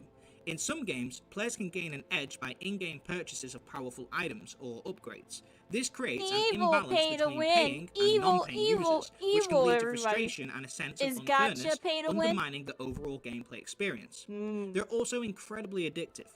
Microtransactions are small and easy in-game purchases, which can create addictive behavior among players. These transactions, once done repeatedly and frequently, can become impulsive spending habits, putting significant financial burdens on vulnerable individuals. Without discipline, this can quickly lead to someone spending too much money on a game, meaning they're unable to make other payments on things they actually need. The way the games advertise them too: special sales, buy now and get a better deal, pay just $1 more and you get the extra thing. It's all designed to suck the player into paying. If someone is susceptible to these kind of marketing tricks, it can literally end up ruining their life. Huge in the mobile gaming world, gacha games can quickly drain someone's bank account. It's crazy that there aren't more regulations. This is one of gaming's uglier sides. The second ugly aspect is a form of microtransaction, a loot box. So I'm going to tell you about a game that I used to love. See, I'm a massive football fan. I first played FIFA in 2003 and I loved it, as it was the only football game with licensed teams. I bought the next edition in 2004, and it was an entirely different game on a new engine, with upgrades. I'm joking, 2005 was the same, from and America, so on you and know. so on. Each installment made major advancements on the prior, and the offline career mode was my favourite. Each year they added new features and improved with each one they made. And then in 2008, FIFA introduced something called FIFA Ultimate Team. It was an online version, but instead of buying players with in-game currency, you could buy packs of cards with real money. These cards would be random, but you'd get a selection of players in each one, from anything from the best players in the game to the worst players in the game. Naturally, the more packs you bought, the more chance you had of getting better players, which gave you an advantage in the online games against other opponents. After the success in sales from the 2008 FIFA Ultimate Team, FIFA stopped progressing overall. Every installment looked identical to the previous entry. The career mode barely changed at all, and even today, the career mode and other offline game modes haven't received an update since 2017, 7 years ago. Oh my gosh. Do you know which part of the game did receive updates? That's right, FIFA Ultimate Team. Money talks. If you go to a slot machine in a casino and you keep pouring money in, the thrill of when you land something and it lights up and you win, that's all designed by choice. It triggers dopamine in the player's brain, which creates a rush of pleasure. It makes you come back for more, just one more spin, one more pack of cards. This gambling has led to many parents fighting their children because of the amount of money they spend on these games. These card packs are also known as loot boxes, and are in a lot of games, especially in mobile gaming. Loot boxes are a virtual container which can be purchased by using real money in a video game, which contains random rewards in it. Loot boxes are criticized for their gambling type of nature due to the chance-based setup. Critics of the loot box controversy argue that the uncertain and randomized nature of loot boxes can create an experience that's similar to gambling, especially when real money is involved. Loot boxes can also make players spend more money in search of powerful rewards to gain a competitive advantage over other players. This can lead to an increased financial burden on those same players. There's been a lot of upset reaction to these things, and rightly so. At the end of the day, gambling is incredibly addictive to some people and it's ruined many people's lives. What makes me upset is that these people didn't go to the casino. The casino came to them. And I know a lot of people will say, well, they don't have to click on it, they don't have to buy it, but these companies have gotten the pattern down. They know when to have a pop-up, when to push, how to get a tiny purchase from the user and then slowly increase that over time. It's all set up to sucker the player in, and it's one of the ugliest additions that's entered the video game world. The next ugly side of gaming is the Battle Pass, or Rewards Pass.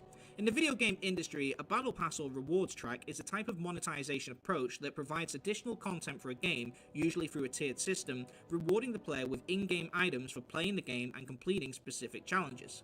Players that are already playing the game can get rewards for lower prices. The idea of a Battle Pass is that you can get rewards by spending less money compared to in-app purchases, but the trade-off is that you, as the player, have to play the game constantly in order to get those rewards. So it rewards players for continuously logging in and playing the game, and then punishes them for missing out. It creates a need to show up just to get the rewards. Not only does this have a negative impact financially on the player, but it can also take up much of their time, taking them away from real-life responsibilities.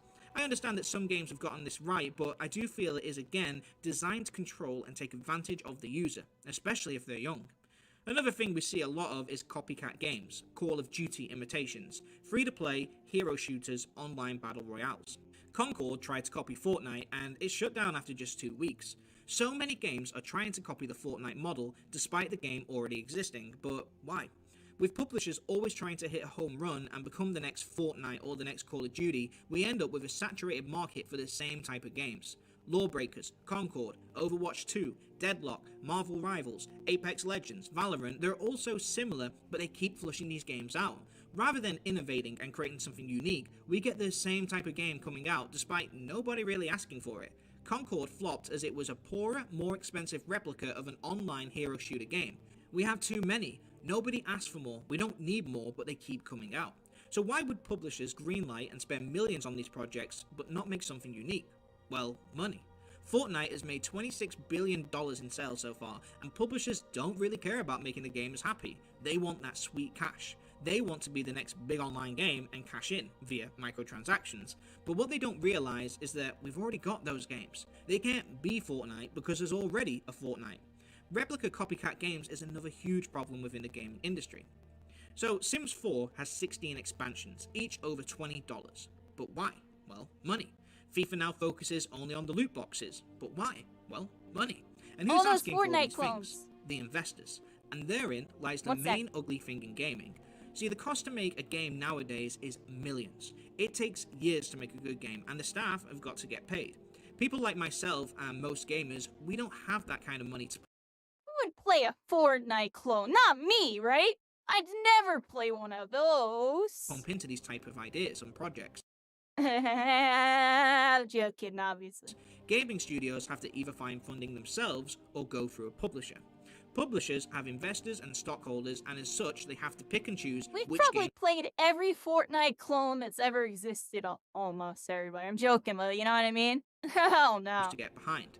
The most creative games are coming from those outside of the AAA production houses because I'm publishers joking, they're clearly don't not like taking clones, chances. They want surefire hits, so they can keep their stockholders kids, happy. some genre. Games like Kingdom Come Deliverance was one of the most unique games made recently.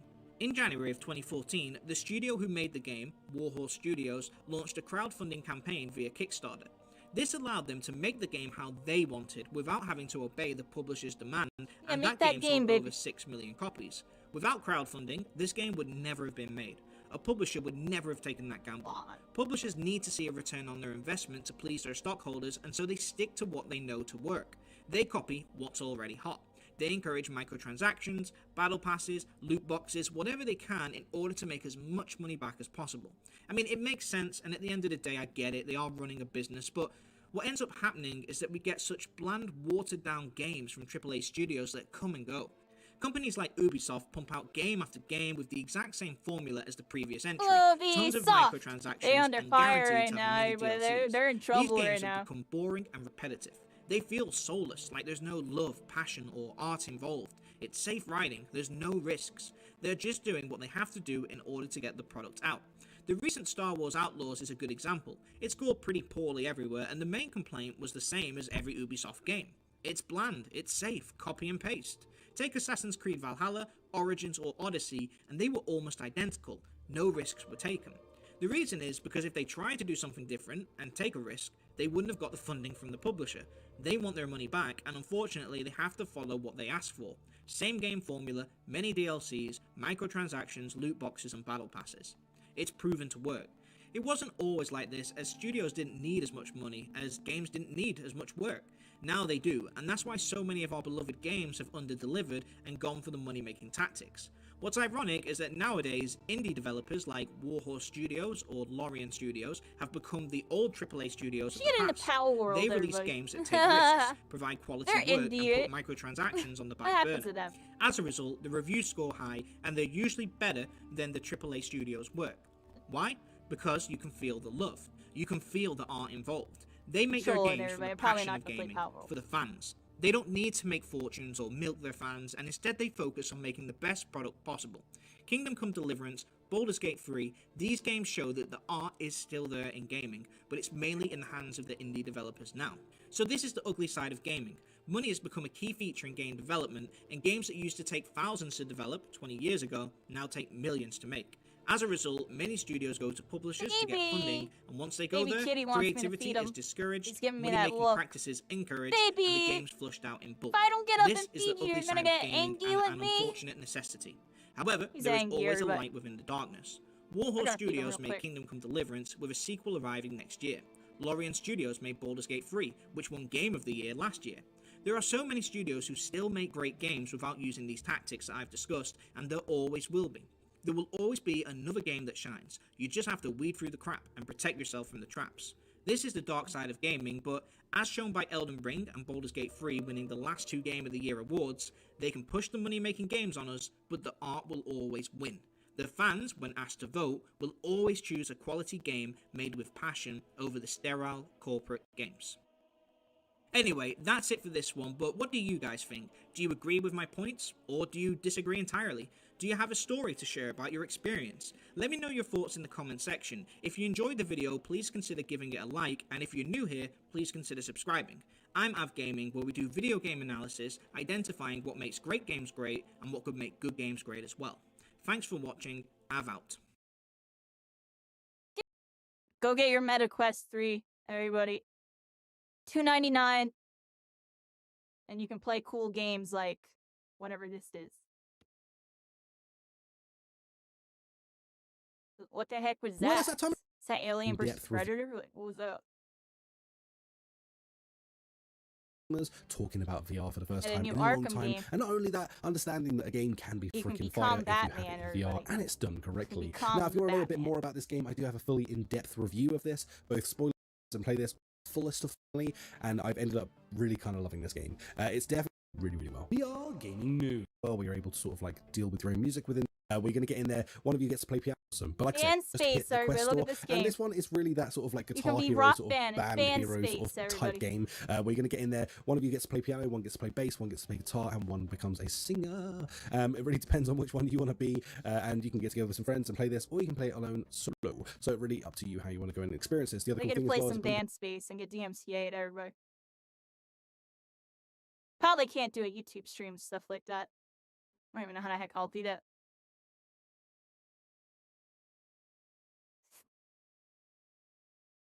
Band Space. I'm gonna play some Band Space, everybody.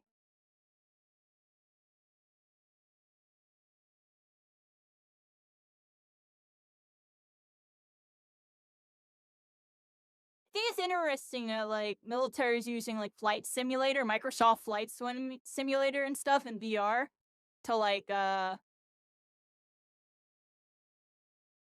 whatever the heck.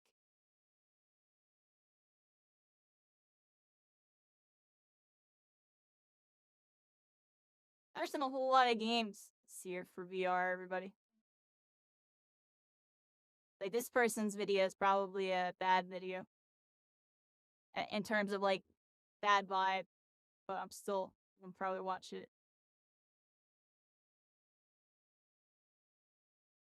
Everybody's just talking about that new Batman game because it's coming out really soon. It's funny.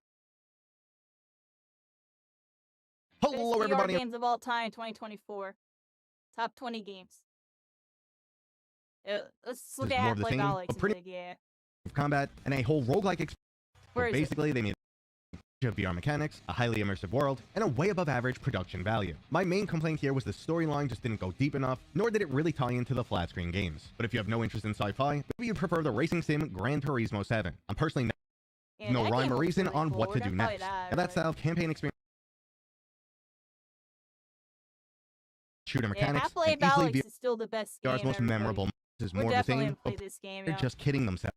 Put above There's a Half-Life one Alyx, player, and I but can't you believe I'm gotta doing play this, this, but it's look. the Asgard Wrath series. The original Asgard's Wrath was absolutely fantastic with a 40+ hour story, both cutscenes and gameplay that knew how to best utilize VR, and both excellent combat and puzzle mechanics. Now, the second game in the series surpasses that in almost every single way except for the graphics. But even with that significant fidelity downgrade, this game still has a higher production value, a better storyline, way improved combat, and a whole roguelike experience that was worthy of being its own game. I'm still playing Asgard's Wrath 2 months later, and I honestly thought my love for this title would have faded by now, but it's still just as strong. And let's end today's video with our number one game, which is whatever the hell you want it to be. Go ahead and drop down to the comments and let me know what your favorite VR game Oh, where's Half-Life Alex? people out there that's a Half-Life Alex overall lore they created. I felt like they could have made 10 spin-off titles. Say Half-Life Alex is overrated, but I feel like they're just kidding themselves. Valve knew exactly how to make VR shine, delivered an amazing story set in the Half-Life universe, gave us top-notch shooter mechanics, and easily VR's most memorable moments. If you're yet to meet Jeff, you are definitely missing out in VR. And right now you guys must be thinking, what the heck am I going to put above Half-Life Alex? And I can't believe I'm doing this, but it's the Asgard Wrath series. The original Asgard's Wrath Half-Life Alex was crazy. Psychotic individuals is already terrifying enough, but when you're also dealing with hallucinations and people that just won't die, it might be a bit much for the average person to handle, so instead, let's go fight some robotic, animalistic creatures. Horizon Call of the Mountain delivers just about everything we're looking for in a high-quality VR game. Not only is there stunning visuals and intense combat, but also great. This is arguably the best Resident Evil game of all time, and the quest port of this nearly 15-year-old title was done amazingly well. I honestly didn't think they'd be able to pull it off, nor would I enjoy once again replaying this game for the 15th time. But I was wrong twice, and Resident Evil 4 is some of the best that VR still offers. The mechanics are so easy to pick up, they're just so legendary tales. That's like the only game people think of VR like Beat Saber. The game's and the overall combat is surprisingly strategic as you're managing the power level for your shields, engines, and weapons, while utilizing some specialized equipment to either evade death or take out your enemies. Mechanically, yeah, the games are starting to get there, but do you see what I'm talking about? Graphics-wise and gameplay-wise, they're starting to cook, everybody. They're actually starting to cook. Grayscale World of Synapse. This unique roguelike shooter has you diving into the mind of an individual in order to extract some information. Unfortunate for you, their mind has been fortified, and they're actively fighting back with some soldier-like creatures. Over time, you'll gain more and more telekinetic powers, which make you feel like a total badass. It's like becoming a one-man Sith Lord army. This is easily one of my favorite PSVR 2 games. Like your typical sci-fi movie. I love the HUDs, everybody. The HUDs and stuff are just lit. The community has recreated multiplayer experiences like Halo and Star Wars Battlefront, just to name a few. So not only is the original content excellent, but also that massive array of mods that the community just keeps pumping out. Now in terms of overall, with some truly have never completed it. Now this title actually has an old school carryover locomotion mechanic from back in its PCVR days, where you teleport yourself across the map using either your bolts or arrows, but unlike that's why I'm like skipping through it. I'm trying to remember.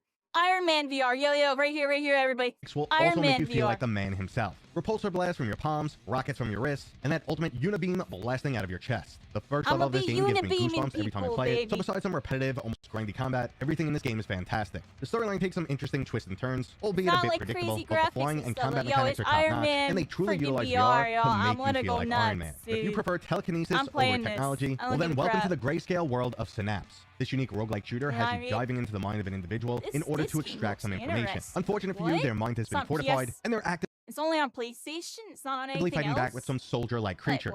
Over time, you'll gain more and more telekinetic power. I mean, sure, we are once. It is the game we're going to be playing right here, everybody. Breachers, yeah, this is going to be it. This is one of the games. Rainbow Six Siege style shooter, Breachers. This is from the same studio that gave us Hyperdash, and instead of turning up the combat pace, they made it a lot more strategic with the utilization of some specialized tools. These are designed to help you either breach or defend the point, which is part of the classic gameplay mode. As of making this video, Breachers has a very active player base, and the developers are about to drop a new competitive update. But if competition isn't your style, why not enjoy a 4-person co-op shooter with After the Fall? I mean, sure, we are once. After the Fall is still very much alive, and I still highly recommend it. But moving more to a forgotten title that now only remains on the PlayStation VR 1, we have Farpoint. Like your typical sci-fi movie, a space anomaly leaves you stranded on some alien world, which not only houses hostile creatures, but also its own mysteries. Now what really wrote me into Farpoint was the intriguing storytelling, but it also had some really fun combat, and I played this game straight through in one day. Now one little added bonus that I didn't even notice until after I beat the game is there's also an option to play through in co-op. Now with the VR, see how there's like a lot of motion and stuff? I almost want to show y'all this video. When we're streaming, yo, I learned this from watching this one guy. Because I always was like, yo, what is it? There was it. Right here. When people stream in VR, yo, here's Beat Saber for the example. You know how like their heads bobbling like crazy and you can't really watch it? They're all being scrubs. They gotta get the stabilizer. you can get this thing so your viewers can view it as if they're viewing like a flat screen game or just a normal game that's not crazy motion sickness and stuff. So see down here, it's all shaking and stuff. This is the same song. I mean, just showing that the stabilizer, when we're streaming it, everybody, it's gonna look smooth, everybody. I'm gonna make sure it looks nice and smooth for y'all. It's not gonna be looking like this, where you're on a freaking roller coaster, freaking bumpy, bumper cars over here. You're gonna be on a nice, smooth, slow ride. Take it easy. You see the difference, yo? Look at over there. Over there is a headache, yo. Good luck doing this. Now we're gonna be looking nice, everybody, when we do it. I've been doing my research. We looking really nice. Did I turn off my model on accident? There I am, everybody. Oh, look at this game, everybody. This game is kind of cool. It's Turn-based freaking dungeon like crawler Denia. Enter a dungeon with a party of up to 4 heroes, and finally make it down to the bottom level and take out the boss. It's designed to emulate tabletop gameplay, and you'll be physically rolling dice and picking up your miniatures. Now, if the co-op dungeon crawl isn't exactly your style, they recently released Demio Battles, which is a much faster-paced 1v1 or 2v2 PvP mode. I love both experiences equally, and I guess it just matters what exactly you're looking for. Okay, so we are getting down to the top 20 games right now, and these are not only some of my favorite all-time VR games, but also the best representation of their genre. So when it comes to platformers, not much surpasses the Moss series. There's some surprisingly beautiful graphics and stunning worlds, excellent platforming puzzles and content, a storyline that delivers a surprising amount of emotion, and easily VR's best protagonist, the Mouse Quill. This 2-game series is a must-play for all VR gamers, even if you are not a fan of platforming. For the longest time, I was a holdout and didn't play this game because I just didn't think it was my style, but boy was I so wrong. And the same could be said for the next platformer, Astrobot. On one hand, Astrobot is an even better platformer than Moss, with a equally lovable in-game protagonist. Where the titles do differ is Astrobot is much more of a straightforward platformer, with no emphasis on combat, but slightly better usage of VR immersion. It's an absolute sin that Astrobot is only on the PlayStation VR 1, and I'm absolutely dying for a new sequel. A frequent comment I see though is, I'm sick of these kiddie VR games, give me the blood and guts, and that's why we're moving on to Ghost of Tabor. This is the extraction shooter VR, giving us an experience like Escape from Tarkov. You'll be dropped into an unforgiving world where you're scavenging for equipment and learning not to trust anyone you encounter. But when you do get the hang of it, you'll be stacking up weapons and equipment in no time. I'm much more of a co-op fantasy style game though, and that's why our next title is Legendary Tales. This 4-person action RPG not only has one of the best character progression systems, but also the best VR multiplayer physics-based combat. Enemies truly react to getting smacked around, and amazingly, weapons do feel like they have their own individual weight. There's also a massive amount of content with plenty of creatures and bosses to fight, plus a wide array of spells and legendary items. Now, if this game also had a high-quality storyline, it would probably be my #1 VR title of all time. But for many, that game is actually the classic PvP shooter Pavlov. This Counter-Strike clone is still going extremely strong, and over time, we've received countless updates, including new content and VR release. I'm not a Pavlov person, This is the game's 10-hour campaign. The developers, Every single ship I feels gave them completely unique. feedback, and they try to tell me that they're the best or something. I was like, yo, these guys are Take out actually your full fact that there's still people in our next they just left their own devices with no rhyme or reason on what to do next. We have the psychological horror game Resident Evil 7. This was not only a departure from the classic Resident Evil style, but also designed to be much more up in your face and to highlight virtual reality. Now, being stuck in a house with a group of psychotic individuals is already terrifying enough, but when you're also but even I found this title extremely compelling. Graphically, it's a stunner, and both the amount of content and attention to detail blew me away. Playing Gran Turismo 7 in VR is getting extremely close to real life. But real life could be boring, so let's go back to killing zombies in Resident Evil 4. This is arguably refined mechanics, an extremely unique array of weapons, and some overall excellent level design. The developer has labeled this game a Half-like title, showing how it's clearly inspired by the Half-Life series, and I believe it's definitely worthy of that name. But I still gotta give the overall edge to Resident Evil Village. Unlike the previous Resident Evil title, this game brings a lot more action. Yeah, there's a bunch of Resident Evils, everybody. Too bad we don't have a VR headset. We could be going nuts on Resident cat and mouse Evil with for characters Halloween. that you can't kill, so it was definitely a bit more my speed. It's also some of the highest production value to ever grace VR, but I wish we got a lot more hybrid games just like this. I will say though that the made-for-VR games still take my #1 spots though, and our next titles is the Lone Echo series. This is easily some of the best storytelling in a video game, VR or not. What starts as another space title where you're acting as space repairman, goes sideways extremely fast, and the storyline just gets weirder and weirder from there. The second game in the series is more of the same, but pretty much better in every single way. Besides the extremely slow start of both games, I absolutely love this series, and based on the overall lore they created, I felt like they could have made 10 spin-off titles. But a game that I would love to see a sequel for even more is Half-Life Alyx. I know there's still plenty of people out there that say Half-Life Yeah. We saw that part of the video. Let me look. They got like a 100 to something. These are like unheard of games that were probably not as good, but still kind of good at some point. I'm just fast forwarding through the top to see if I see something else I really liked. There's a bunch of other cool games, everybody. There's a bunch that aren't even in this video that I think are really good, too. These are just ones that I picked out. Probably have all been good at some point. Yeah, that's interesting. Y'all see what I'm talking about? The VR is gonna be cooking, everybody. Some of those games that you saw, but the really high-end graphics only came out within the last, like, 2 years to, like, 4 years max. Like, Half-Life Alyx was 4 years ago. But a couple of those games came out, like 2 years ago. Like, a lot of this stuff's still, like, just starting to hit the, get somewhere.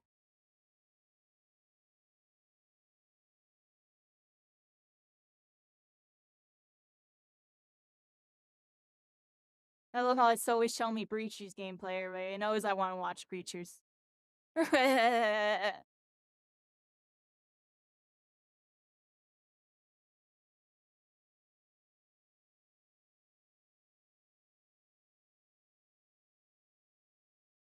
Oh, here's some mixed reality games one. This one was really cool. This too. video is going to cover. We're not going to be able to do stuff like this, the Quest 2. Not really, because the Quest 2 is not good for mixed reality, so we're not going to be able to really do a lot of this stuff, unfortunately, yet. I'm going to have to wait till I get a Quest 3 to play a lot of these games. Experience. There's a couple really cool ones, though. I'm trying to see. Was this the one that had the... No, this is just a bunch of random stuff. This is not the video I was looking for. I mean, the piano All you thing's have to cool. do is play the right note at the right time. You can pull up sheet music in front of you if you'd like to learn that way, and there are various options and modes to help you to actually learn the pieces that you're playing. Mixed You can reality, connect play an piano, electric everybody. MIDI piano to your Quest 3 to actually have accurate note recognition without relying on hand tracking. I've done a separate video on Piano Vision, and I'll link That's pretty cool. You can connect a freaking to place piano a and virtual really table tennis table play the in your keys. real room. And as a result, you can play table tennis much more naturally than you could in VR. You can move quickly to return shots without worrying that you're going to bump into walls or furniture. And this does free you up to play exactly like you would in real life. Even though the mixed reality is really just providing a backdrop for the game, I found it a much more enjoyable and satisfying experience in mixed reality. The next one I'm going to cover is Piano. I'm gonna play table tennis with people. You're gonna try to get a Quest? Yeah, get this one. I'm gonna have a Quest 2 for a little bit, everybody, and we're gonna try really hard to get a Quest 3. It's gonna be hard. We'll figure it out. But a Quest 2 should get me by for a bit.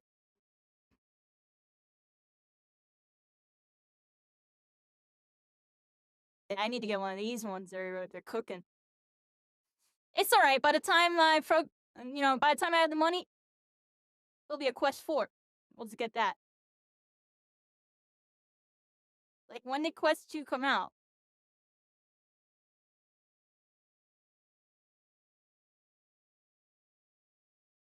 October 13 of what?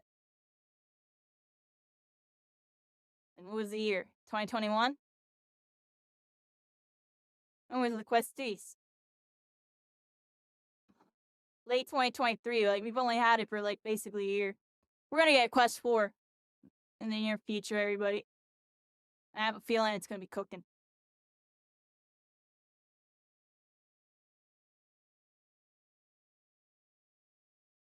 Look at all these tabs we had open, everybody. We had a billion, zillion, jillion tabs open. There's 8,000 sports, everybody. Remember that one?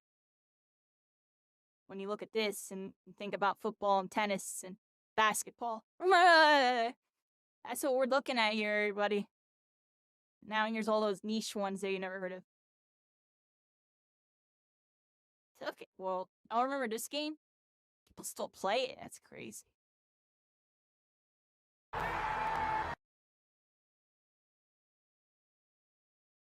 Say it's be popular in Russia.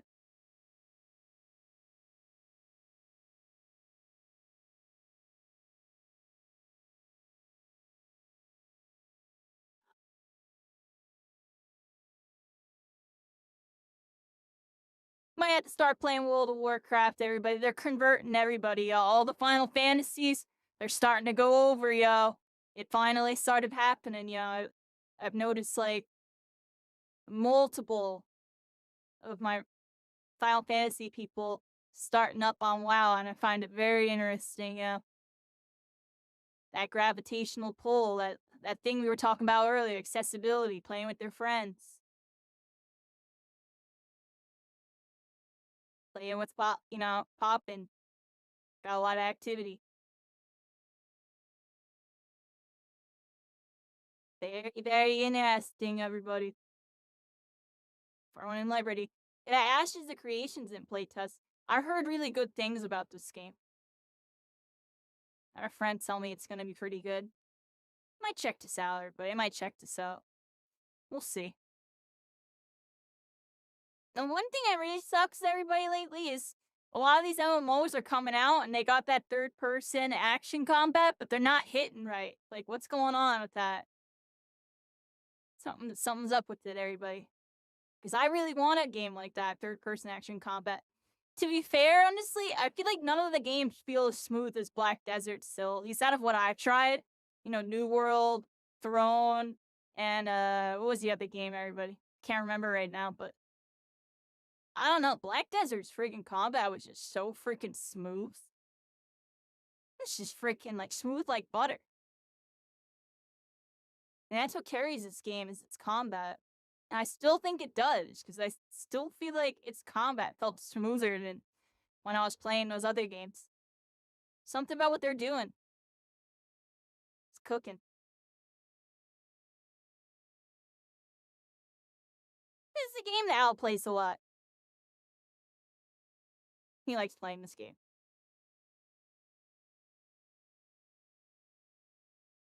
Alright, I think I'm gonna pass out soon. Hey, see if you can get that 3S, yo. See if you can get that 3S. I think I'm gonna vanish soon, everybody. I think it's vanishing act time.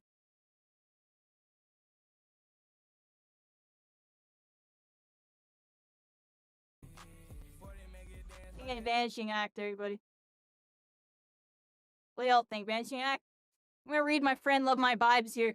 They're the one that's giving me a VR headset, everybody. I keep talking about it. We're gonna read my friend who they seen my fundraiser and they were asking about it. And honestly, everybody, we have gotten absolutely nowhere with that fundraiser. Not a single person donated. I'm really sad. I mean, we got some subs and some bits and stuff. Shout out to Gick and all my people helping with the subs and everything. We're still not getting there. We're nowhere near getting an actual VR headset. So if it wasn't for this dude, who's been kind of keeping an eye on me during this like really rough time, he's helping me out, and I feel like it's about to propel me forward. So, and they're good peoples. We're gonna be playing with them more in the future. They play a lot of casual competitive. They play My Hero. They're more so involved with Fortnite. They like My Hero though, and they're kind of decent. They know what they're doing. They're learning. They learn from watching me and some other creators and stuff. And they play a lot of games. So I'll probably read my friend here, Love My Vibes, in a little bit. I'm probably dipping now. Davin's online. Go say hi to Davin for me too, everybody. Go see Davin. Tell him I said hi.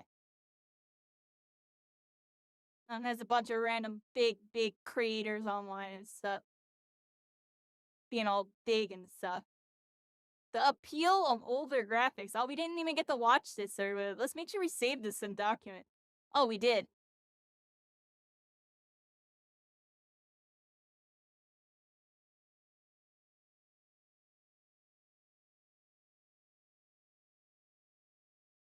I think that's it, everybody. I think we're cooked.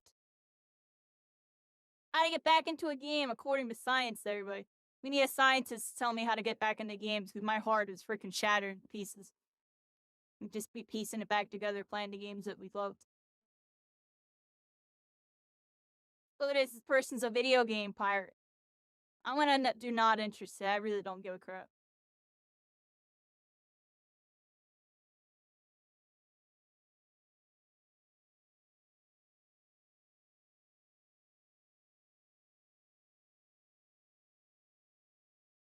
Cindy Player is back, everybody. What is this? Strike Watch to Overwatch with VR? Ah! Ah! Ha ha ha! Ah! What the hell? What the hell is that? Are you kidding? What the? I don't know if it's Overwatch. very deep question. Sarah? Ooh, I like too. Fat. What is this? Ah! Ah! I don't know. Whoa, die, motherfuckers. Ah! Wait, I have to reload. I forgot how to reload. Ah! Ah! Boom. Time is not look dodge- like Overwatch. What team am I on? Oh, you're my enemy. Alright, Red, die. I killed someone! Guys, I killed They someone. have I killed abilities? someone. I killed someone. I'm really good at this game. Ah! No, John Brainio, don't kill me. Or I will kill you. Slayer! Are you kidding me? He's even got a shield! This does not look like Overwatch to me, everybody. I'll look at this game later. Strike Rush? I think we're getting clip-baited on this one, everybody. I don't think they know what... I don't think they play Overwatch. I'm joking, but... I don't think they're playing Overwatch, yo. I didn't see no heals being spammed, and some tanks, and objectives. Maybe I'm bugging. Maybe we didn't see it. Maybe we skimmed too fast, everybody. This person spent $7,000 to play VR I chat? spent Xbox One Connect in order to get this many hiccups. Yeah, you can do this. Said for no sense. Eye trackers, PC, and I'm happy that he. Sorry, I don't know. I wanted to see the setup, but they're just talking into the camera, everybody. I'll just mark it and watch later. Plus, I'll check out the setup later. Character design, cell games, yeah, everybody. You make them look really good. Why Concord failed? Yeah, freaking... Their character models look bad, yo. To be fair, though, Concord looked a lot better in that Spectre, whatever the heck, that freaking Shroud made. That game might go down in history as like one of the ugliest shooters I've ever seen in my life. I'm sorry, but and if you like the art style, I'm sorry, yo. This is,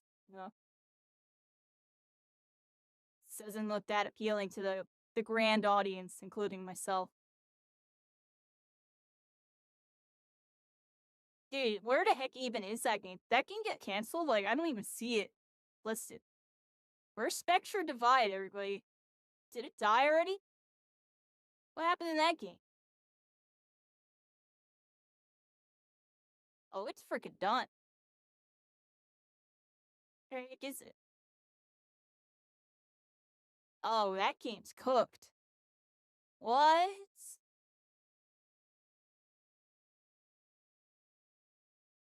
Yo, what happened to that Spectre Divide, yo? It's done, yo. It's cooked.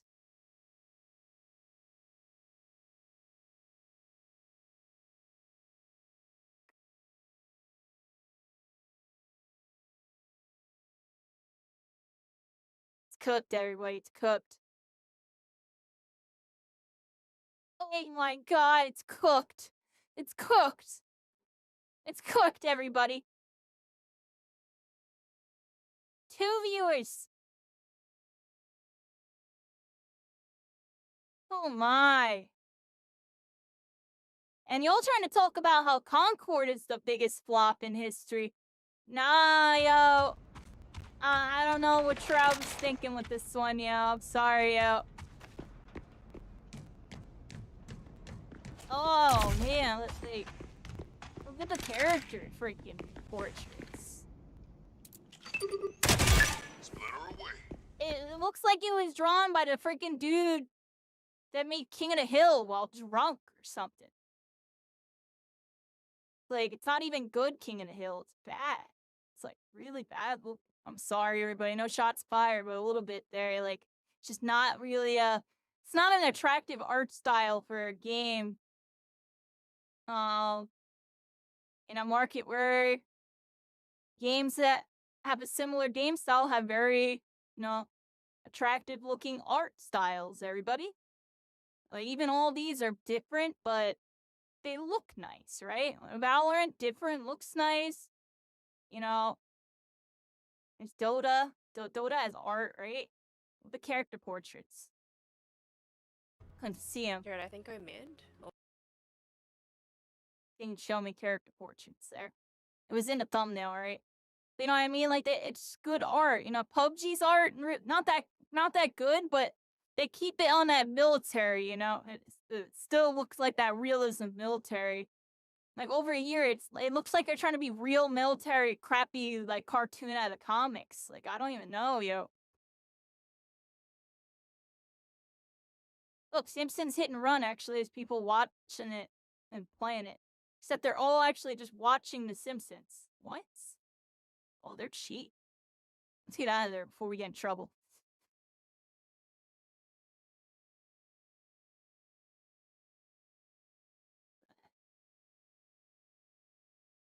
Yeah, VR chat and Roblox, everybody. Might mess with some Roblox. There's some interesting stuff in Roblox, like some shooters and stuff.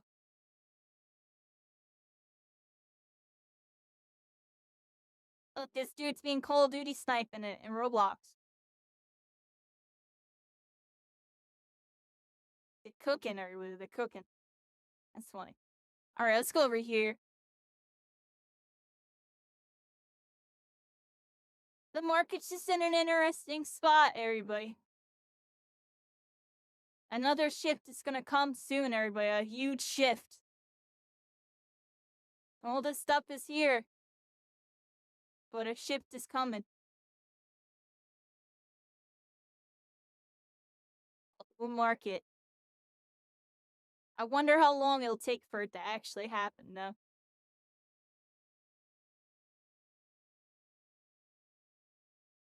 You know what they need to do with Call of Duty, everybody?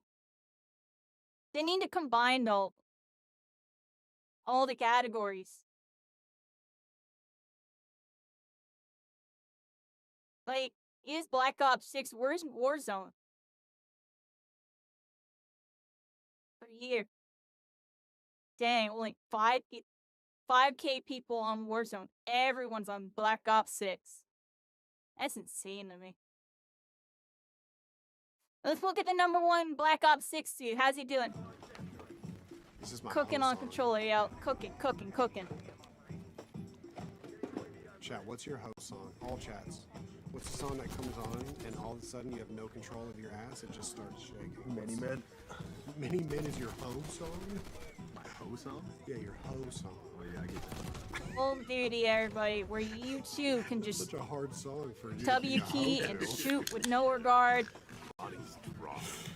And move and shoot. Many men and you're just shaking. And it gets high value because of Peeker's advantage and netcode.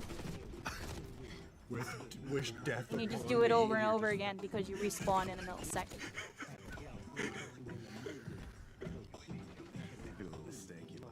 I'm joking, but you know what I mean, everybody? Call of Duty is an interesting game. It's interesting because, like, they're trying to push the narrative for it to be, like, you know, all over the place, you know, all platforms, all inputs and everything. I'm assuming that subtrain's still going. At the end of the day, like, it's, you know, on the optimal side of things, it's PC controller. Play on PC controller. You want to really experience the game and really, and how it was naturally designed, right? So hard. So hard. That's like an official. Its natural game state. Is it actually? You just A little off topic here, babe. A little off topic. It's just interesting to me. Good for them. The game's doing good. Console and PC people are having fun with that. See how they do. Apex Legends is doing alright, everybody. I had fun with that nightmare mode. Look, this person's freaking in a nightmare mode. They're going crazy.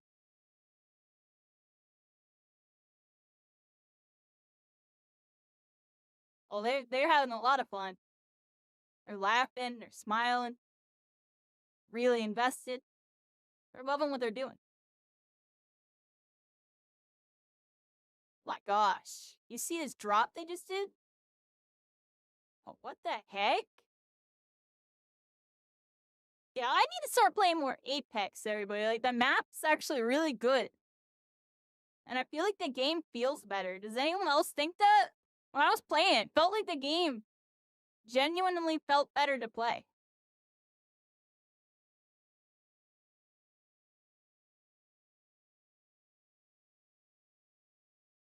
Ooh, they got melted, everybody. I got melted.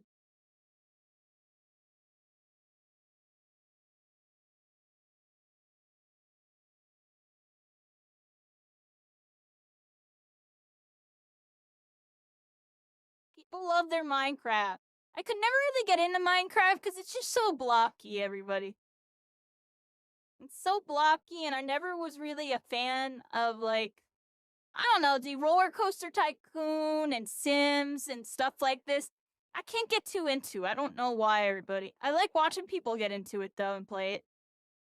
Seeing the stuff they come up with. I just can't seem to invest myself too much into it. But it is cool. I'm glad people can do stuff like this. It's like a form of art, but in video game blocking form. You know? I like when people do art.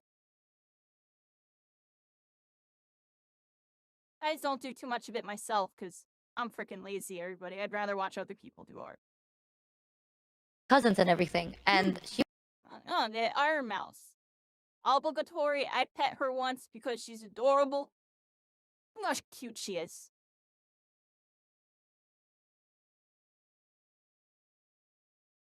What else we got going on? I got my date really quick. We're almost at the end of the night in, but... really, really long session today. And we'll probably be doing a shorter session tomorrow, because today was such a long session. But we'll do a session. We'll do some more Fortnite spooky games. Cycling said will find us some more spook stuff for us. I mean, we ran through all the games that I said. We did Blood Hunt. We only played it for a little bit. The game's super dead. But it was still fun. I just wish people played it. Like, there was, like, you saw those TDMs? There was, like, only, like, 3 to 5 players per lobby. The rest of it was, like, bots. Halo Infinite was fun, but, it also felt like a game meant for kids. The game mode. At the end of the day, Infection was definitely a game I enjoyed when I was very young. And as I got older, kind of grew out of it. I mean, I still have fun with it here and there. Hop on some freaking...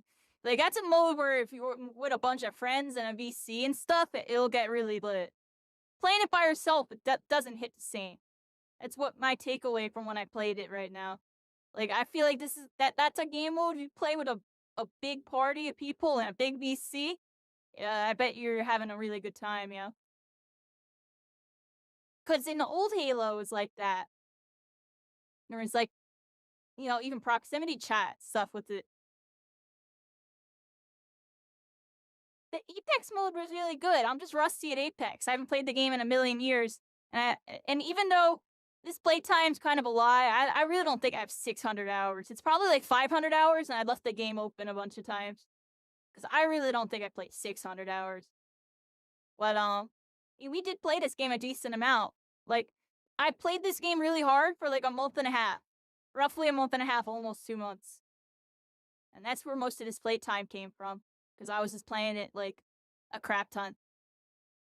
And then I just kind of phased away from it. It's like, I had my fun with it. I didn't have that itch to go like competitive pro or next level with it. I was just like, I'm content. I'm doing really good. I see what I would really need to work on. Don't feel like working on it, I'll just play it on my casual. And some fun with it. We had a couple games where we did really good. Halo's Halo, everybody. Well, I still can't uninstall Master Chief Collection. I just love Halo too much. Deadlock's a really good game, but it's just so complicated. I don't know, everybody. I'm not really good at the MOBA stuff. I've never been good at MOBAs, and that's the only reason why I have a disconnect with this game. Because I can't grasp the MOBA stuff. And it's like handicapping me.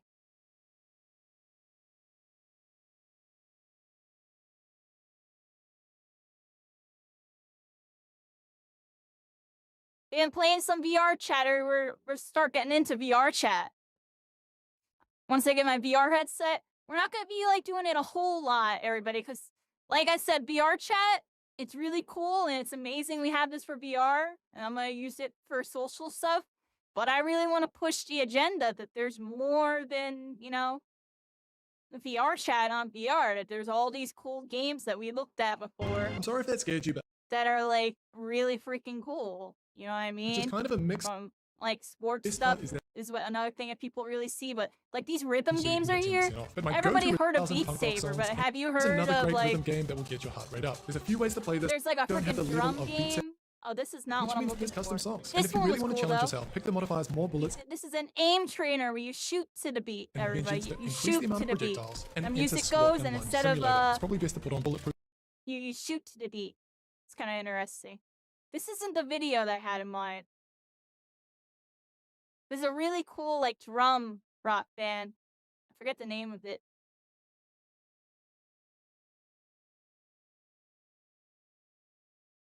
This isn't the right video, everybody.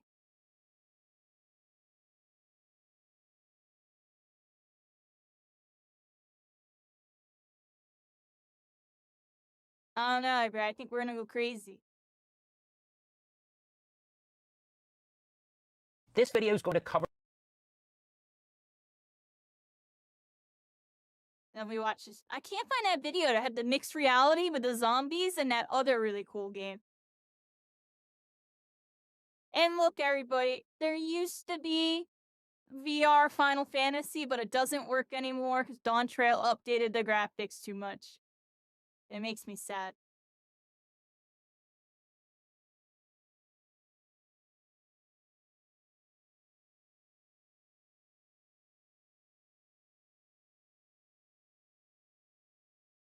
Today we're going to be talking about Gundam anyway, this one looks pretty cool. If you're into Gundam, then this is going to be like an absolute freaking blast for you. Essentially, you're getting in to feel like you're playing in a toy box whilst the Gundam universe is breaking through your walls, and you get to sort of like hold on to your Gundam, flying around doing all the cool stuff like laser sorting people in half, and of course some goofy fun. Well, now imagine that, but you can have space in your house into your own arena, and your house having some goofy fun. turns well, now imagine into that, but you can a have any freaking weapon first-person you like. shooter. And on If top of that, somebody any else has a scenery you like headset in your coming up house, you around can play Now, this this with is one them, where you're going to have and to y'all turn can a play a local space first-person or some shooter space in your house in your into own house. And look, arena, it'll and even then you spawn and a bunch of cover and friends can stuff. sort of co-op play against each other and turning that kind of Nerf battle into this absolutely freaking epic feeling battle as you go So through instead there, of Nerf taking each battles, other you got out, and of VR course, Nerf like, battles now, just everybody. living the You ever have a Nerf battle in your house? I've had a This crazy is Nerf quite battle literally before. what me and like my brother Went grew up up dreaming and down about the being whole able to house, do, and shooting now up this is everybody. a reality, which is kind of crazy to think that you can now go to a field and absolutely take each other out, but without the hassle of picking up a bunch of foam darts or anything else. Now you get to do it in mixed reality, just having an absolute freaking blast. Do you think this is going to be? That game actually looks kind of cool. Feel I'll like you're never be playing in able a to toy really box? play that with anybody. But that game looks cool. There are so many VR games Yeah. Show me something I haven't seen. Scrolling really fast. together, with the roster of What's unique this? fighters feeling really balanced, but still very different from What each the other. heck is These go from this? characters that can manipulate ice and snow, to a self-aware robot that specializes in high-pressure bombs. But what hyped me up the most Is is this that while like you're trying a- to punch the living a crap out of fighting your game? opponent, they also put some adrenaline-pumping soundtracks into it, making you feel like a huge legend when you finally pull off your Okay. combos. And at number 14, we have It Arizona seems kinda Sunshine bad, 2, honestly. Ice and Snow, and The idea looks implements cool, to your but blocks, the and gameplay looks Final really bad. Fury Descent. And on number 13, we have Final Fury. This is a fighting game that comes from the creators Final of Synth Fury. Riders and set into a fast sci-fi Instead of universe. Fatal Fury. Final Fury drops you into an epic tournament where you will have to battle it out with some fearsome fighters. But it isn't Not gonna lie, the mechanics look kind of janky. I don't system. know if The that game's problem- good or. Alright, name move and forward pause. here. Then you play ping pong with people across the world. I'm gonna or play just in ping simple pong on one-on-one matches. freaking VR. Go Because crazy. this But is a Dungeons of fantasy action Eternity. RPG that is Oh, yeah, perfect to Dungeon play with a group of friends, Dungeon where you will be Crawler, using a What else we got? Man, Beat Saber. Get your Beat Saber, everybody. Everybody knows about the freaking Beat Sabers. Jeez. I'm joking. It's just, jeez, every single video they just put Beat Saber in there just to get the clickbait. Because they know it's trendy and everybody knows what it is. So like, oh, this person put Beat Saber 7. That means these other games must be better than Beat Saber. I'm joking, but like, you know what I mean, yeah.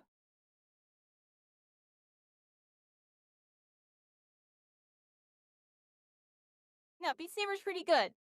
I want to find that one video that showed all the rhythm games. Or you know what? VR rhythm games. There's like some really good rhythm ones.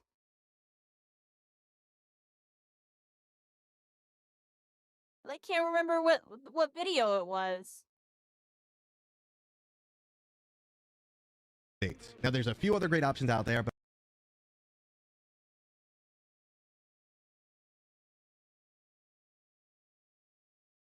Yeah, this one of the most video, popular everybody. to the beat of Beat music can be Saber? Yeah, into get a that soul, Beat Saber. hundreds of Pistol Whip. Not only does this game make you feel like John Wick, Yeah. but you could also jump into multiple other scenes that vary all the way from cowboy to sci-fi hero. Pistol Whip's another one of those games that's been around for years now and just keeps getting better and better over time. But not everyone's a fan of rhythm games, so let's move on to another niche genre.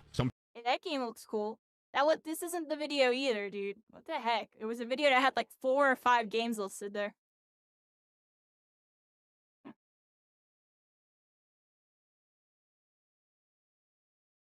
There was one where it was like drums.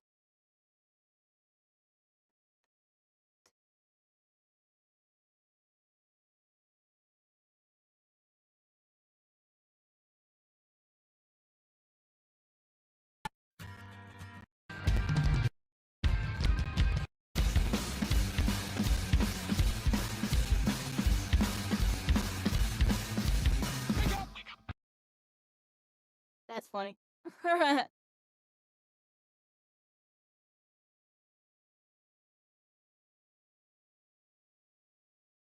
That's not what I was looking for, by the way.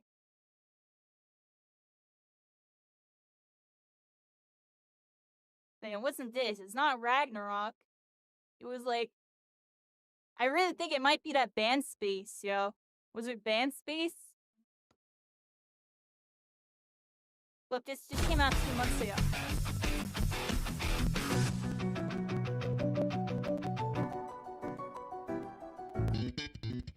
You can play some Rock Band on freaking VR, everybody.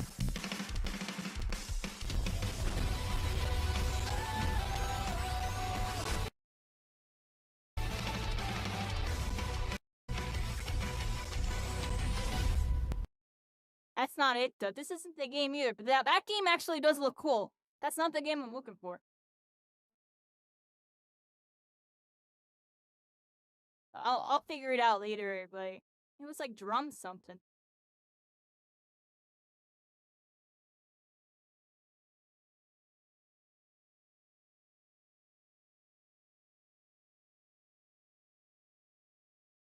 Alright, but I think I'm done, everybody. I think I just vanished, yo. We're almost at the 12-hour mark.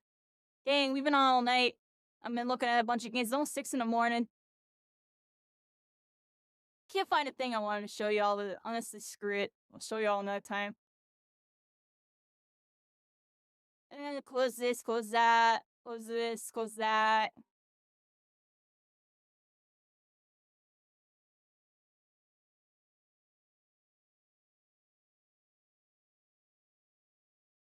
And we're wrapping up soon, everybody. We're wrapping up soon. You two gonna show me anything cool?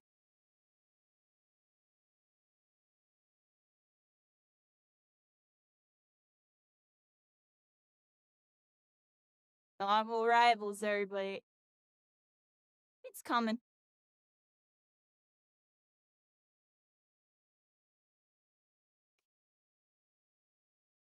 Gaming as we get older, everybody. VR really the future, everybody's gonna say yes. Huge leap. Problems? Yes. Movement. Multiplayer. Oh, this looks like an interesting video. I'll check this out later.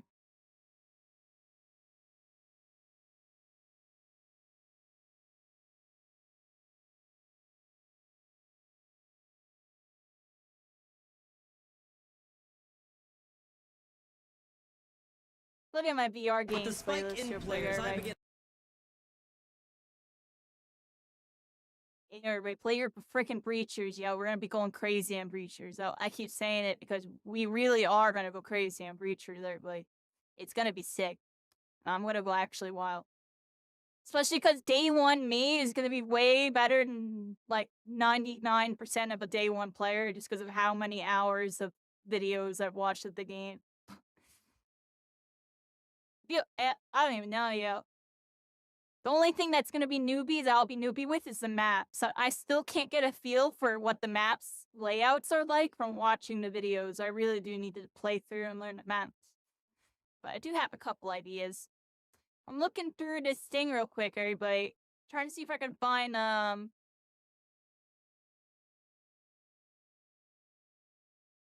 Oh, this is on the wrong playlist. I'll see this. It's supposed to be on gaming dots. There we go. This is a video I'm looking for.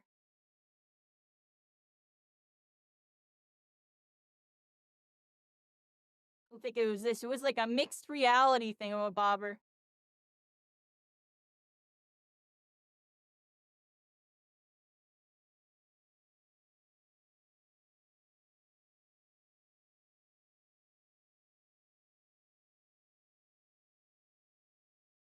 It was this one.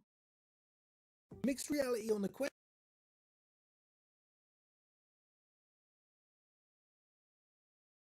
No, it wasn't this one either.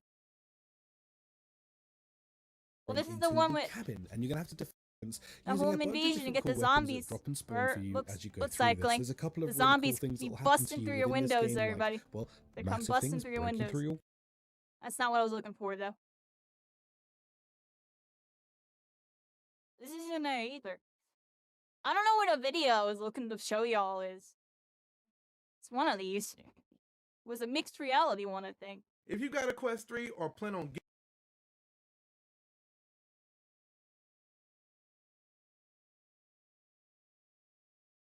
As you're clear, everybody. I have it on my list written down, but I don't feel like pulling it up. I was just hoping I can find it.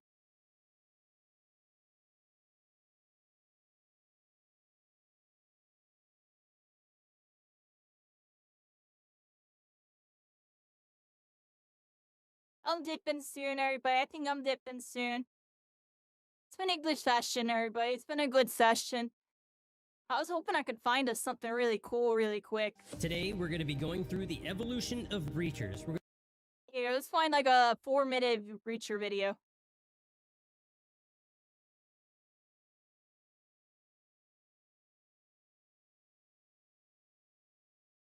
Look, I never watched this one.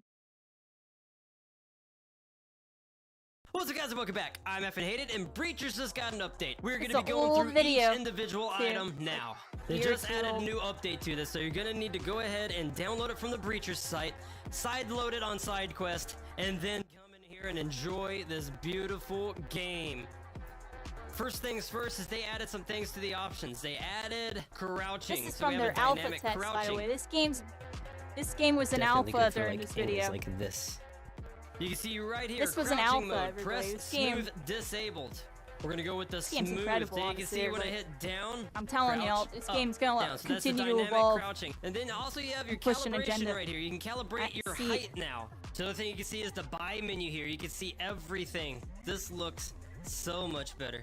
Nice. I Look love at the this. HUD. Isn't that so cool? You can also see like everybody's credits right here. Look at that. I got 2,325. This is I like this. I like the only problem with this will be people who are going to be mooching. Well, you got so much This is the money. alpha, Why don't you buy too. everything It for me? looks You a know lot what I mean? cleaner Instead of now, contributing them. Why don't you buy Here, I kind of want to everything? compare it. So that this is what the alpha one looks like versus, let's just watch something a lot What's up, more and welcome recent back real to quick and another look at it.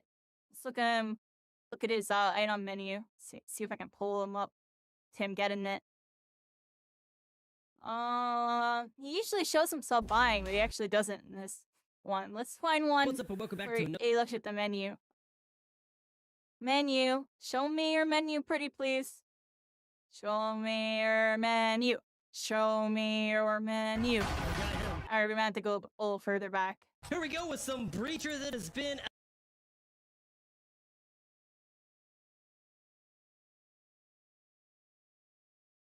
Show me your menus. You can still see a 9-day difference in the quality, everybody. We're gonna be going crazy. Well, okay, I got 2 headshots on that guy. Oh, no, you missed. Oh. That's a good grenade.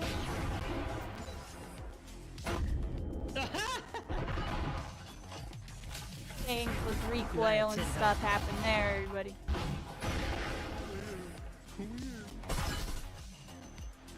I got him. What the fuck is going on? I don't watch these Reacher videos like all day, everybody. I still haven't finished watching their whole playlist, but I've almost watched every single video this person's put out. Because I feel like it does a good job making it look really intense. Like a sneak mission, stealth mission, for SWAT mission. Can't have that.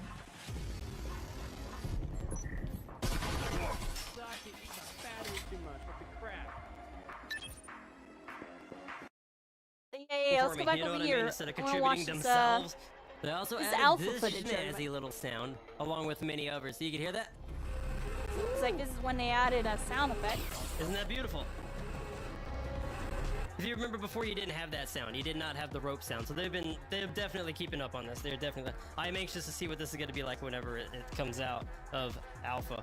As you can see here, they added assists as well. Not bad at all. And right here, you can see the static emitter. They added a new model to it. And take a look at this. Oh, let me put it somewhere that's actually worth a shit. Maybe right here will work. That looks beautiful. I love it. So just shoot the middle piece right there.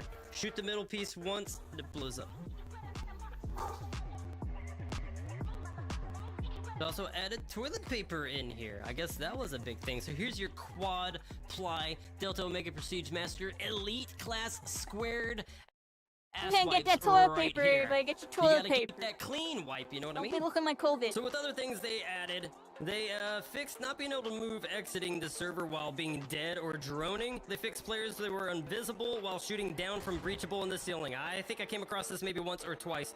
The EMP placeable outside of the bomb rooms is no longer. Issues with flares. Never seen this, so I am unsure what they are talking about. Several gaps in the map. Grapple sometimes being attached to the player even though they're running around in the game. Tripwires are no longer to be triggered through the walls during the buy phase. They also made it so the enemy team can be revealed to dead players as ghosts when the whole round is over. Also replace the round started title with a countdown before the round started. Drones can go easily under doors now instead of struggling. And a lot of new sound effects have been added. There you go, that's the update. Don't forget to go to their Discord, download the... We're gonna be freaking breaching in, yeah. I can't wait to play this game. That game's gonna make me go crazy, everybody, in a good way. I'm gonna have a lot of fun with that game.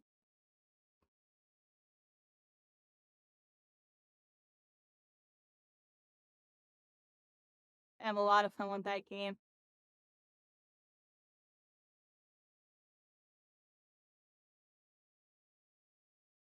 Simplify your gaming life, everybody. What does this video say? Should my life be better, everybody? Really enjoying. I've been there. I've been there for a long Yeah, time. I've been there, locked into everybody. loops, playing Stay games. watching these videos, that I everybody. didn't really love. I was just kind of doing it to stay up to date, to play the new event. Doing it because friends were playing it.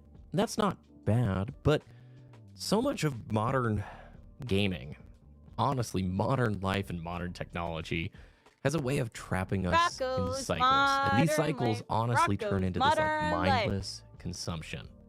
Endless live service games are out there. There are so many repetitive Yep. grinds, Endless. AAA games that promise the world, but do they, It never ends, do they everybody. really It ends deliver only the when fun? you I've been decide it thinking ends. lately about just simple solutions Like Overwatch. to this. Overwatch You know, today's is game over for landscape me, everybody. has I ain't never a lot of reinstalling. options, but more often than not, I'll watch the I'm game finding movies plenty on of these the choices story app. don't They always lost lead me. to more fun. At least It's like a miracle for them to get a me. lot again. on the AAA side. There is so many cool indie games being made right now. And I just don't want to see others, you know, playing a game or getting stuck in a rut where they're frustrated, they're burnt out, or having, I don't know, this unspoken obligation that they put on themselves to keep up with the latest trends, especially if you're not enjoying it. I think we've Especially all when- been there to a yep. certain extent. Maybe logging into a game out of a habit and not out of joy. I think about it like this. How many people do you see immediately grab their phone and go to a social media platform and just start scrolling the moment that they're bored? Are they really doing it seeking joy, or are they just doing it out of a habit? And it makes me ask the question, at least on gaming, why continue playing something that is more of a chore Yo, than a SSX hobby? Tricky, y'all remember this I've been game? thinking about this. This was a like one lot of the lately, coolest freaking mainly snowboarding because I started using anything a games classic like ever. iPod This game again, was and I started playing my amazing. PlayStation 2. This game was again. And incredible. gotta I played say, this game like hard. there's something for so like nice about this old 3 tech where months. there's no updates, There's no notifications. You don't have I to love install Tricky. the That game. game was good. I turned on the PlayStation 2 and I'm in a game enjoying it within like a minute or two, as long as I get past They the need to boot just make screen. an SSX Tricky And these games are remastered. They super tried to fun. make They're designed to sequels just and be this, that. Now great just player remaster the experiences. They first didn't one. Everybody have will be happy. These FOMO live service events, they didn't have microtransactions. They had to prioritize the player experience, or people wouldn't buy the game. They wouldn't spend their time playing this game. Same thing. I went back to the classic iPod because I'm so tired of paying a monthly subscription for music streaming when half the songs that I want to listen to are off the service in a few months because of licensing issues. And you don't actually own it. I mean, what do you think in 5 years of Spotify bills? You don't own any of that music. Whereas the old days growing up, you find the album, you buy it, you put it on the machine, you transferred it to your iPod, and you owned it forever. And it's been so fun listening to tunes and things that brought me so much joy like 15 years ago. And it's like, I bought it once, paid what, $12 for an album? This And person's playing I've been AdPlay. able to listen to it so many times over the years without all the distractions. And it's made me realize that so much of our modern experiences, be it gaming or technology, they are engineered for our addiction, not necessarily the best experience. Think about it this way. As a player, you know when a developer has designed the game with your best interest at heart. Like when they're making something that's really fun, it's ethical, it's a great time. Just like you also know when a developer or a publisher has built something that's clearly there just to exploit psychological triggers and not make the game experience better. The need for rewards, the fear of missing Those out, the gotchas, lure of those infinite evil progression. gotcha. When used well, you know, with putting the player first, it can be great. I think Evil Warframe gotchas are is a evil, fantastic everybody. example of a really fun live service game that delivers hundreds of hours of really great fun where you don't have to spend a dime. It's a great experience. Maybe we start playing Not perfect. They Warframe, all have their everybody. This game issues. was actually kind of But then lit. there are other live service games where you know that product only exists to squeeze the lemon that is the player for every single ounce of monetization that they can. And I've talked about this quite a bit Yeah, we're doing the last well. 5-6 Our months, Zen- but it still is really important to me. Well, It is time to Warframe break looks away pretty crazy, from everybody. this cycle. If a game isn't bringing you joy, if it feels more like work than play, take a break. Life is way too short to spend it on games or content or experiences that you aren't enjoying. There are some really great modern games. There are some really great live service multiplayer modern games. And if you enjoy it, play it. That is your friends fantastic. But I'm obsessed really with Warframe. trying to emphasize It can be a something waiting that sim I at times, feel like a is few critical times and for I've getting no discovered lobbies, this year. right? The joy of playing a game purely for the experience, without worrying about the next big update, or what everybody else is doing online, or what everybody else thinks about it. Now, old school games and consoles, especially the indie space, And this is the struggle is if I wasn't a content creator, I would totally be doing everything this guy says, and I'd be playing every game you've never heard of and never play AAA like ever again. offer this But in spades. They remind us that There's a gaming used to be monopoly effect about the in game progress right itself, now, and if everybody. you enjoyed it, not trying to like keep up with a live That's why I'm service going to roadmap. VR, yo, because And I'm look, just going it to can show be y'all really there's tough. a new wave. This modern tech, this And I don't modern give a crap gaming how many viewers overload or how many is players overwhelming. or Honestly, any of if it, you're 'cause caught up in I already know nobody multiple knows, nobody's of the heard of this latest stuff, trends, whether it's the new battle pass, stuff's a limited lit. time It's event, gonna or be just really trying to fun. stay current, I it's think easy people to will like it. forget why you started gaming in the first place. Most of these big live service multiplayer games don't want you to play other stuff. They don't leave a room for a break. So trying to stay current is exhausting. It's almost like staying up to date with all the live stuff and completing the battle passes. That in and of itself is its own metagame that I think people get consumed with and then forget, like, am I actually enjoying the base game? And this is where the beauty of playing and curating a collection of games that you love is just so valuable. Even if they're older games, if you're playing it for yourself because you enjoy it, not for some I'm having fun external with the content. pressure, then that's great. Exactly, and that's why I bring know back the VR is our joy next wave. that 'Cause modern gaming nobody streams it. Nobody's heard of it. A lot of the games that I'm going to be showing you, you're going to be seeing for the first time, and I'm experiencing it for the first time. It's just going to be a magical moment, everybody, where I show you all a glimpse of the future of Sometimes gaming. strips You know, away. because So it I is know the I've future. said this I'm quite fully a few convinced times it's over the last future. few months, but I It's want to just we're not continue there to yet. echo it. And the only reason why Step I'm away able to from show you all the this because I have content dual that you're PC not and freaking. really enjoying. Try to be skip locked the in. endless scroll on your phone for a social media service or something if it's not bringing you joy, if it's not bringing you value. Try focusing on the things that bring you joy. In gaming, with tech, whatever it may be. The games that remind you why you fell in love with the hobby in the first place, those are the ones to lean back into. There's a reason Just there's like a Half-Life, huge yo. trend of people trying to simplify their life from a tech perspective. I think we're all getting exhausted. We're barraged with services and algorithmic This is content VR. Everybody. Look, this is continually. Half-Life freaking action. And at a certain point, you just want to break free and choose for yourself what you want to do with your time and your hobbies, not to be told by some machine-driven, algorithm that's going to choose what you will play, when you will play, because it equals the most amount of money or ad revenue or whatever it may be. I have a lot of videos over the last few months talking about this. I'm going to recommend you look at my backlog tips video, which I'll leave linked at the end of this video. It's got some really cool Yeah, tools Half-Life 2 that can help gameplay. you keep track Look at of this. games Half-Life you're Alex, playing, everybody. games you want to play, and the sort of S-tier take VR stock game of those right now. experiences Single in an player. intentional way. Also, I'm going through Half-Life 2 again right now. It is such a good FPS game. I cannot wait to finish this playthrough and talk about it again. Thanks everybody for watching. I would love to know your thoughts on all of this. Have a great Wednesday, and I will see you again on Friday.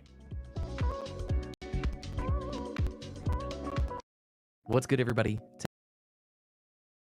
I'll save this so I'll watch it later or something. Alright, everybody. I think we wrap it up here, everybody. Half-Life Alex is gonna be really good.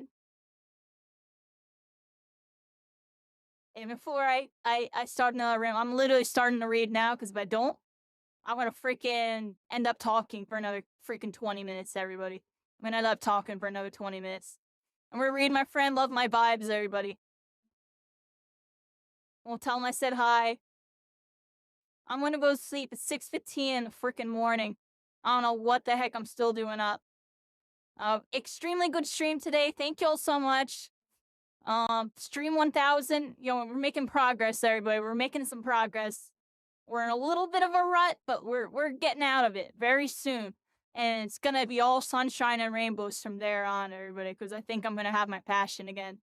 Between doing Marvel Rivals and, discovering a new way to play video games. Because as y'all can see, I am very burnt out on everything that we have available right now. And I think it has a lot to do with the fact that, I really am into just trying out new games that really...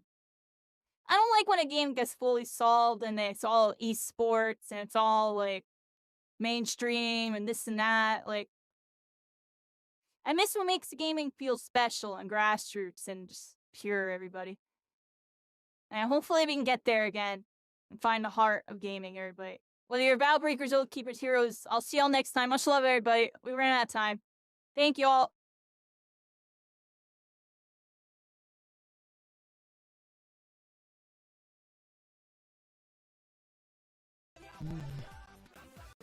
Oh my goodness, oh my god, what is happening today? Welcome in, gamers. We're playing Minecraft now.